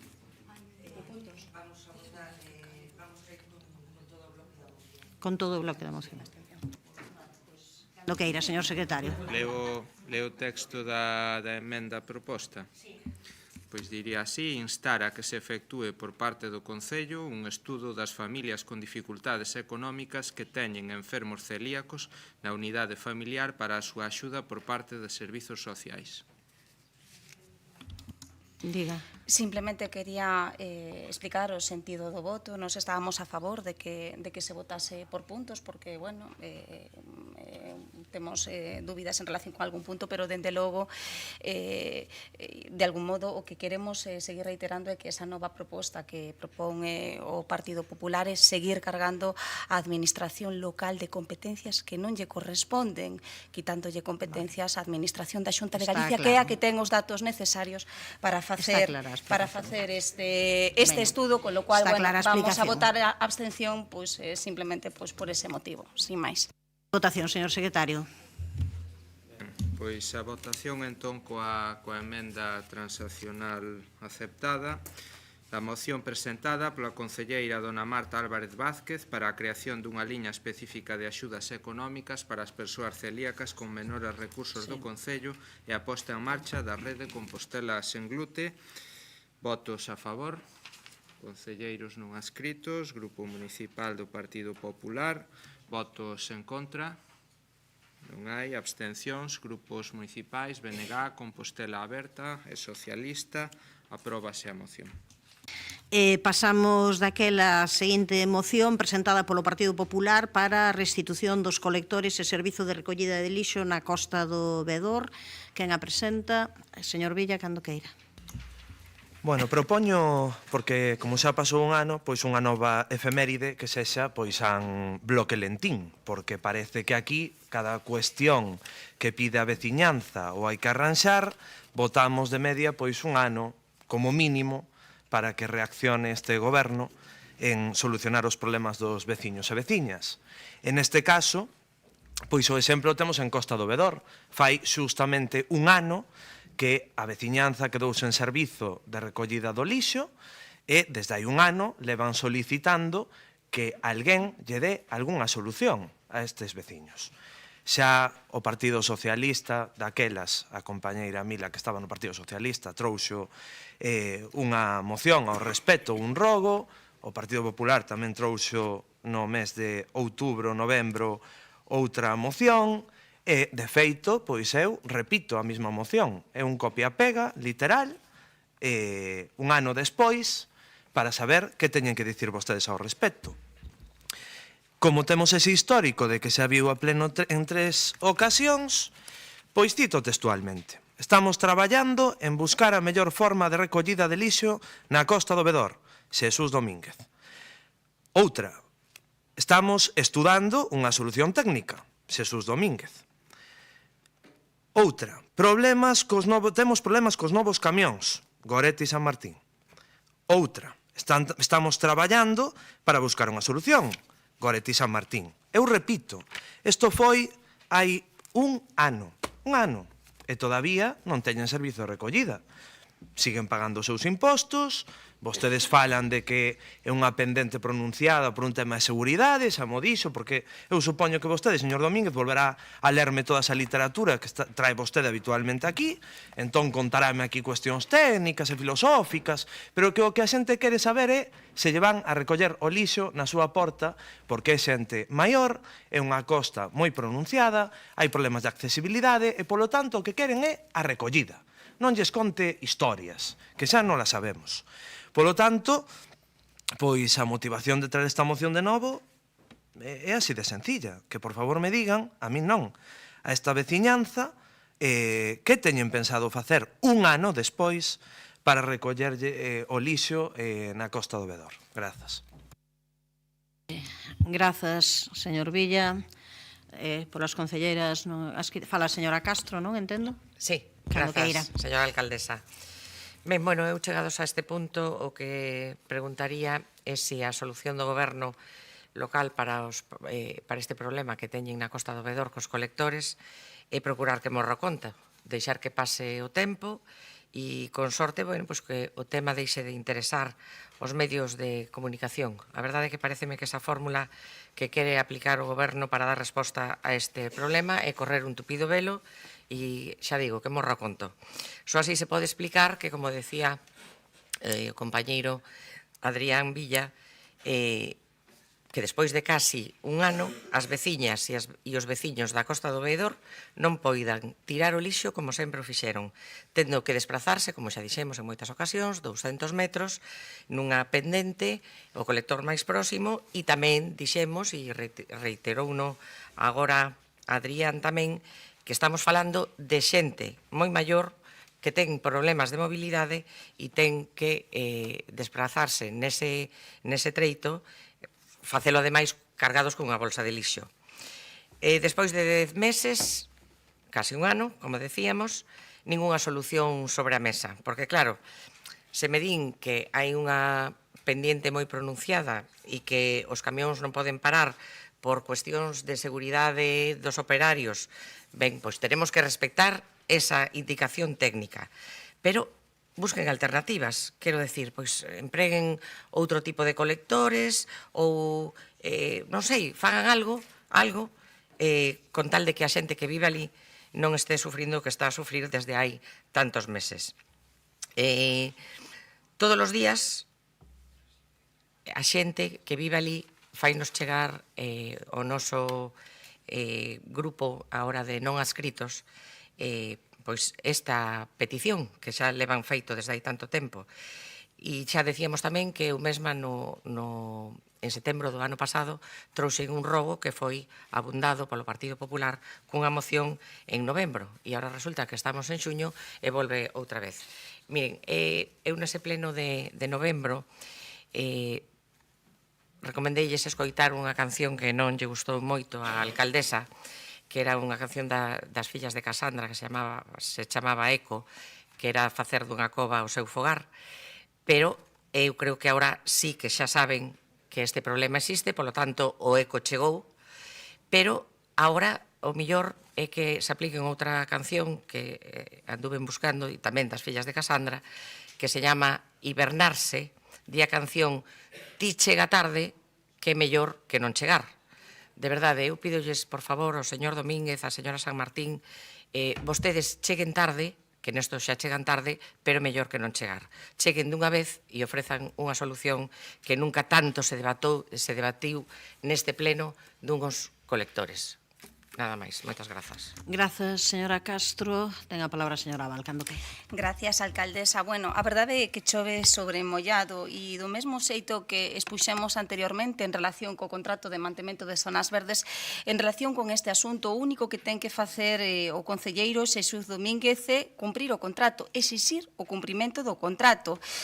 Os pregos técnicos, que hai que leerlos de vez en cando, establecen que a dirección do contrato será responsabilidade da área de medio ambiente municipal, é dicir, é a súa responsabilidade a quen lle corresponderá coordinar e supervisar a execución do contrato, adoptar as decisións e editar as instruccións necesarias coa finalidade de garantir, de asegurar que a súa execución se axusta ao establecido no contrato, cursando ao contratista as ordes e instruccións que proceda dende o órgano de contratación.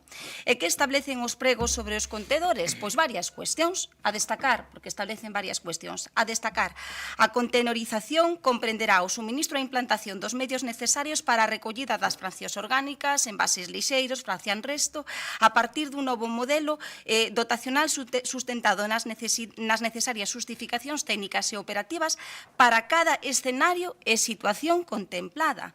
A dotación principal poderá facerse fundamentalmente nun sistema de carga lateral ou de bilateral común para todas as fraccións e operativo para todas as casísticas convencionais. De calquera xeito, e isto é importante, a proposta que se configure deberá respetar as referidas dotacións amosadas anteriormente, tendo en conta tamén que a colocación das distintas baterías de colectores deberá guardar unha distancia máxima entre elas de 200 metros agás nas zonas rurais.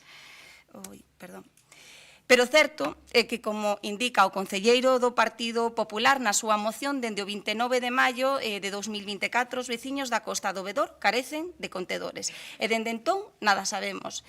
En xullo de 2024, a alcaldesa Goretti San Martín, nunha entrevista en Radio Voz, anunciou que os veciños de Costa do Vedor que teñan problemas para depositar a basura nos contedores se lles recollerá porta a porta. Dice a alcaldesa que precise a recollida persoal terá que comunicalo e decidir que días o depositan, aclarou a alcaldesa Goretti San Martín. A día de hoxe, pois non sabemos nada.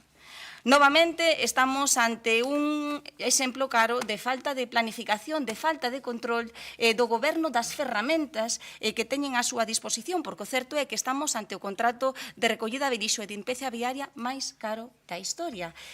Deben saber empregalo, porque, insistimos, os pregos técnicos establecen uns instrumentos necesarios para exixir ou para poñer a disposición das veciñas e veciños os medios que resulten necesarios para garantir un dereito fundamental como é o da que poidan depositar o lixo nunha distancia mínimamente aceptable das súas vivendas. Grazas, señora Val. Ten a palabra o señor Domínguez. Moitas grazas, alcaldesa. Esta cuestión pois xa foi debatida en varias ocasións neste pleno. E tal e como nos comprometemos, pois este goberno estivo traballando para buscar unha solución a esta problemática que, por moito que se queira simplificar, presenta diversos condicionantes técnicos que non é responsable pasar por alto. Unha vez máis, gustaríame incidir en que na situación actual provisional ata que se executa a solución definitiva, séguese prestando servizo cumprindo cos requisitos fixados no contrato. A rúa ten unha lonxitude de 228 metros e os colectores sitúanse en este momento nos extremos, o que supón unha distancia inferior a 115 metros nos puntos máis desfavorables. Evidentemente, cúmplese con esas prescripcións, pero temos tamén que cumprir co Código de Circulación, evidentemente, que condicionaba, como xa explicamos anteriormente, pois a circulación como se viña prestando o servizo en dirección contraria. Por outra banda, repito de novo, que se ven existen rúas cunha pendente similar, preto do 13%, como afirmaba o concelleiro do Partido Popular, en ningunha delas se fai a recollida en sentido ascendente, o que supón un risco para as persoas traballadoras, por razóns máis que evidentes a hora de colocar o colector no peine traseiro, en carga traseira, e tamén para a seguridade vial. Como xa anunciamos, estamos executando un proxecto de mellora da accesibilidade en 14 puntos da cidade e unha das localizacións é o cruzamento da avenida de Quiroga Palacios coa Costa do Vedor. Aproveitaremos esa obra para implementar a solución que xa explicamos con anterior, que consiste na colocación dun semáforo para o que é necesario executar a instalación eléctrica pertinente.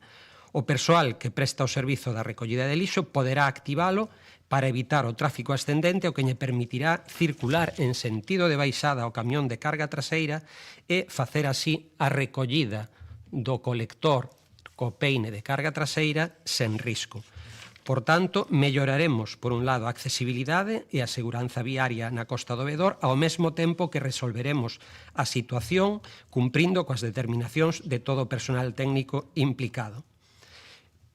cumpre pedir, pois unha vez máis, paciencia e colaboración da veciñanza que manifestou as dificultades para depositar o lixo nos puntos de acopio establecidos e repetir que mantemos a recollida na rúa neses puntos, nos dous extremos, arriba e abaixo, con unha distancia menor a 15 metros.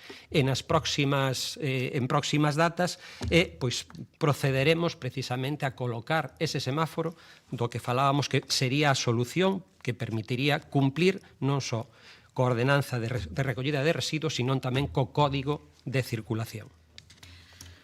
Tempo para a réplica para o señor Villa, cando queira.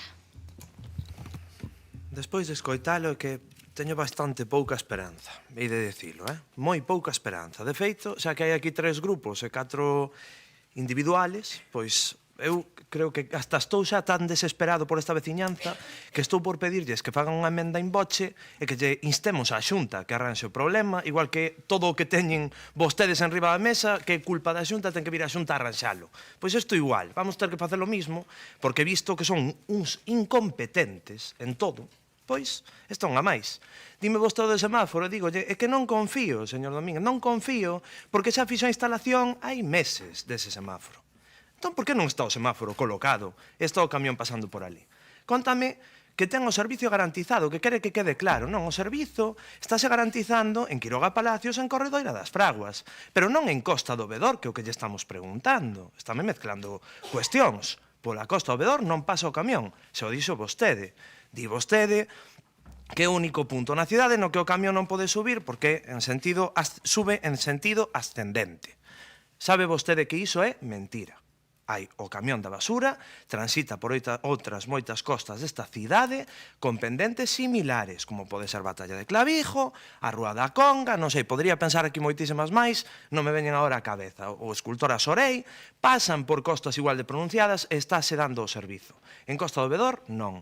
Por lo tanto, eu repito, nesta efeméride de San Bloquelentín, por favor, lle pido que non cheguemos ao mes de outubro outra vez e que volvamos a ter que traer aquí unha pregunta, un rogo ou unha moción para que lle recollan o lixo ás persoas da Costa do Vedor, porque están xa desesperadas. E se non vai facer nada, dígao claramente, de a cara, e non lles cobren polo menos o servizo de recollida do lixo, porque é unha vergonza. Grazas, señor Villa. Perdón, nada, rapidísimo, porque teño unha emenda da compañeira Mila Castro, que non me acordei, que, bueno, o que pedía na miña moción era que se restitúa o servizo de recollida e a compañeiro que me di é buscar de forma urxente alternativas axeitadas para que volvan a ter o servizo. Bueno, eu non tiña problema en aceptala, pois xa lle aceptei en novembro ano pasado, pero é que agora mesmo que busquen alternativas despois dun ano é que pareceme surrealista por este señor, non porque pola súa aportación. Entón, é que xa é restaurar o servizo. Buscar solucións, creo que en 365 días puideron telas aquí en riba da mesa. Nada máis. Señora Castro, a súa quenda. Grazas, señora alcaldesa. Independentemente de que se acepte ou non se acepta a emenda, nos imos votar a favor desta moción, entre outras cousas, porque os primeiros que trouxemos este tema ao pleno, pois fomos nós. A ver, tiña preparado aquí algunha cousa que escribín, pero non vou escribir nada. Eu pediría ao señor Domínguez que a min que me consta que é unha persoa non só no plano personal, sino tamén como concelleiro, que é unha persona que ten sensibilidade, unha persona empática, de verdade, non pode pasar máis tempo. Señor Domínguez, non pode pasar máis tempo.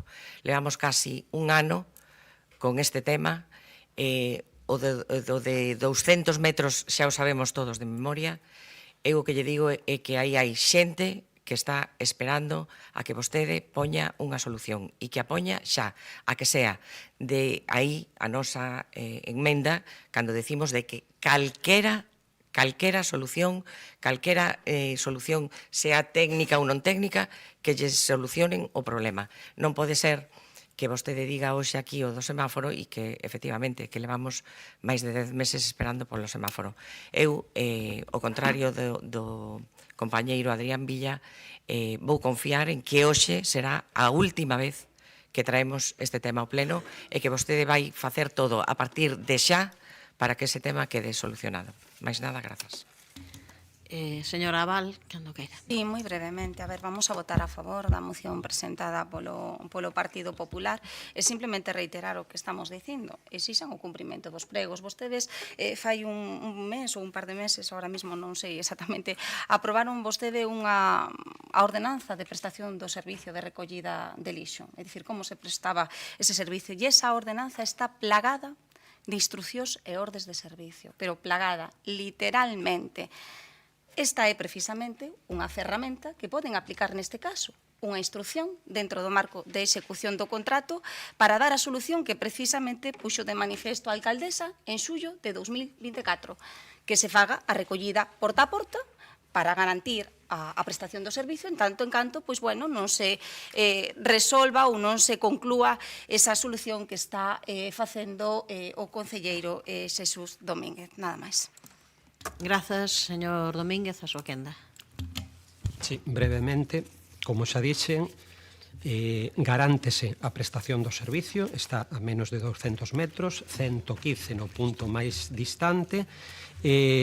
Este servizo estábase prestando, e recordo, unha sinalización que permitía de prohibido o sentido da marcha descendente agás os servizos de recollida, unha vez que a Policía Municipal detecta que hai risco e cambia esa sinaléctica, non se pode facer o servizo así, e para facelo pois hai que instalar ese semáforo e o faremos coincidir coas obras, como xa dixen, de mellora da accesibilidade en este punto e será, pois como xa dixen, nos próximos meses. Grazas. Pasamos á votación, señor secretario. Moción presentada polo Partido Popular para a restitución dos colectores e servizo de recollida de lixo na Costa do Vedor. Votos a favor, grupos municipais, unanimidade, apróbase a moción. Vale, pois vamos a facer un alto agora, un descanso no pleno, volvemos ás 4:30 da tarde.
Ben, moi boa tarde.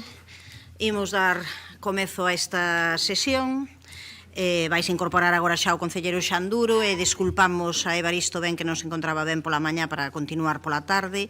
Imos coa moción que leva o número 5 das presentadas na orde do día, esta presentada polo Partido Popular para instar ao Goberno local a exixir do Goberno central a licitación e execución das obras do Orbitaliño.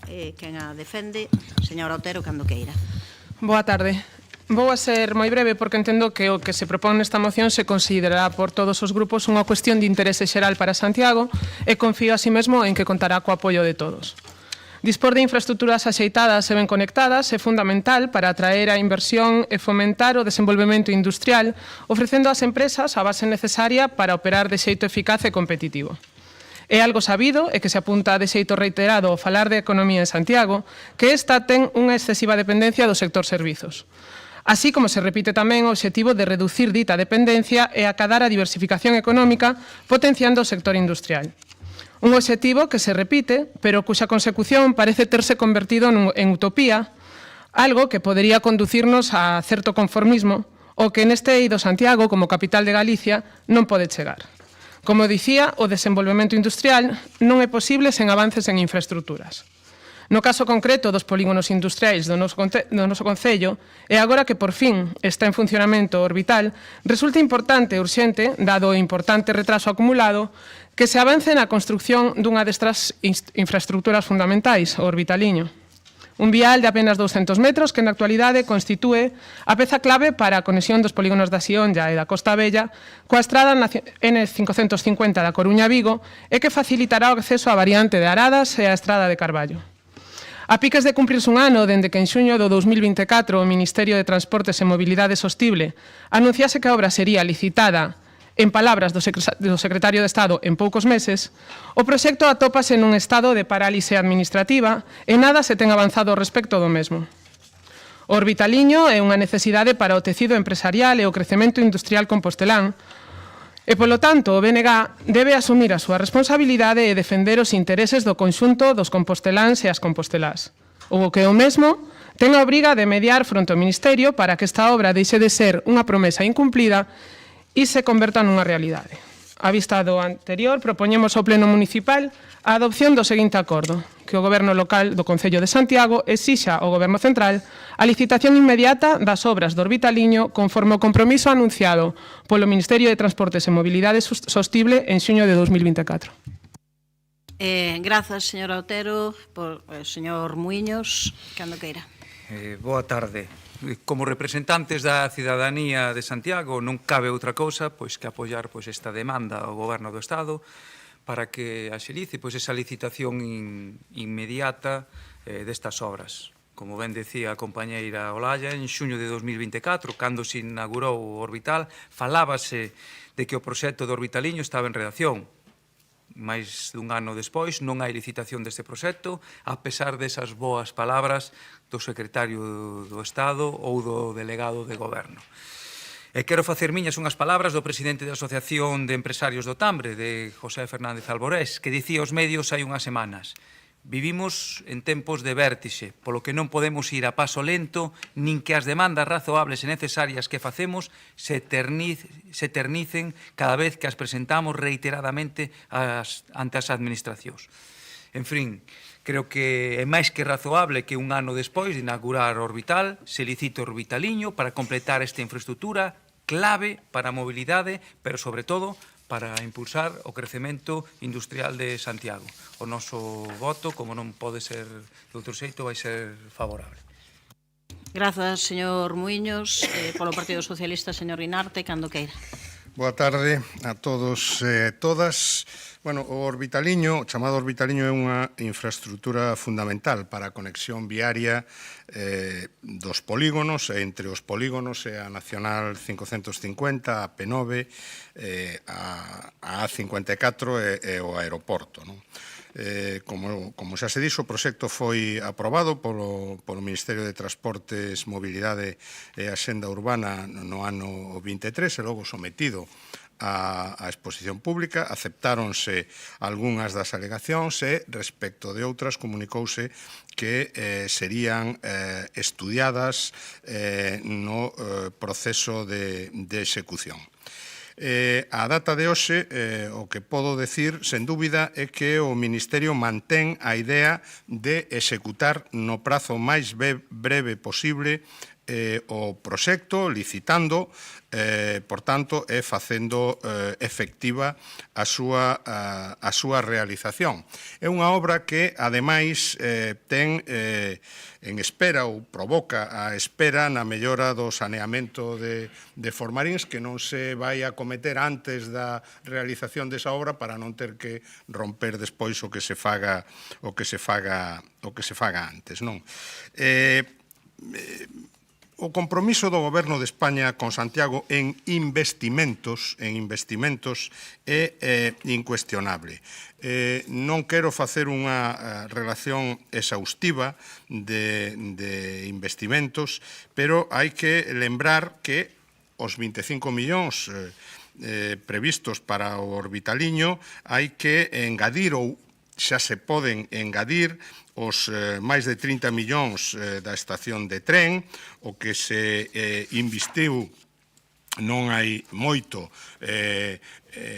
no programa de rehabilitación de edificios, os 33 millóns previstos, xa se falou a mañán deso, no aeroporto Rosalía de Castro, a bonificación do transporte urbano e outras cousas, os 50 millóns, que son o 80% da inversión na EDAR, o investimento no proxecto entre SAR e Sarela, o novo cuartel da Guardia Civil. Sen saír desta praza do Obradoiro temos os 3 millóns para a rehabilitación deste edificio no que nos atopamos, os 36 millóns para a rehabilitación integral do Hostal dos Reis Católicos. En fin, creo que non son palabras, son cifras que falan do compromiso de investimento do Goberno de España con Santiago. E, por tanto, o Grupo Municipal Socialista vai apoiar sen ningún titubeo esta moción e vai a traballar para que o Ministerio de Transportes, Mobilidade e Axenda Urbana licite canto antes este proxecto e se poida iniciar a súa execución. Grazas, señor Guinarte. Vou intervir eu neste caso polo Goberno e vou comezar pola parte final que decía a señora Otero. Si, parece non que vai ter unanimidade non nesta proposta, que todo o mundo entendemos que é fundamental e imprescindible esta construción desta infraestructura para Santiago de Compostela, mas tamén quero dicirlle, porque o cita na súa moción varias veces, a responsabilidade do BNG, que non tema que o BNG, tanto no Congreso, formulando diferentes cuestións, diferentes preguntas, e facendo ao final unha realidade algo que tamén acaba de facer referencia ao portavoz do Partido Socialista, e é que grazas a esas negociacións entre o BNG e o Partido Socialista, por exemplo, aforramos 11 millóns de euros na EDAR, este Concello de Santiago, pasando desa porcentaxe do 65% ao 80% dos fondos que se puxeron, e tanto niso como na construción do Orbitaliño estamos vixiantes tamén desde este Goberno, o conxunto do Goberno Municipal, falando coa demarcación de estradas, co delegado do Goberno, e poñendo sobre a mesa unha e outra vez que esta infraestructura é imprescindível para conseguir esa boa conexión entre a AP9, a Nacional 550, para garantir a mellor das mobilidades desde os polígonos industriais da cidade co resto do territorio.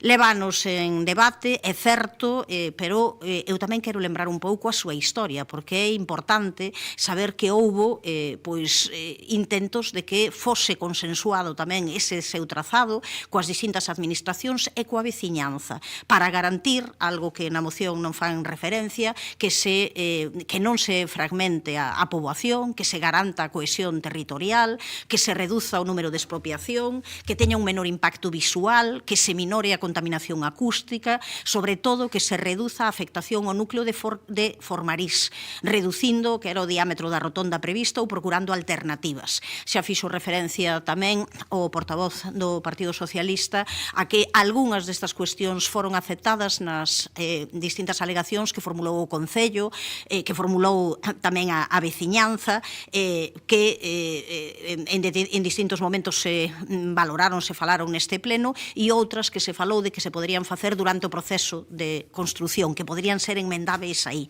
En todo caso, a nós nos parece fundamental que intentemos conseguir tamén que na súa construción haxa unha reducción do seu impacto. E para iso, nada máis chegar ao goberno, tivemos unha primeira xuntanza das varias coa demarcación de estradas. A primeira foi justamente o 2 de agosto de 2023 para salientar todas estas cuestións. E aí sí que nos trasladaron esa posibilidade de minimizar o impacto da obra con diversas medidas de seguranza viaria, como a creación de pasos elevados para as persoas, diminución dos impactos visuais e acústicos. Realmente, hai que dicilo que nin a nós como goberno, nin ao Concello de Santiago, polas alegacións que presentou no seu día, nos parece que sexa o mellor trazado posible pero visto, imos ver o que pasa, porque entendemos que é un obxectivo fundamental para Santiago a construción deste orbitaliño, na liña do que din, é certo no que recollen da súa moción, de conseguir esa diversificación económica de Santiago, de apoiar a súa industrialización, e ademais foi algo que nos reclamou unha e outra vez e que o conxunto de persoas que estamos nesta corporación asinamos no foro cívico. Así que, por iso, nós o que sabemos agora é que o proxecto de trazado está rematado e que están pendentes de conseguir eses fondos para proceder á súa licitación. Nós esperamos que iso sexa o máis rapidamente posible. Desde eses orzamentos de 2023, onde se reservaban 500.000 euros para o proxecto, é certo que non houbo avances e son horas xa de acelerar eses procesos para que ese orbitaliño sexa unha realidade. E é por iso que nesa liña, desde este goberno municipal, imos votar a favor desta iniciativa. Pasamos daquela réplica, se quere, señora Otero, si queren usar a súa quenda. Sí, nada, moi rápido. Insistir en que falamos de exercer a responsabilidade, porque o secretario de Estado falaba de poucos meses e vai alá un ano sen que saibamos nada. Sería interesante que fixeran seguimento deste proxecto e de outros similares, pois sin necesidade de que a oposición lle teñamos que facer o acordo, non? E falaba da responsabilidade e da capacidade que entendo teñen como socios que son do goberno do señor Sánchez, e sendo socio deles, pois supoño que terán capacidade de, certa facilidade de interlocución con el e de exixir tamén pois que se cumpran os compromisos, non, desa sociedade, porque a día de hoxe tampouco se sabe moi ben cales foron os beneficios para Galicia desta sociedade da que falo, porque hai tamén, ou vai facer un ano, de que a senadora Carmen Silva do BNG preguntaba ao señor Sánchez sobre o tren en Galicia e lle recordaba un acordo que dis que chegaron sobre un tren de cercanías, e creo que a resposta tampouco foi demasiado clara. A vista está a día de hoxe quen nese acordo de goberno acadou os seus obxectivos e a quen lle tomaron o pelo, non? Nada, esperar que co caso do orbitaliño haxa máis responsabilidade e máis seriedade que co acordo sobre o tren e o acordo que facía referencia a senadora nacionalista hai cerca dun ano. Mais nada. Grazas, señora Otero. Señor Muiños, non intervén. Señor Guinarte. Sí, non creo que proceda agora a facer o debate do tren, que sería moi interesante, por outra parte tamén, respecto ás responsabilidades de cada quen. Eu insisto, nós imos votar a favor e imos traballar, ademais, para que isto se licite no prazo máis breve posible. Vostede falou na primeira intervención de que eran 200 metros, como dando a entender que era unha cousiña pequena. Bueno, 200 metros son a actuación sobre a Nacional 550, pero vai moito máis alá de 200 metros a actuación, nada máis. Grazas, señor Guinarte. A verdade é que me sorprendeu esta segunda intervención da señora Otero, porque o lóxico sería dicir que ben, que todo o mundo estamos de acordo en remar todo o mundo a favor do orbitaliño. Parece que en vez de estar a favor diso, o único interese que hai é ver se disparamos. Disparamos contra o BNG, contra o PSOE, disparamos a ver que foi o que fixeron. Pois claro, a verdade é que é un pouco extraño. O lóxico sería, se esa é a intención, mira que ben que conseguimos unidade para exixir, neste caso, que poida haber celeridade a este respecto.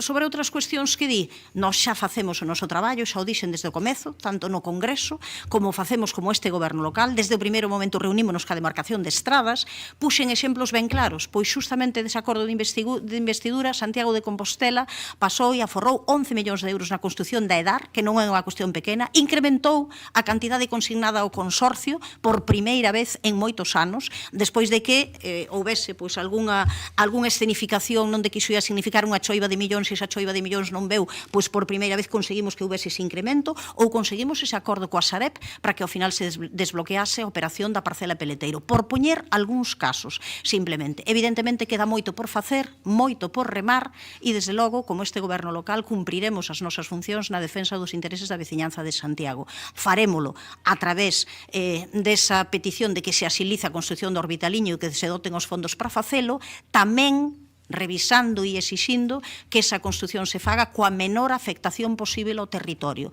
porque esa é unha cuestión que tamén, insisto, pola que tamén temos que velar para conseguir que a veciñanza do rural, a veciñanza dos núcleos máis afectados, pois se vexa o menos prexudicada posible coa construción desta infraestructura que xa digo que é absolutamente vital para Santiago. E aínda que temos unanimidade, pasemos á votación, señor secretario. Moción presentada polo Partido Popular para instar ao Goberno local a exixir do Goberno central a licitación e execución das obras do orbitaliño. Votos a favor. Apróbase por unanimidade. Pasamos á seguinte moción presentada tamén polo Partido Popular para o desenvolvemento de accións locais para previr e diminuir o idadismo. Señor Otero, cando queira. Boa tarde a todos e a todas. Quero comenzar a miña intervención facendo unha especial mención ao estudantado que hoxe comezou as probas da PAU. Moita sorte ao presente e ao futuro da nosa cidade. As persoas diferenciámonos por moitos elementos, por crenzas ideolóxicas, religiosas e outros elementos, pero coincidimos todos nun denominador común. Todos cumprimos anos, todos imos envellecer porque a alternativa é peor. A idade é unha data, un número, pode ser dun díxito, de 2 ou incluso 3, pero a idade presupón respeto e dereito a disfrutar de cada etapa do proceso vital. Pois ben, en relación coa idade, hoxe traemos a este pleno esta moción sobre uns hitos latentes na sociedade actual, os estereotipos, os prexuizos e a discriminación das persoas por razón da idade. Para empezar, facendo fronte a un problema ou un fito, primeiro hai que saber poñerlle nome, pois como se soe decir, o que non ten nome non existe. Xurde así o termo idadismo, termo acuñado a finais da década dos anos 60 polo estadounidense Robert Butler para definir a discriminación contra as persoas por razón da idade. Importante o feito de que en Galicia, desde o 2022, somos a primeira comunidade autónoma na que existe unha cátedra de idadismo, concebida para transformar a maneira de pensar, de sentir e de actuar ante o envellecemento. Neste mesmo ano, do 2022, o termo idadismo foi incorporado para as Reais Academias Galegas e Españolas respectivamente. É o defensor del pueblo, no recente informe de 26 de marzo, referido a 2024, por primeira vez introduce o termo idadismo como factor de discriminación, especialmente no caso de mulleres maiores víctimas de violencia de xénero. Así, pois, xa temos o nome, idadismo, un termo que é conveniente ir introducindo na política municipal. O idadismo xurde cando a idade se utiliza para eticar as persoas por determinadas características que causan dano, desvantaxe ou injustiza, ou menoscaban a solidaridade interxeneracional.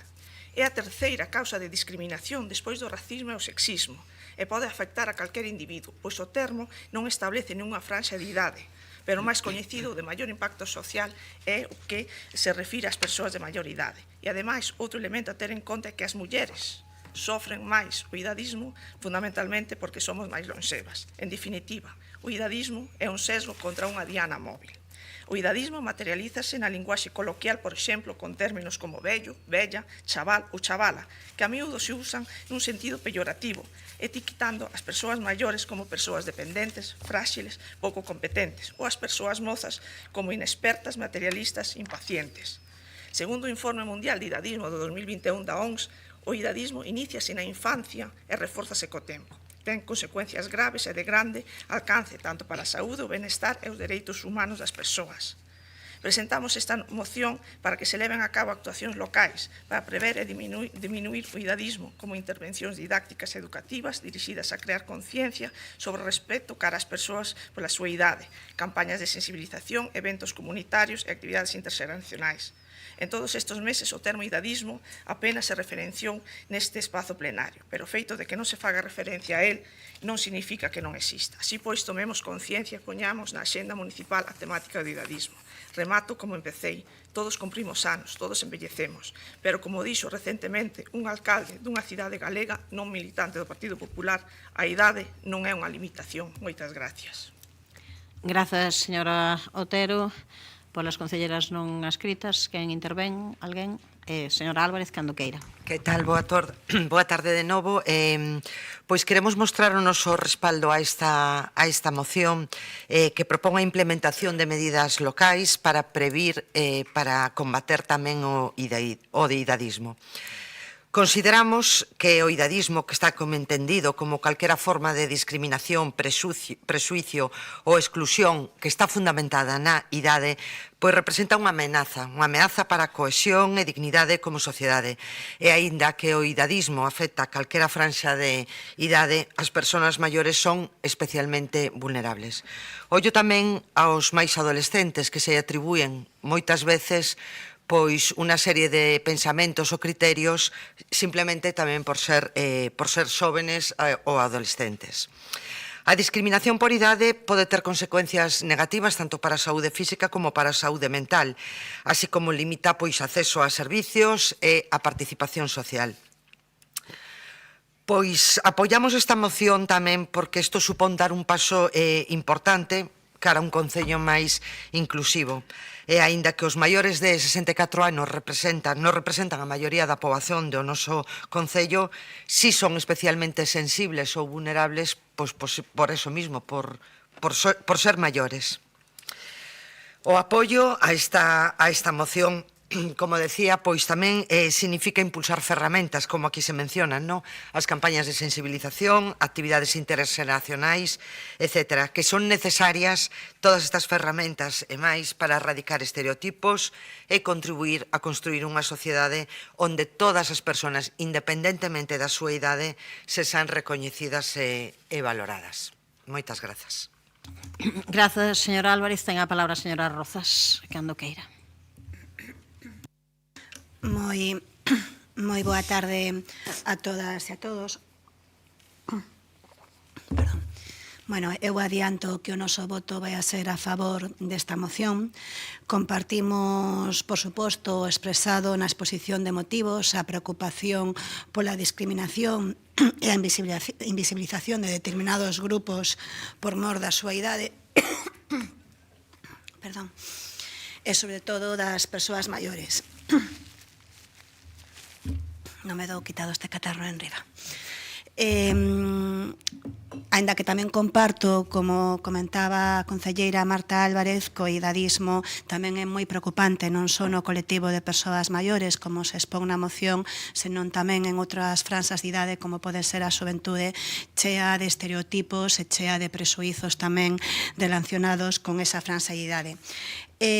No que ten que ver ca atención ás persoas maiores, esta é unha prioridade deste goberno, vímolo demostrando con diferentes iniciativas pensadas en mellorar a calidade de vida das persoas maiores na nosa cidade, e algunha delas pois tamén na liña do que propón esta moción para diminuir ou para previr o idadismo. Sabedes que agora estamos realizando un traballo, un estudo sobre a situación das persoas maiores en Compostela para ter as principais liñas estratégicas de acción municipal para reactivar a nosa participación da nosa cidade na rede de cidades amigables coas persoas maiores e precisamente o tema do idadismo é unha cuestión que se estuda pois nesa diagnose.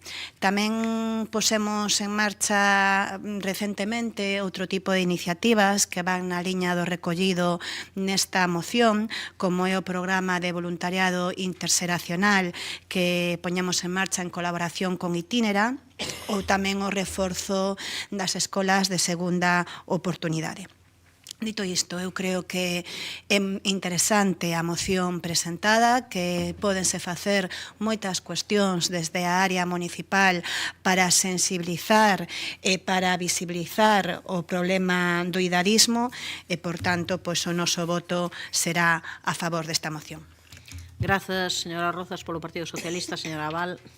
Gracias, alcaldesa. Bueno, o idadismo, como ben acabades de expoñer todos os grupos municipais, é unha forma de discriminación silenciosa, pero moi presente na nosa sociedade, polo que é fundamental que todas as administracións teñamos unha postura activa contra esta realidade, non só a administración local, impulsando plans integrais de acción para previr e reducir o idadismo que involucre tanto a administración autonómica como a administración local. Plans integrais que aborden cando menos os seguintes eixos, pois intervencións didáctico-educativas é fundamental comenzar pola base. Debense introducir nos centros educativos actividades e contidos que fomenten o respeto interxeracional e desmonten os estereotipos relacionados coa idade. As nosas nenas e nenos, os nosos mozos, as nosas mozas teñen que aprender dende cedo que todas as persoas, independentemente da súa idade, teñen valor, saberes e dereitos, que, en definitiva, teñen moito que aportar á sociedade. Aquí a competencia claramente é, sobre todo, da Xunta de Galicia. Neste sentido, pois estaremos á expectativa de como resulta pois esa estrategia galega contra o idadismo con vexencia para o período 2025-2021 do que se deu conta recentemente no Consello da Xunta do 31 de marzo. Outro eixo fundamental para abordar o idadismo pois son as campañas de sensibilización. Aquí sí que pode intervir claramente a administración local ben, de xeito transversal, introducindo pois mensaxes ou introducindo mensaxes que contribúan a diminuir ou erradicar o idadismo nas diferentes campañas de diferentes aspectos que faga o Concello de Santiago, ou ben pois facendo campañas específicas de sensibilización en colaboración, entendemos dentro do Grupo Municipal Socialista coa Administración tamén autonómica, pois en concreto sobre o tema. O fomento de espacios de encontro pois é outra ferramenta clave. E aquí tamén entendemos dentro do Grupo Municipal Socialista que a administración local pois temos moito que aportar.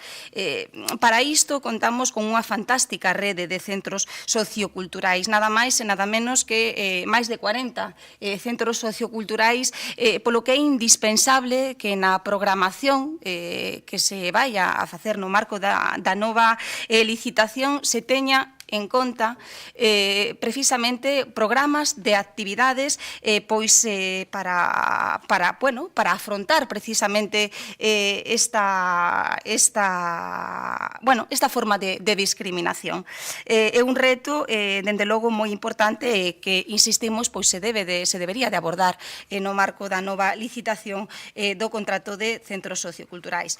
E finalmente, pois tamén é necesario e fundamental promover actividades interxeracionais, como as que puxo de manifesto a concelleira María Rozas, pois que poñan en contacto as distintas xeracións. Todas estas iniciativas contribúen a crear vínculos reais e duradeiros entre as xeracións basados no respeto e no recoñecemento mutuo, polo que dende o Grupo Municipal Socialista pois non podemos máis que votar a favor da iniciativa do Partido Popular para que se leven a campo accións para prever e diminuir o idadismo. Grazas, señora Abal. Non sei se quere comentar algo, señor Otero. Sí. Simplemente dar as gracias a todos por o apoio unánime a esta moción. O presente dounos a oportunidade de ser lonxevos, uns máis que outros, pero ninguén é inmortal. Entonces, todos temos un reloj biolóxico. A discriminación por razón da idade é un tema que nos afecta a todos, pois o ciclo da vida é igual para todos. Se imos ao portal da OMS, podemos ler: el edadismo é un problema mundial. Entón, a capital de Galicia non é allea esta problemática. Desde o respeto e a educación institucional agardo que ningunha das persoas que estamos hoxe aquí presentes neste pleno sufra esta discriminación por razón de idade e, en xeral, ningún tipo de discriminación. Moitas gracias. Grazas, señor Otero. Señor Álvarez, non sei se quere intervir. Só comentar que, bueno, gustaríame insistir en que o idadismo é unha forma de exclusión pois por criterio de idade, e insistir en que, aparte de que a xente maior pois é máis sensible ante isto, hai tamén unha parte de poboación xoven e adolescente que están a sufrir o idadismo, e simplemente remarcar esta reflexión, non? Grazas. De acordo. Señora Rozas, non sei se quere intervir, non. E señora Val, tampouco. Pasamos á votación, señor secretario. Moción presentada polo Partido Popular para o desenvolvemento de accións locais para previr e diminuir o idadismo. Votos a favor. Apróbase por unanimidade. Pasamos á seguinte moción presentada polo Partido Popular para realizar melloras no barrio de Sar ante o abandono de diferentes espazos por parte do Concello. Quen a defende? Señor de la Fuente, cando queira. Buenas tardes de novo. Moitos veciños de Sar se preguntan que fixeron para merecer o abandono que din sufrir.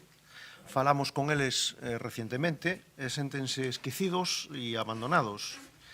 E o certo que o estado de varios lugares, infraestructuras e servicios nos invitan a pensar que os veciños exaxeren. Ao revés, un pensa incluso que se quedan cortos. O estado do empedrado da Ponte de Sar é absolutamente lamentable. Os que pasaron por ali, os que tiveron oportunidade de ver a través de medios o estado da ponte, pois é realmente asombroso. Igual que lamentable que o feito de que leve meses nese estado, sendo un risco para tránsito de automóviles, cos cachos das lousas de pedra saltando ao paso de cada automóvil, se poñan a anunciar unha próxima intervención de 11.000 euros logo do rexistro desta iniciativa. Non é a primeira vez que pasa. De feito, creo que se está convirtindo xa nunha costume arraigada deste goberno. Traballa a destempo, traballa a remolque da oposición en moitos casos, e logo argallan correndo un expediente para poder chegar ao pleno e dicir chegan tarde porque xa estamos traballando neso. Sintomático, creo que era ben gráfica pola mañán a concelleira señora Rozas cando dicía que lle gustaba empezar as intervencións contestando me alegro que me haga esa pregunta. Esa é a forma que teñen de gobernar a cidade. O estado lamentable da ponte románica se une ao estado da praza da Colexiata, onde se teñen producido incidentes por culpa do crecemento exagerado e permitido da vegetación do firme ou a falta de mantemento nas beiras e no interior do río, onde a vegetación invade o monumento e quítalle visibilidade e provoca o seu progresivo deterioro. Nin siquera ao lado mesmo dunha construcción senlleira como esta da nosa cidade son capaces de obviar a súa esquizofrénica aposta pola biodiversidade. Que dicir da senda peonil de Brañas de Sar, agora que chega a primavera e o bo tempo e podemos disfrutar de pasear por ela, atópase visiblemente abandonada, a pesar de ser un paseo moi transitado a diario pola veciñanza. A súa aposta polos matorrais, antes que polo benestar dos veciños, leva a que desde moitos tramos da senda nin siquiera sexa visible o cauce do río.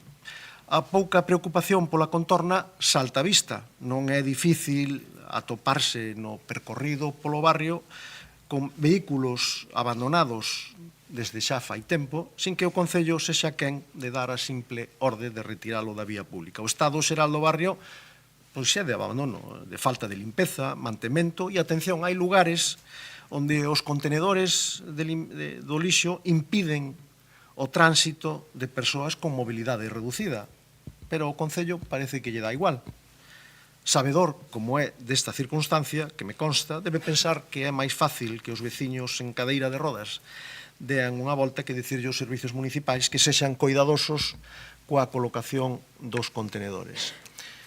Coñecen o texto da moción e pensamos que é moi concreta e perfectamente asumible por todos os grupos municipais, incluso para os que gobernan, e falamos de 3 espacios emblemáticos, senlleiros do barrio de Sar, nos que pedimos a maior brevedad posible, e creemos que xa é tempo de actuar con urxencia, unha limpeza e adecuación a Ponte Románica, a Praza da Colexiata e a senda peonil de Brañas de Sar. Grazas, señor de la Fuente.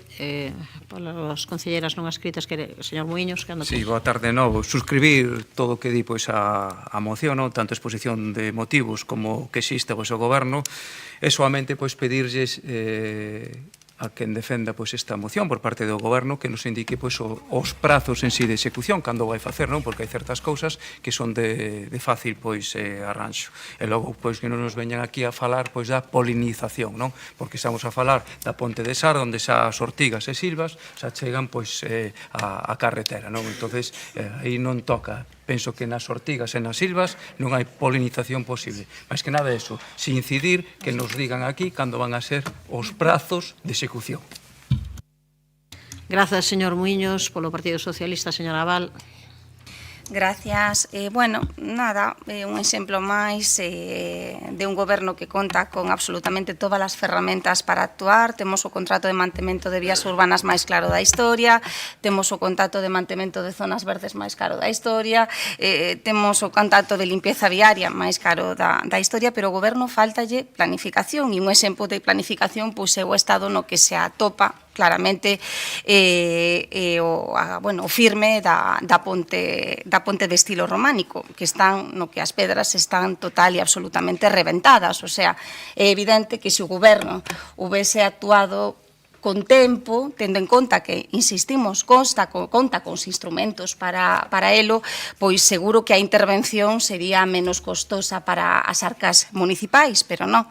Teñen que esperar a que o firme este absolutamente total e totalmente deteriorado, teñen que esperar a que se denuncie públicamente unha situación que é evidente para que interveñan. O que insistimos é unha mostra da falta de planificación. Pois, no concreto, na moción non falan do río, pero a maleza do río, no que é na proposta, de acordo, non? Pero a maleza que hai no río chama a atención, o sea, en algunhas partes literalmente non se ve a auga. Entonces, non sabemos se é unha nova estrategia do goberno municipal ou pero realmente é importante que se proceda á limpieza deste caude, precisamente pois para evitar males maiores no suposto de choivas torrenciais que últimamente sabemos que son bastantes frecuentes pois en Santiago de Compostela. Simplemente manifestar o voto a favor desta moción presentada polo Partido Popular e insistir unha e outra vez que o goberno municipal conta coas ferramentas para facerlle fronte a todas estas necesidades. Grazas, señora Val. Quenda para o señor Domínguez. Boa tarde. Empezan a pensar que esperan vostedes a presentar as mocións a que programemos iniciativas. Perdón, porque moitas veces trátase de chega a pregunta, resulta que xa está programada e incluso anunciada a intervención, como é o caso. O compromiso deste goberno cos barrios da cidade e tamén co de Sar é evidente. Valendo do traballo de mantemento, son moitas as melloras que estamos a promover no barrio e mantendo unha constante comunicación coa veciñanza. Asfaltado das rúas da Pía, da Travesa de Sar ou de Diego Bernal. No primeiro ano, execución do novo parque interxeracional que inclúe o parque infantil e vía saludable no cruceiro de Sar, a reparación e limpeza do lavadoiro de Picaños, a redacción do proxecto da segunda fase do Castrón de Ouro que está en proceso, a eliminación de illas soterradas na praza de Marcial Villamor, a reordenación nas zonas de aparcamento na mesma praza, e mesmo a mellora do trazado da senda ciclable, da que falamos antes, en ese entorno, e o acondicionamento de dúas zonas de aparcamento, dúas bolsas de aparcamento no barrio en coordinación coa AXI. Propostas esas melloras desde o Concello. E seguiremos traballando nesa liña reforzando o mantemento do espazo público. Mais, para responder a súa pregunta, vamos a ir por partes, non? O pavimento de lousas de granito na ponte de Sar, deteriorado polo alto impacto do tráfico nesa ponte. Evidentemente, unha solución que dou problemas reiteradamente. Repararase a próxima semana entre os días 9 e 14 de xuño, tal e como xa tiñamos anunciado. Estas reparacións non se programan dun día para outro. Requiren un tempo. Xa se explicou no mes de febreiro neste pleno que o Concello fai as tarefas de limpeza dos cauces dos ríos con regularidade, unha competencia de Augas de Galicia que delega nos concellos nos tramos urbanos e faise cumprindo coa normativa europea, estatal e coas directrices de Augas de Galicia, preservando os valores medioambientais do río. E digo, a maleza non é suciedade, non é maleza, son vegetación riparia e ten nomes. En canto a Colexiata de Sar, como saberá o concelleiro que presenta a moción, é un espazo propiedade privada que o Consorcio de Santiago executou unha obra no ano 23, segundo acordado co Arcebispado, para poñer en valor o patrimonio. Precisamente o obxectivo dese proxecto, redactado polo Consorcio coa colaboración da Universidade, foi a recuperación dos pavimentos tradicionais e a súa permeabilidade con zonas franxas verdes. O Concello seguirá colaborando no mantemento deste espazo, mellorar a súa habitabilidade e a integración do conxunto histórico e monumental. Por último, as sendas ás que fai referencia sobre a beira do Sar son espazos naturais, forman parte da paisaxe fluvial, precisamente coa chegada do bo tempo, da primavera, pois brotan todas esas especies vegetais e as intervencións nos sendeiros, feitas fai poucas semanas, e o seu acondicionamento fanse seguindo o criterio técnico e as normativas aplicables para facelos accesibles, mais sen perturbar o ecosistema fluvial. Este ano fixéronse o mantemento das zonas pavimentadas, está programada a reposición da pedra e colocación de novas barandas na contorna da Colexiata para mellorar a seguridade en algúns deses puntos. Seguimos, por tanto, mellorando o espazo público, a calidade de vida da veciñanza dos barrios de Santiago. E venme a cabeza un anterior alcalde que pasou a historia por andar tirando lixo ao río, non sei se se lembran, non? Verdad? En calqueira caso, votaremos a favor da súa moción porque todo o que propoñen xa o estamos facendo. Pasamos, por favor, non interrompan. Señor de la Fuente, tempo para a réplica. Sí, bueno, o que falábamos, para poder vir aquí a dicir estamos traballando en eso, van correndo a anunciar intervencións que puderon anunciar antes, polo menos desde o momento en que se decataron que había esa circunstancia, porque supoño que hai varios concelleiros que pasan por ali con frecuencia por motivo do seu traballo, evidentemente, e tamén con motivo do seu tránsito na vida privada. Sobre a maleza riparia, me vou a comentar unha cousa. A xente non quere maleza riparia pola cidade, quere que a limpien. Vostede chama maleza, a xente, bueno, chama suciedade vegetal ou como vostede queira, pero hai que buscar un equilibrio entre o respeto ao medio ambiente e a naturaleza e que os ámbitos urbanos poidan ser transitados con normalidade pola xente. Porque paseando pola senda, pois non se ve, ni siquiera se ve o río. Non sei para que temos unha senda a carón do río, se non ni siquiera podemos disfrutar do río. A parte de que hai outros problemas de embarrentamento do firme. Bueno, por outro lado, para rematar, lle agradezo ese toque de humor a estas horas da tarde, este primeiro pleno que vamos a en moito tempo ter pola tarde, para despertarnos un pouco, non? Agradezo a todos os grupos municipais o apoio a esta moción, incluso aos que critican a presentación da moción. Supoño que se votan a favor é porque están de acordo co seu contido. Se están de acordo co seu contido, non sei por que critican a moción. É unha cousa bastante simple. Nada máis, moitas gracias. Grazas, señor de la Fuente. Señor Muiños. Sí, moi breve. Aí ten razón tamén noutra cousa, señor Domínguez.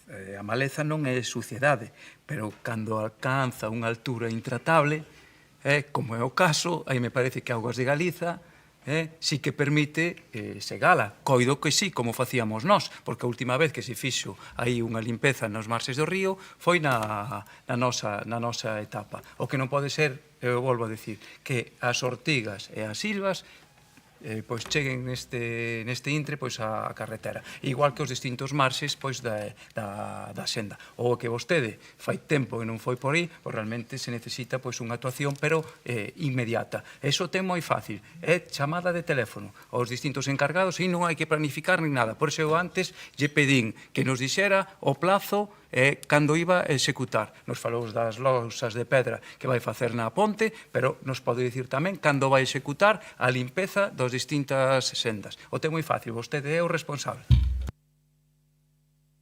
Señora Aval, non quere intervir. Señor Domínguez.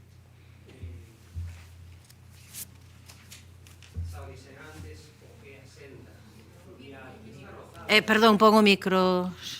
Comentaba que, como decía pois anteriormente, xustamente a senda fluvial foi rozada fai escasas semanas, 2 ou 3 semanas, perfectamente se pode transitar por toda a senda, e non sei se ás veces confunden a vegetación que está no cauce do río, que ocupa, que é cando me refiro á vegetación riparia, e que medra, e que o equilibrio o vai a buscar xa o propio funcionamento do río, cando necesite ocupar máis dese metro de ancho porque non hai precipitacións, e vai a peinar e vai a arrastrar esa vegetación riparia nun proceso natural de equilibrio de biodiversidade do propio río. Non hai que facer grandes... E por recordarlle ao señor Muiños, pois teño curiosamente, xustamente aquí a contestación de Augas de Galicia a unha solicitude do goberno anterior para facer porque esas cortas, ese mantemento hai que facelo ben con unha declaración responsable, con unha solicitude a Augas de Galicia, e taxativamente Augas de Galicia decía: prohíbese a corta ou destrucción da vegetación arbustiva ou arbórea de ribeira agás autorización específica, porque só se poden retirar árbores mortas e a vegetación que impide o paso da auga pois nunha ponte, en un punto determinado, neses puntos antropizados, con estructuras feitas polo home. Moitas grazas. Grazas, señor Domínguez. Eu únicamente unha cuestión. É evidente que todo se pode mellorar. Estamos nun concello que todo o mundo sabemos que é complexo, que son 220 km cadrados, con rural, con zona histórica, con zonas verdes, con moita xente vivindo aquí, pero tamén moita xente que ven todos os días, moita xente que nos visita. É certo que creo que para ningún dos gobernos en que estivo pois foi suficientemente financiado, con todos os problemas que hai en todos os concellos do país, pero de maneira especial no Concello de Santiago, porque hai outros concellos que son moito máis compactos e que todo o mundo os podemos ter na cabeza coa mesma poboación ou con máis poboación, pero onde os servizos que se ofrecen á cidadanía pois aquí saen pois máis caros, sin ningunha dúbida. Entón, nese sentido, nós tomamos nota sempre de todas as cousas, intentamos aceleralas o máis posible, naquelas en que non se faga, desde logo sí que se fará. Pero eu tamén pediría que ás veces nalgúnas das cuestións que se din que se teñan en conta non caer en incoherencias, porque senón, claro, non sei se ao final o que queremos é realmente unha aposta por algo verde que sexa algo de granito, de formigón e con algo de verde arredor, porque claro, logo dinse frases que eu simplemente lle digo á xente que o pense, se iso é posible, non? Suciedade vegetal. A ver, é que iso non casa, pero en ningún sitio. Ou a súa esquizofrénica aposta pola biodiversidade. Eu pensei que hai cousas sobre as que deberíamos estar de acordo o conxunto de persoas que conformamos a corporación. A aposta pola biodiversidade, a aposta por cidades que loiten contra a emerxencia climática, a aposta realmente porque a vegetación, o verde, as árbores formen parte, presenza do mundo urbano e non únicamente do rural. Non é haber o verde pro rural e aquí que haxa todo cemento e formigón. Claro, se ese é o esquema, se ese é o modelo de cidade, desde logo non coincidimos nel. A pesar diso, nós imos votar a favor, porque iso non era o que decía a súa moción, pero logo creo que ás veces, cando fan algunhas descripcións, non sei se para causar ese exemplo, non, de que isto é unha especie de selva, non, nesa serie de presuizos que lanzan, non se dan conta, pediría, por favor, que non me interrompan, que eu non nos interrompín, non se dan conta de que o importante que é a convivencia do verde, do natural, de todo o que ten que ver con esa presenza ecolóxica na propia cidade, na propia trama urbana. Iso é o que defendemos nós e creo que aí, por aí é onde vai a vanguarda, ademais, en todo o que é a definición, o deseño das cidades hoxe en día. Pasamos á votación, señor secretario. Sí. Es que creo que no lo entendí bien al señor concelleiro y es por si me puede confirmar que hoy que dijo que Aguas de Galicia que se podían retirar de los cauces de los ríos árboles muertos. Dijo eso exactamente, que se pueden quitar. O sea, me confirma que dijo eso, ¿no? Que se pueden retirar árboles del cauce de los ríos. Nada más, muchas gracias. Pasamos á votación. Moción presentada polo Partido Popular para realizar melloras no barrio de Sar ante o abandono de diferentes espazos por parte do Concello. Votos a favor? Apróbase por unanimidade. Pasamos á seguinte moción presentada polo PSDG-PSOE con motivo do Día Internacional contra a Homofobia, Transfobia e Bifobia. Entendo que o señor Guinarte. Cando queira. Boa tarde de novo. A situación do colectivo LGTBI en Galicia, en Compostela, presenta unha realidade complexa. Eso, a pesar de que somos un país, afortunadamente, pioneiro, que ten unha normativa a nivel estatal e tamén a nivel autonómico avanzada e que ten, en fin, pouco parangón en moitos estados aínda democráticos e próximos a nós. Digo que é unha situación complexa, é unha situación, ademais, amenazada polas políticas regresivas promovidas desde certos ámbitos políticos e que confiemos en que non contaxien a Galicia. Hai datos e ámbitos que son especialmente preocupantes, o acoso escolar vinculado a LGTBI-fobia, que está presente como un problema estrutural, a exclusión nas zonas rurais, que amplifica a vulnerabilidade destes colectivos, os problemas no ámbito sanitario por falta da adecuada formación moitas veces. E, a todo isto súmase, como decía,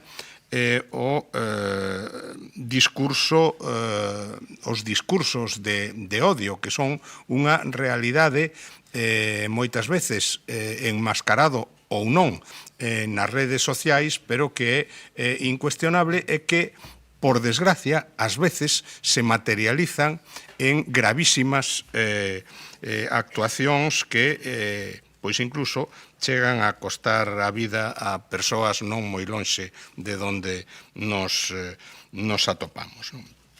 Por iso, parécenos que resulta fundamental redobrar os esforzos para avanzar nos valores de igualdade e nas accións políticas que melloren non só o marco legislativo, senón as actuacións cotiáns neste ámbito. Por tanto, falar de sensibilización, falar de formación específica, falar de mellora nas iniciativas culturais, falar de máis apoio a través de recursos económicos, parécenos que é algo esencial para conseguir que o colectivo de persoas LGTBI se sintan cada vez máis integradas e menos amenazadas, por suposto, nada amenazadas na nosa sociedade que pretende ser unha sociedade aberta e inclusiva. Por iso presentamos esta moción que a nosa idea realmente, e así o dixen públicamente, é que se poidese ter convertido nunha declaración institucional do conxunto do pleno municipal. Se non foi posible, pois esperamos contar co apoio unánime e se non mayoritario dos membros deste pleno municipal. Grazas, señor Guinarte. Señora Rosón, cando queira. Sí, moi boa tarde a todos. Me estendo, alcaldesa, résteme da segunda quenda. Teño que recoñecer que me produce unha tristura infinita que o Partido Socialista decidira romper unilateralmente o consenso co que sempre se abordou a loita frente aos discursos de odio e a defensa polo avance nos dereitos do colectivo LGTBIQ+, neste Concello. É absolutamente decepcionante que, despois de que nos últimos anos conseguíramos transmitir unha imaxe potentísima de unidade de todas as sensibilidades políticas desta corporación nunha declaración institucional conxunta polo Día do Orgullo LGTBIQ+, agora alguén queira rachar ese acordo traendo unha moción a este pleno sen abrir un proceso de diálogo para chegar a un consenso. É decepcionante e, permítame dicirlo coa máxima sinceridade, incluso indignante. Porque, sabendo que esta iniciativa non ia aprobarse para o día 17 de maio, o Día Internacional contra a LGTBI-fobia, por que non agardar ao mes de xuño como sempre se fixo? A que responde esta moción realmente? A moción que hoxe trae aquí a señora Abal, defendida polo señor Guinarte, ten un erro de base. A moción exclúe a moitísimas das disidencias que existen no colectivo e que sofren, se cadra con maior violencia, os discursos de odio, os persuicios e outras fórmulas de violencia. Non inclúen as persoas queer, nin outras identidades como xénero fluido ou as persoas non binarias, así como outras orientacións sexuais. Todo porque alguén considerou que o eliminar o signo máis para referirse ao colectivo, esas realidades ian deixar de existir. Pois vai a ser que non. Xa na declaración institucional deste Concello do ano 2020, polo Día do Orgullo, amosábase desde Santiago o rexeitamento a un modelo de sociedade heteropatriarcal sustentado nun sistema dividido en dúas categorías diferentes e opostas, masculinidade e feminidade, que non ten en conta as diferencias. Xa no 2020, puñamos o foco noutras disidencias e, polo tanto, obvialas agora supón unha contradición coas declaracións institucionais previas. Tamén no manifesto do ano 21 incluíase no seu primeiro punto de acordo, e cito textualmente, que condenamos calquera discriminación contra gays, lesbianas, bisexuais, transexuais, intersexuais e demais membros do colectivo LGTBI+. Xa daquela amosábamos a nosa preocupación polo aumento dos discursos de odio e violencia por orientación sexual ou identidade de xénero, pero sen excluir a ninguén, algo que aquí vostedes non fan.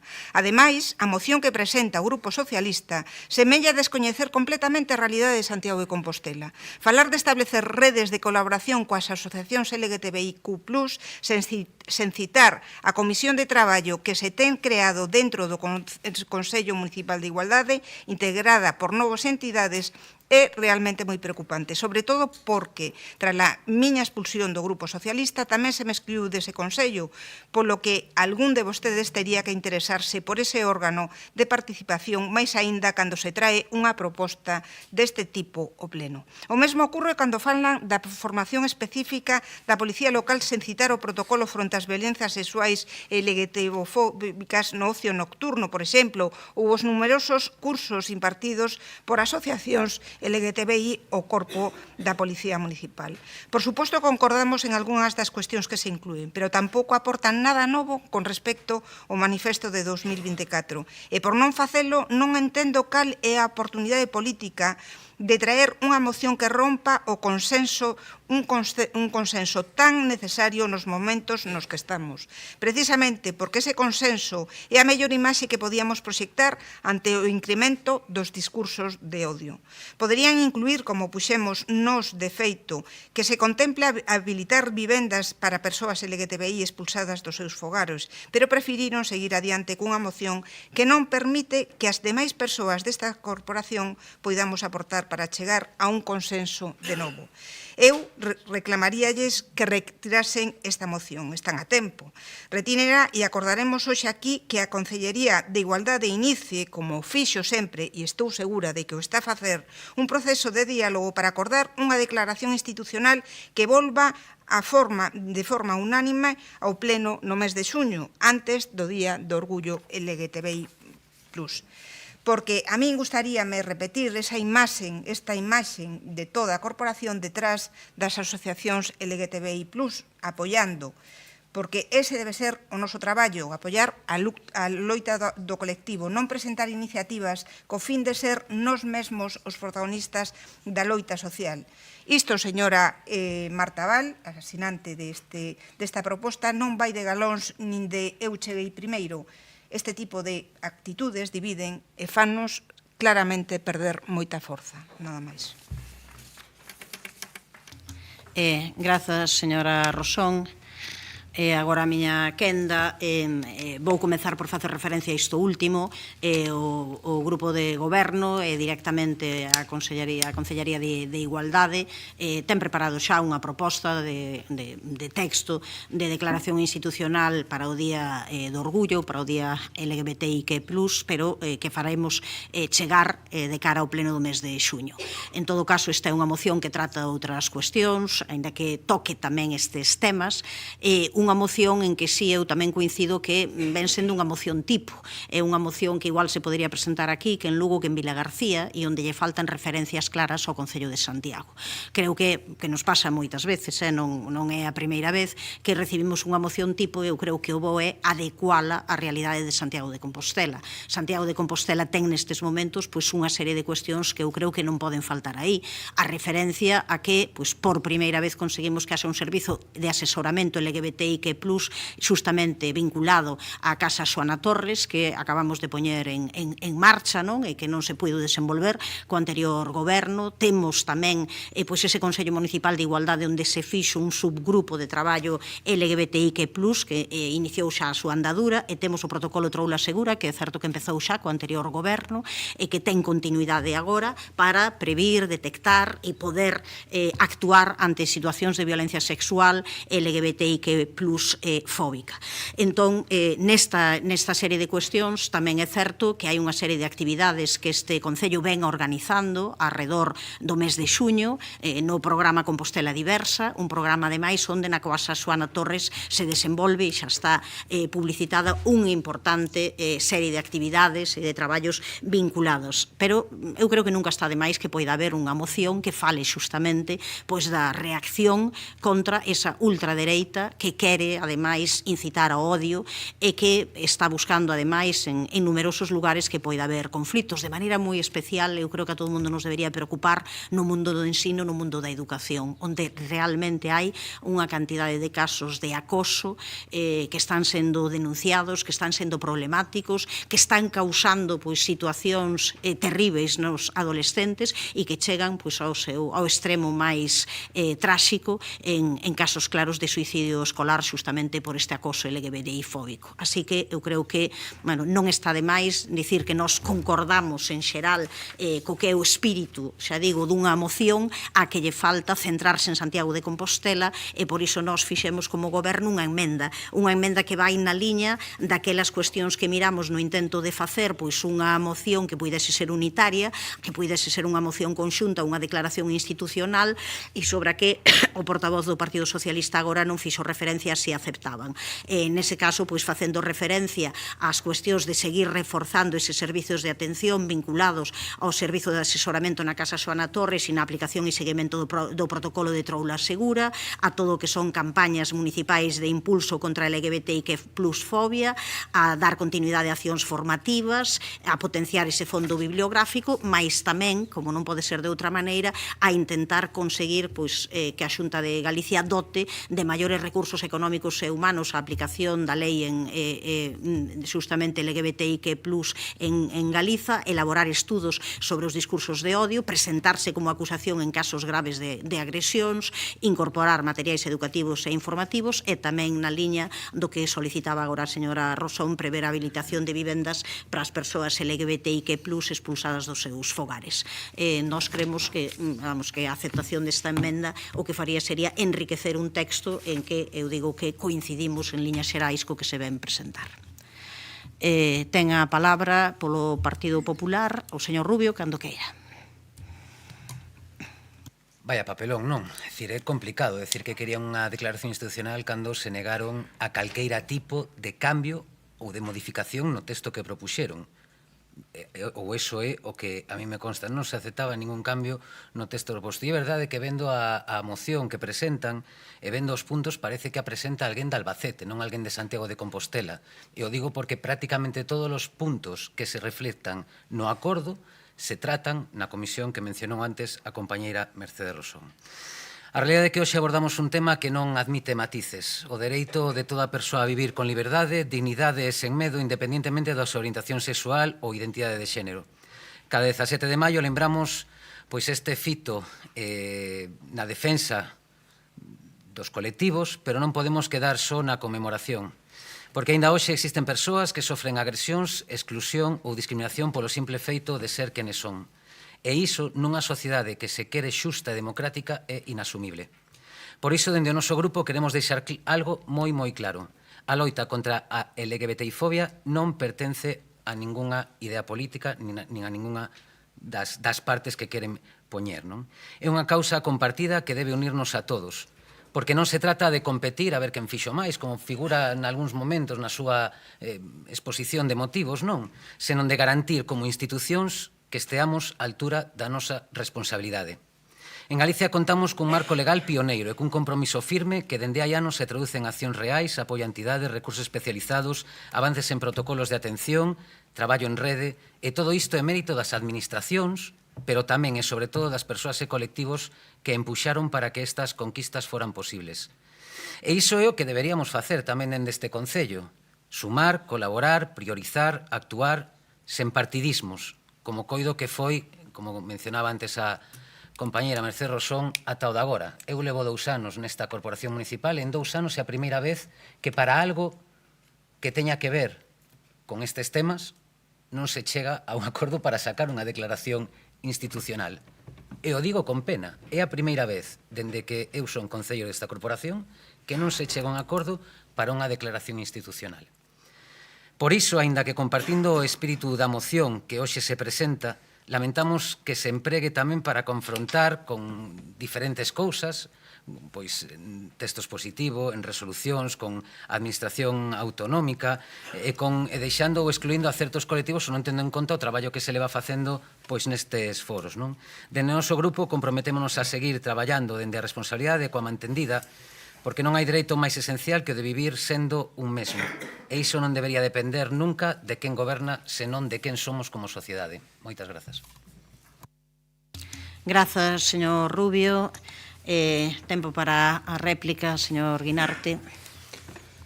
Bueno, ningunha vontade de confrontar con ninguén. Isto non é incompatible en absoluto coa declaración institucional do día 17. Aquí o que se pretendía, o que se pretende é precisamente poñer de manifesto a necesidade de manter un discurso claro frente ao discurso do odio.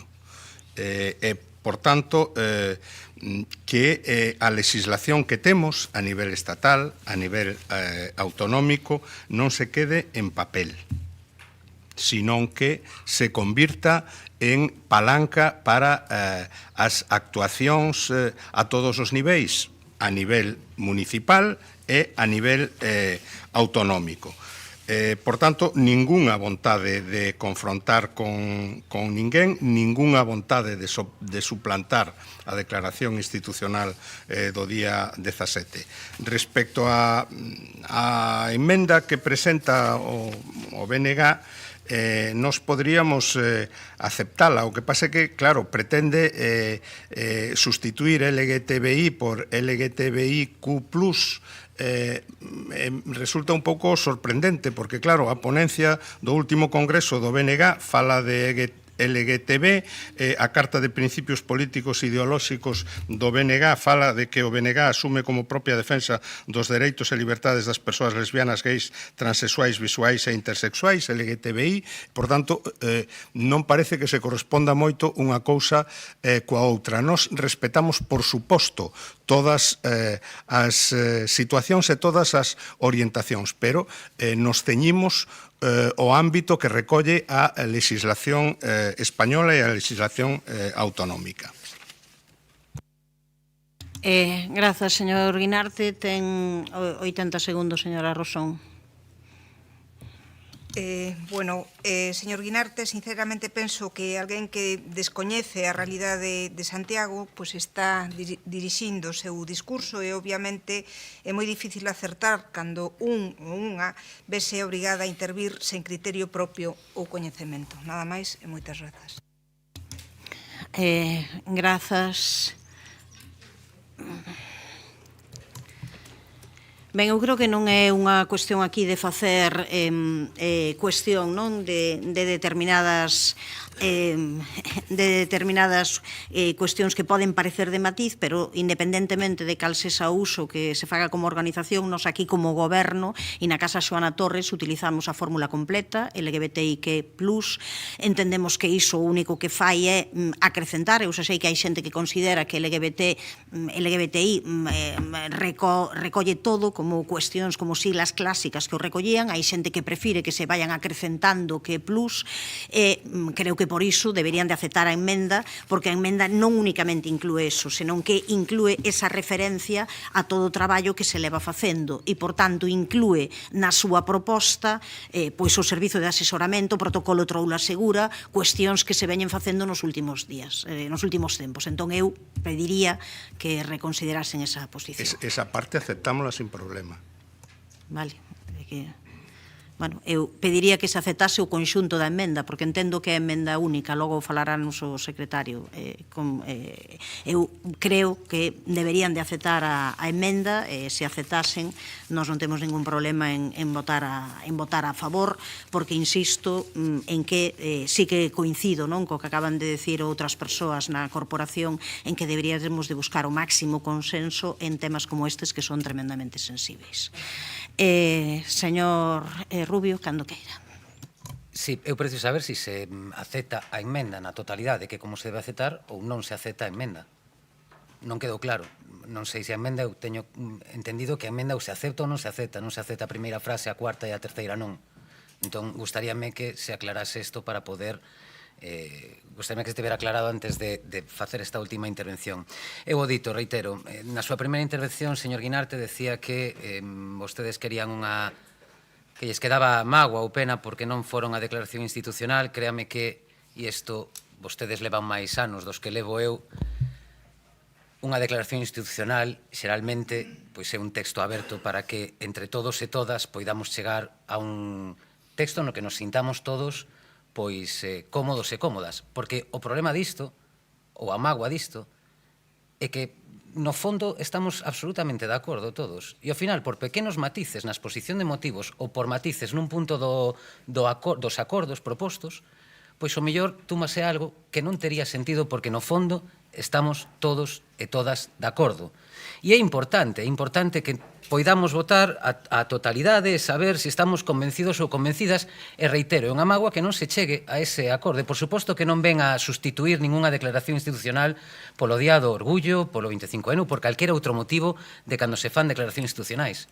Pero nos últimos 2 anos, que son os que levo nesta corporación municipal, como responsable, ademais, da parte de igualdade do Grupo Popular, é a primeira vez que me vexo nesta tesitura. E sí que houve anteriores veces nas que eu non estaba de acordo con algunhas partes, pode atestigualo a señora San Martín, e chegamos a acordo para poder ter esa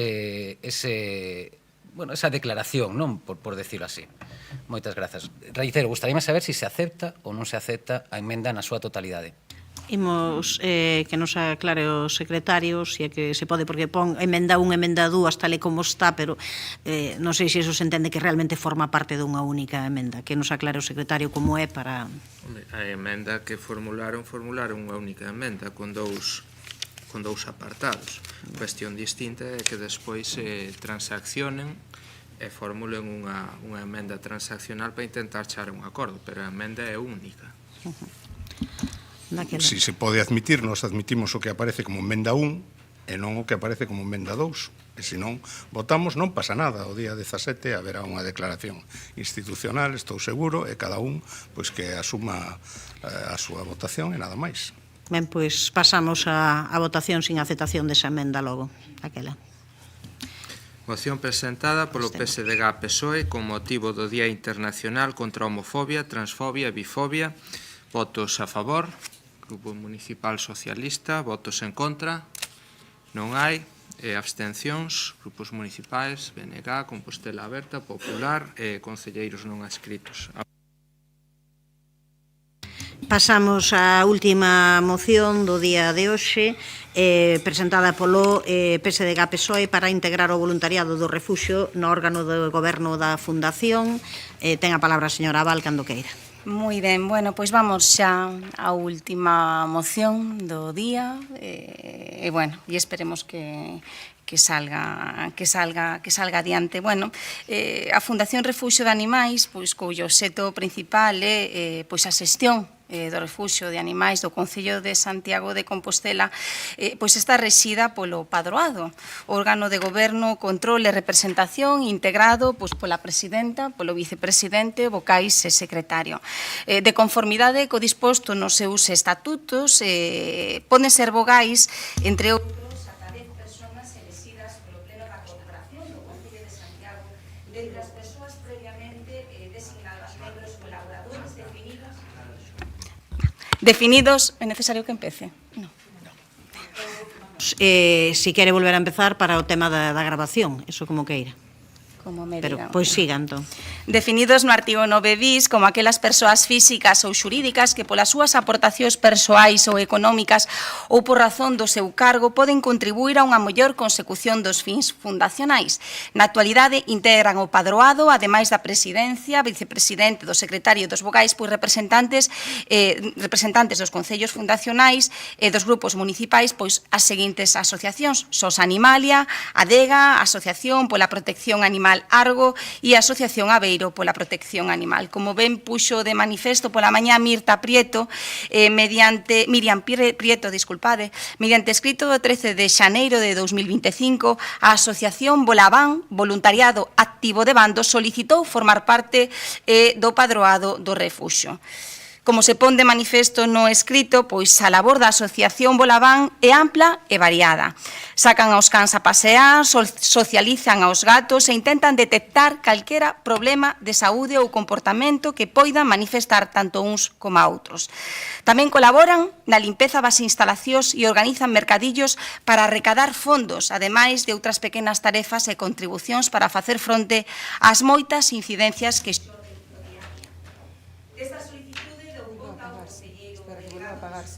Volveu a apagarse, volveu a darlle. Estáis haciendo algo, ¿no? Boicot. Son eu desde aquí que te... Perdón, que isto é un tema serio e que nos importa moito. Disculpade as risas. Desta solicitude dou conta ao concelleiro delegado de Sustentabilidade Ambiental, Dereitos dos Animais, Servizos Básicos Comunitarios, Parques e Xardíns e Vías e Obras na sesión ordinaria do padroado da Fundación celebrada o 19 de marzo, sen que a data, como puxo de manifesto Miriam pola mañá, conste que o Concello fixera trámite algún para integrar a asociación no órgano de goberno da Fundación. Dende o Grupo Municipal Socialista entendemos que incluir a Asociación do Voluntariado no órgano de goberno da Fundación permitiría tomar decisións máis informadas, baseadas na realidade do día a día, o que contribuiría pois a optimizar procesos, mellorar o benestar animal e, en definitiva, fortalecer a labor que fai o Refuxio de Bando. O voluntariado está en contacto directo cos animais e as operacións diarias do Refuxio, polo que a súa experiencia práctica permitiría detectar necesidades reais, problemas recorrentes e oportunidades de mellora. Por todo o exposto, pois o Grupo Municipal Socialista solicitamos ao Pleno da Corporación Municipal que instemos ao Goberno Municipal a que active os trámites oportunos para integrar a Asociación Bolabán, Voluntariado Activo de Bando, no padroado da Fundación Refuxio de Animais. Obrigada, señora Val, por con las concelleras non escritas. Non interveñen. Señor Domínguez, cando queira.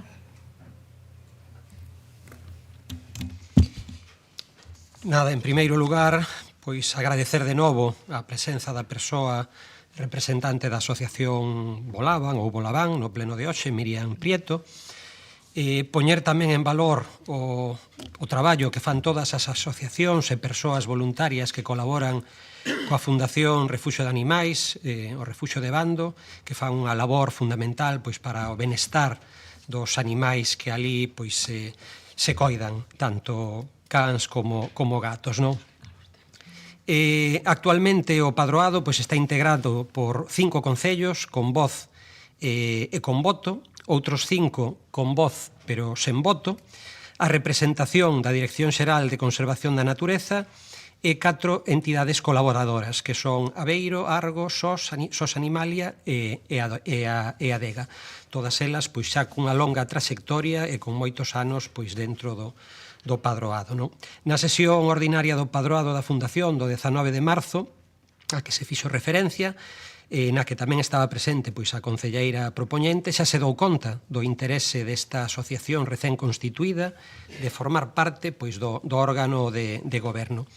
En esta mesma xuntanza púxose de manifesto a necesidade de priorizar que todos os concellos que integran o padroado conten con voto na toma de decisións e analizar a incorporación de outras asociacións ou colectivos que teñen manifestado o seu interese en formar parte, preservando o necesario equilibrio entre administracións e as aportacións que estas fan e as asociacións que conforman o órgano de goberno da Fundación tal e como se ven facendo até o de agora, non?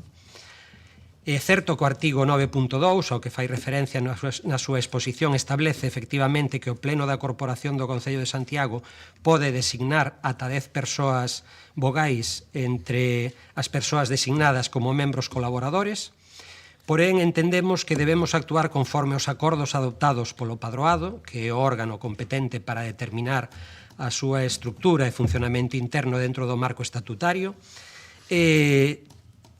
Polo tanto, unha vez que as prioridades veñan marcadas polo padroado, estas prioridades que veñen marcadas estean resoltas, sería o momento de estudar pois a posibilidade de ampliar a representación das entidades colaboradoras, sen entrar a valorar o traballo de esta ou de outros colectivos, pois entendemos que debería ser o padroado do refuxio, o órgano de decisión do padroado do refuxio de Bando, quen decida os pasos e os tempos a levar a cabo, buscando ese equilibrio entre, como decía antes, as administracións e as asociacións que conforman o órgano de goberno da Fundación.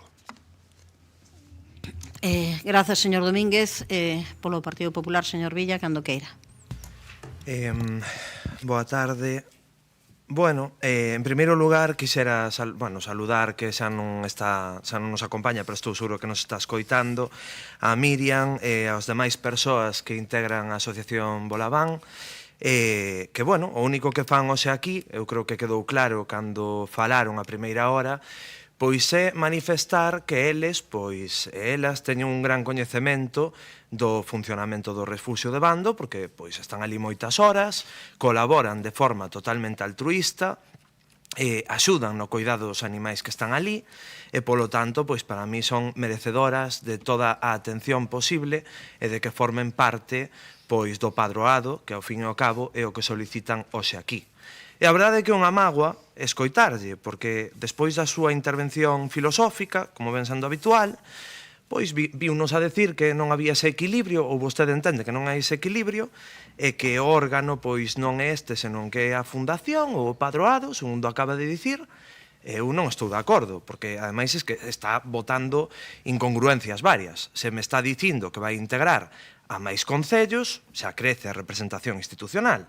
Por lo tanto, coas asociacións que hai agora, por integrar a unha máis cando temos un máximo de 10, queda o equilibrio feito.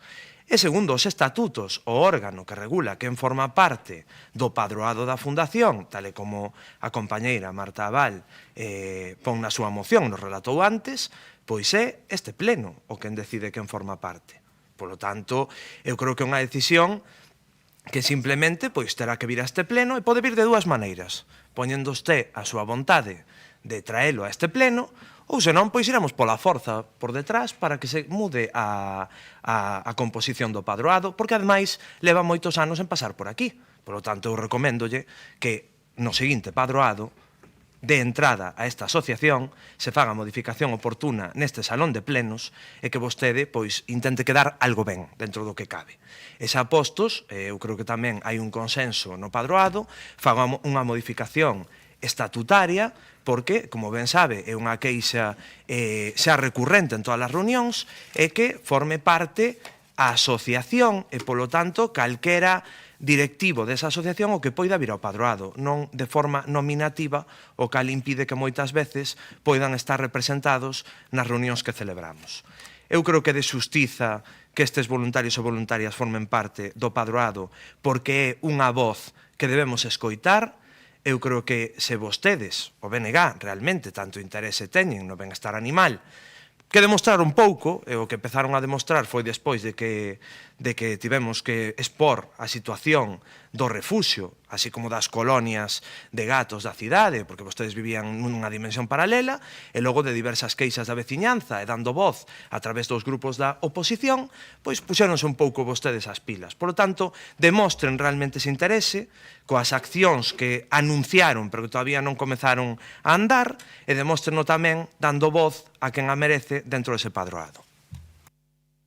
Grazas, señor Villa. Señora Val, cando queira.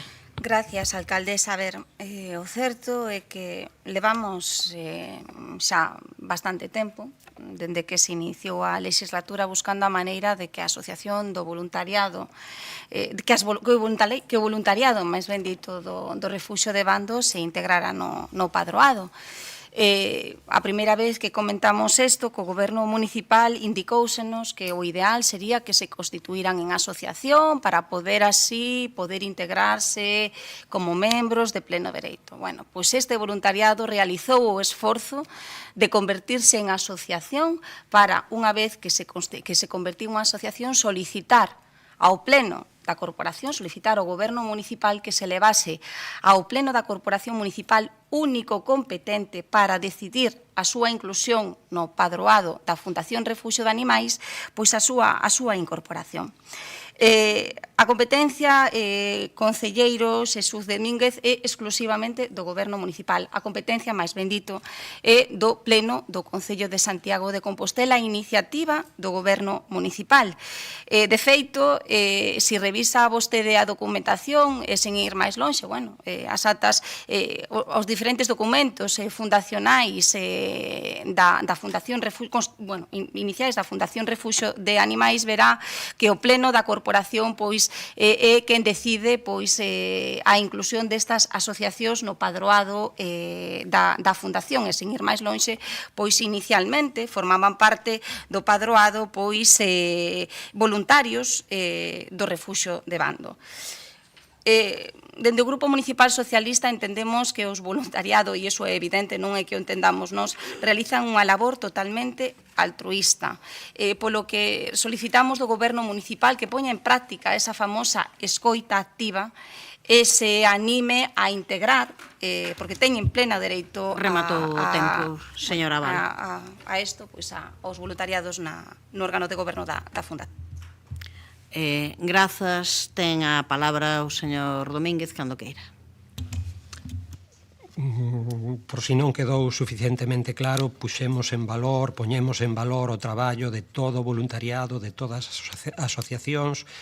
O que quero expresar é que preferimos que sexa o padroado que maioritariamente expresou na última reunión do padroado, precisamente, representantes de concellos de distintas cores políticas, tanto e sobre todo do Partido Popular, pois que expresaron a súa preocupación, primeiro, de que se debería priorizar a regularización deses concellos que tiñan voz máis non voto, e que a posteriori pois integrar, se fose considerado, pois a outras asociacións. O voluntariado, por outro lado, pois non todo o voluntariado que colabora co refuxio está representado en esta nova asociación de nova creación. Hai moito voluntariado que colabora activamente que non estaba ao tanto da constitución desta asociación, sin cuestionar o seu traballo nin de uns nin de outros, de ningún dos colectivos. Entón, simplemente, ter en conta a opinión mayoritaria do padroado a hora de incorporar a novos membros, donde ademais pois hai 4 asociacións que levan tempo colaborando con representación no padroado e, sobre todo, incidir en eso, en que hai concellos, administracións que non tiñan voz. Simplemente eso, sin facer unha valoración do traballo desta asociación, preferiríamos que fose seguir, digamos, o criterio mayoritario do padroado. E tanto un concelleiro como outro estaban presentes e son conscientes desas opinións. Vale, rematou o tempo. Señor Villa, cando queira. Claro que hoxe realmente seguimos a día 3 e sigue sendo San Bloque Lentín. Entón, vostede fálame aquí como se o tema desta asociación, a súa solicitude de integrarse no padroado, fose da semana pasada. Vostede ten un escrito que, por certo, ocultaron ou desapareceu ou non chegou, traspapelouse. No refuxio de Bando no padroado pasan cousas raras. Os informes teñen vida propia. É igual que o duendecillo que debe haber por aí en intervención, que cando van vostedes a facer unha obra, resulta que non lo chiva a nós, o duendeciño, e entón registramos aquí a moción. Non, é o que dixeron antes. Pois coa documentación do refuxio pasa o mismo. Entón traspapelaron algún papel de Bolaván que había por aí solicitando esa valoración de ingreso na fundación. Non fun saceño que sabe que é certo, pois falouse ali. Polo tanto, eles xa enviaron ese escrito o 13 de xaneiro e estamos a 3 de xullo. Por iso lle volvo a repetir o tema de San Bloque Lentín, porque parece que vostedes precisan un ano para ler un papel ou tomar unha decisión nun padroado, como lle estamos solicitando. Isto xa se tiña que ter falado, levamos moitas reunións, eu creo que casi unha ao mes, do padroado, e non manifestou ali ningunha intención de incluir a esta asociación no padroado. Por lo tanto, 6 meses. Isto comprométase a leválo á seguinte reunión, e comprométase a que sexa este órgano que é o Pleno quen decida quen forma parte do padroado, que iso é o que pon os estatutos da Fundación. Grazas. Grazas, señor Villa. Pasamos á votación, señor secretario. Sí, pero espere un minuto. Cando queira. A ver, simplemente decir que nos produce bastante mágoa que o goberno municipal non acceda a isto, porque realmente, a ver, é unha competencia do Pleno da Corporación e creemos firmemente pola labor que realizan, insistimos, totalmente altruísta, totalmente desinteresada, que poden aportar moito, moitísimo na mellora da xestión diaria da Fundación Refuxio de Animais, porque son elas e eles, os integrantes desta asociación, os que diariamente están aí, limpiando, paseando os cans, facendo absolutamente de todo. Que os conocen, é increíble como os conocen. Entonces, reconsideren de verdade que e fagan uso, prediquen tamén co exemplo, se me permiten decirlo, co da escoita activa, porque é importante, sería bo integrar a esta asociación neste órgano de goberno, porque contribuiría, dende logo, a mellorar moito o refuxio de animais. Grazas, señora Val. Procedemos. Non pode, non pode. Na acta anterior, na acta aprobada... Vale, señor Domínguez, eso non é unha cuestión de orden, disculpe, non é unha cuestión de orden, procedemos á votación. Moción presentada polo PSDG-PSOE para integrar ao voluntariado do refuxiado no órgano de goberno da Fundación. Votos a favor, Grupo Municipal Socialista e Partido Popular. Votos en contra. Non hai. Abstencións. Grupos municipais, BNG, Compostela Aberta e concelleiros non adscritos. Apróbase a moción. Pois rematamos a sesión. Moi boa tarde.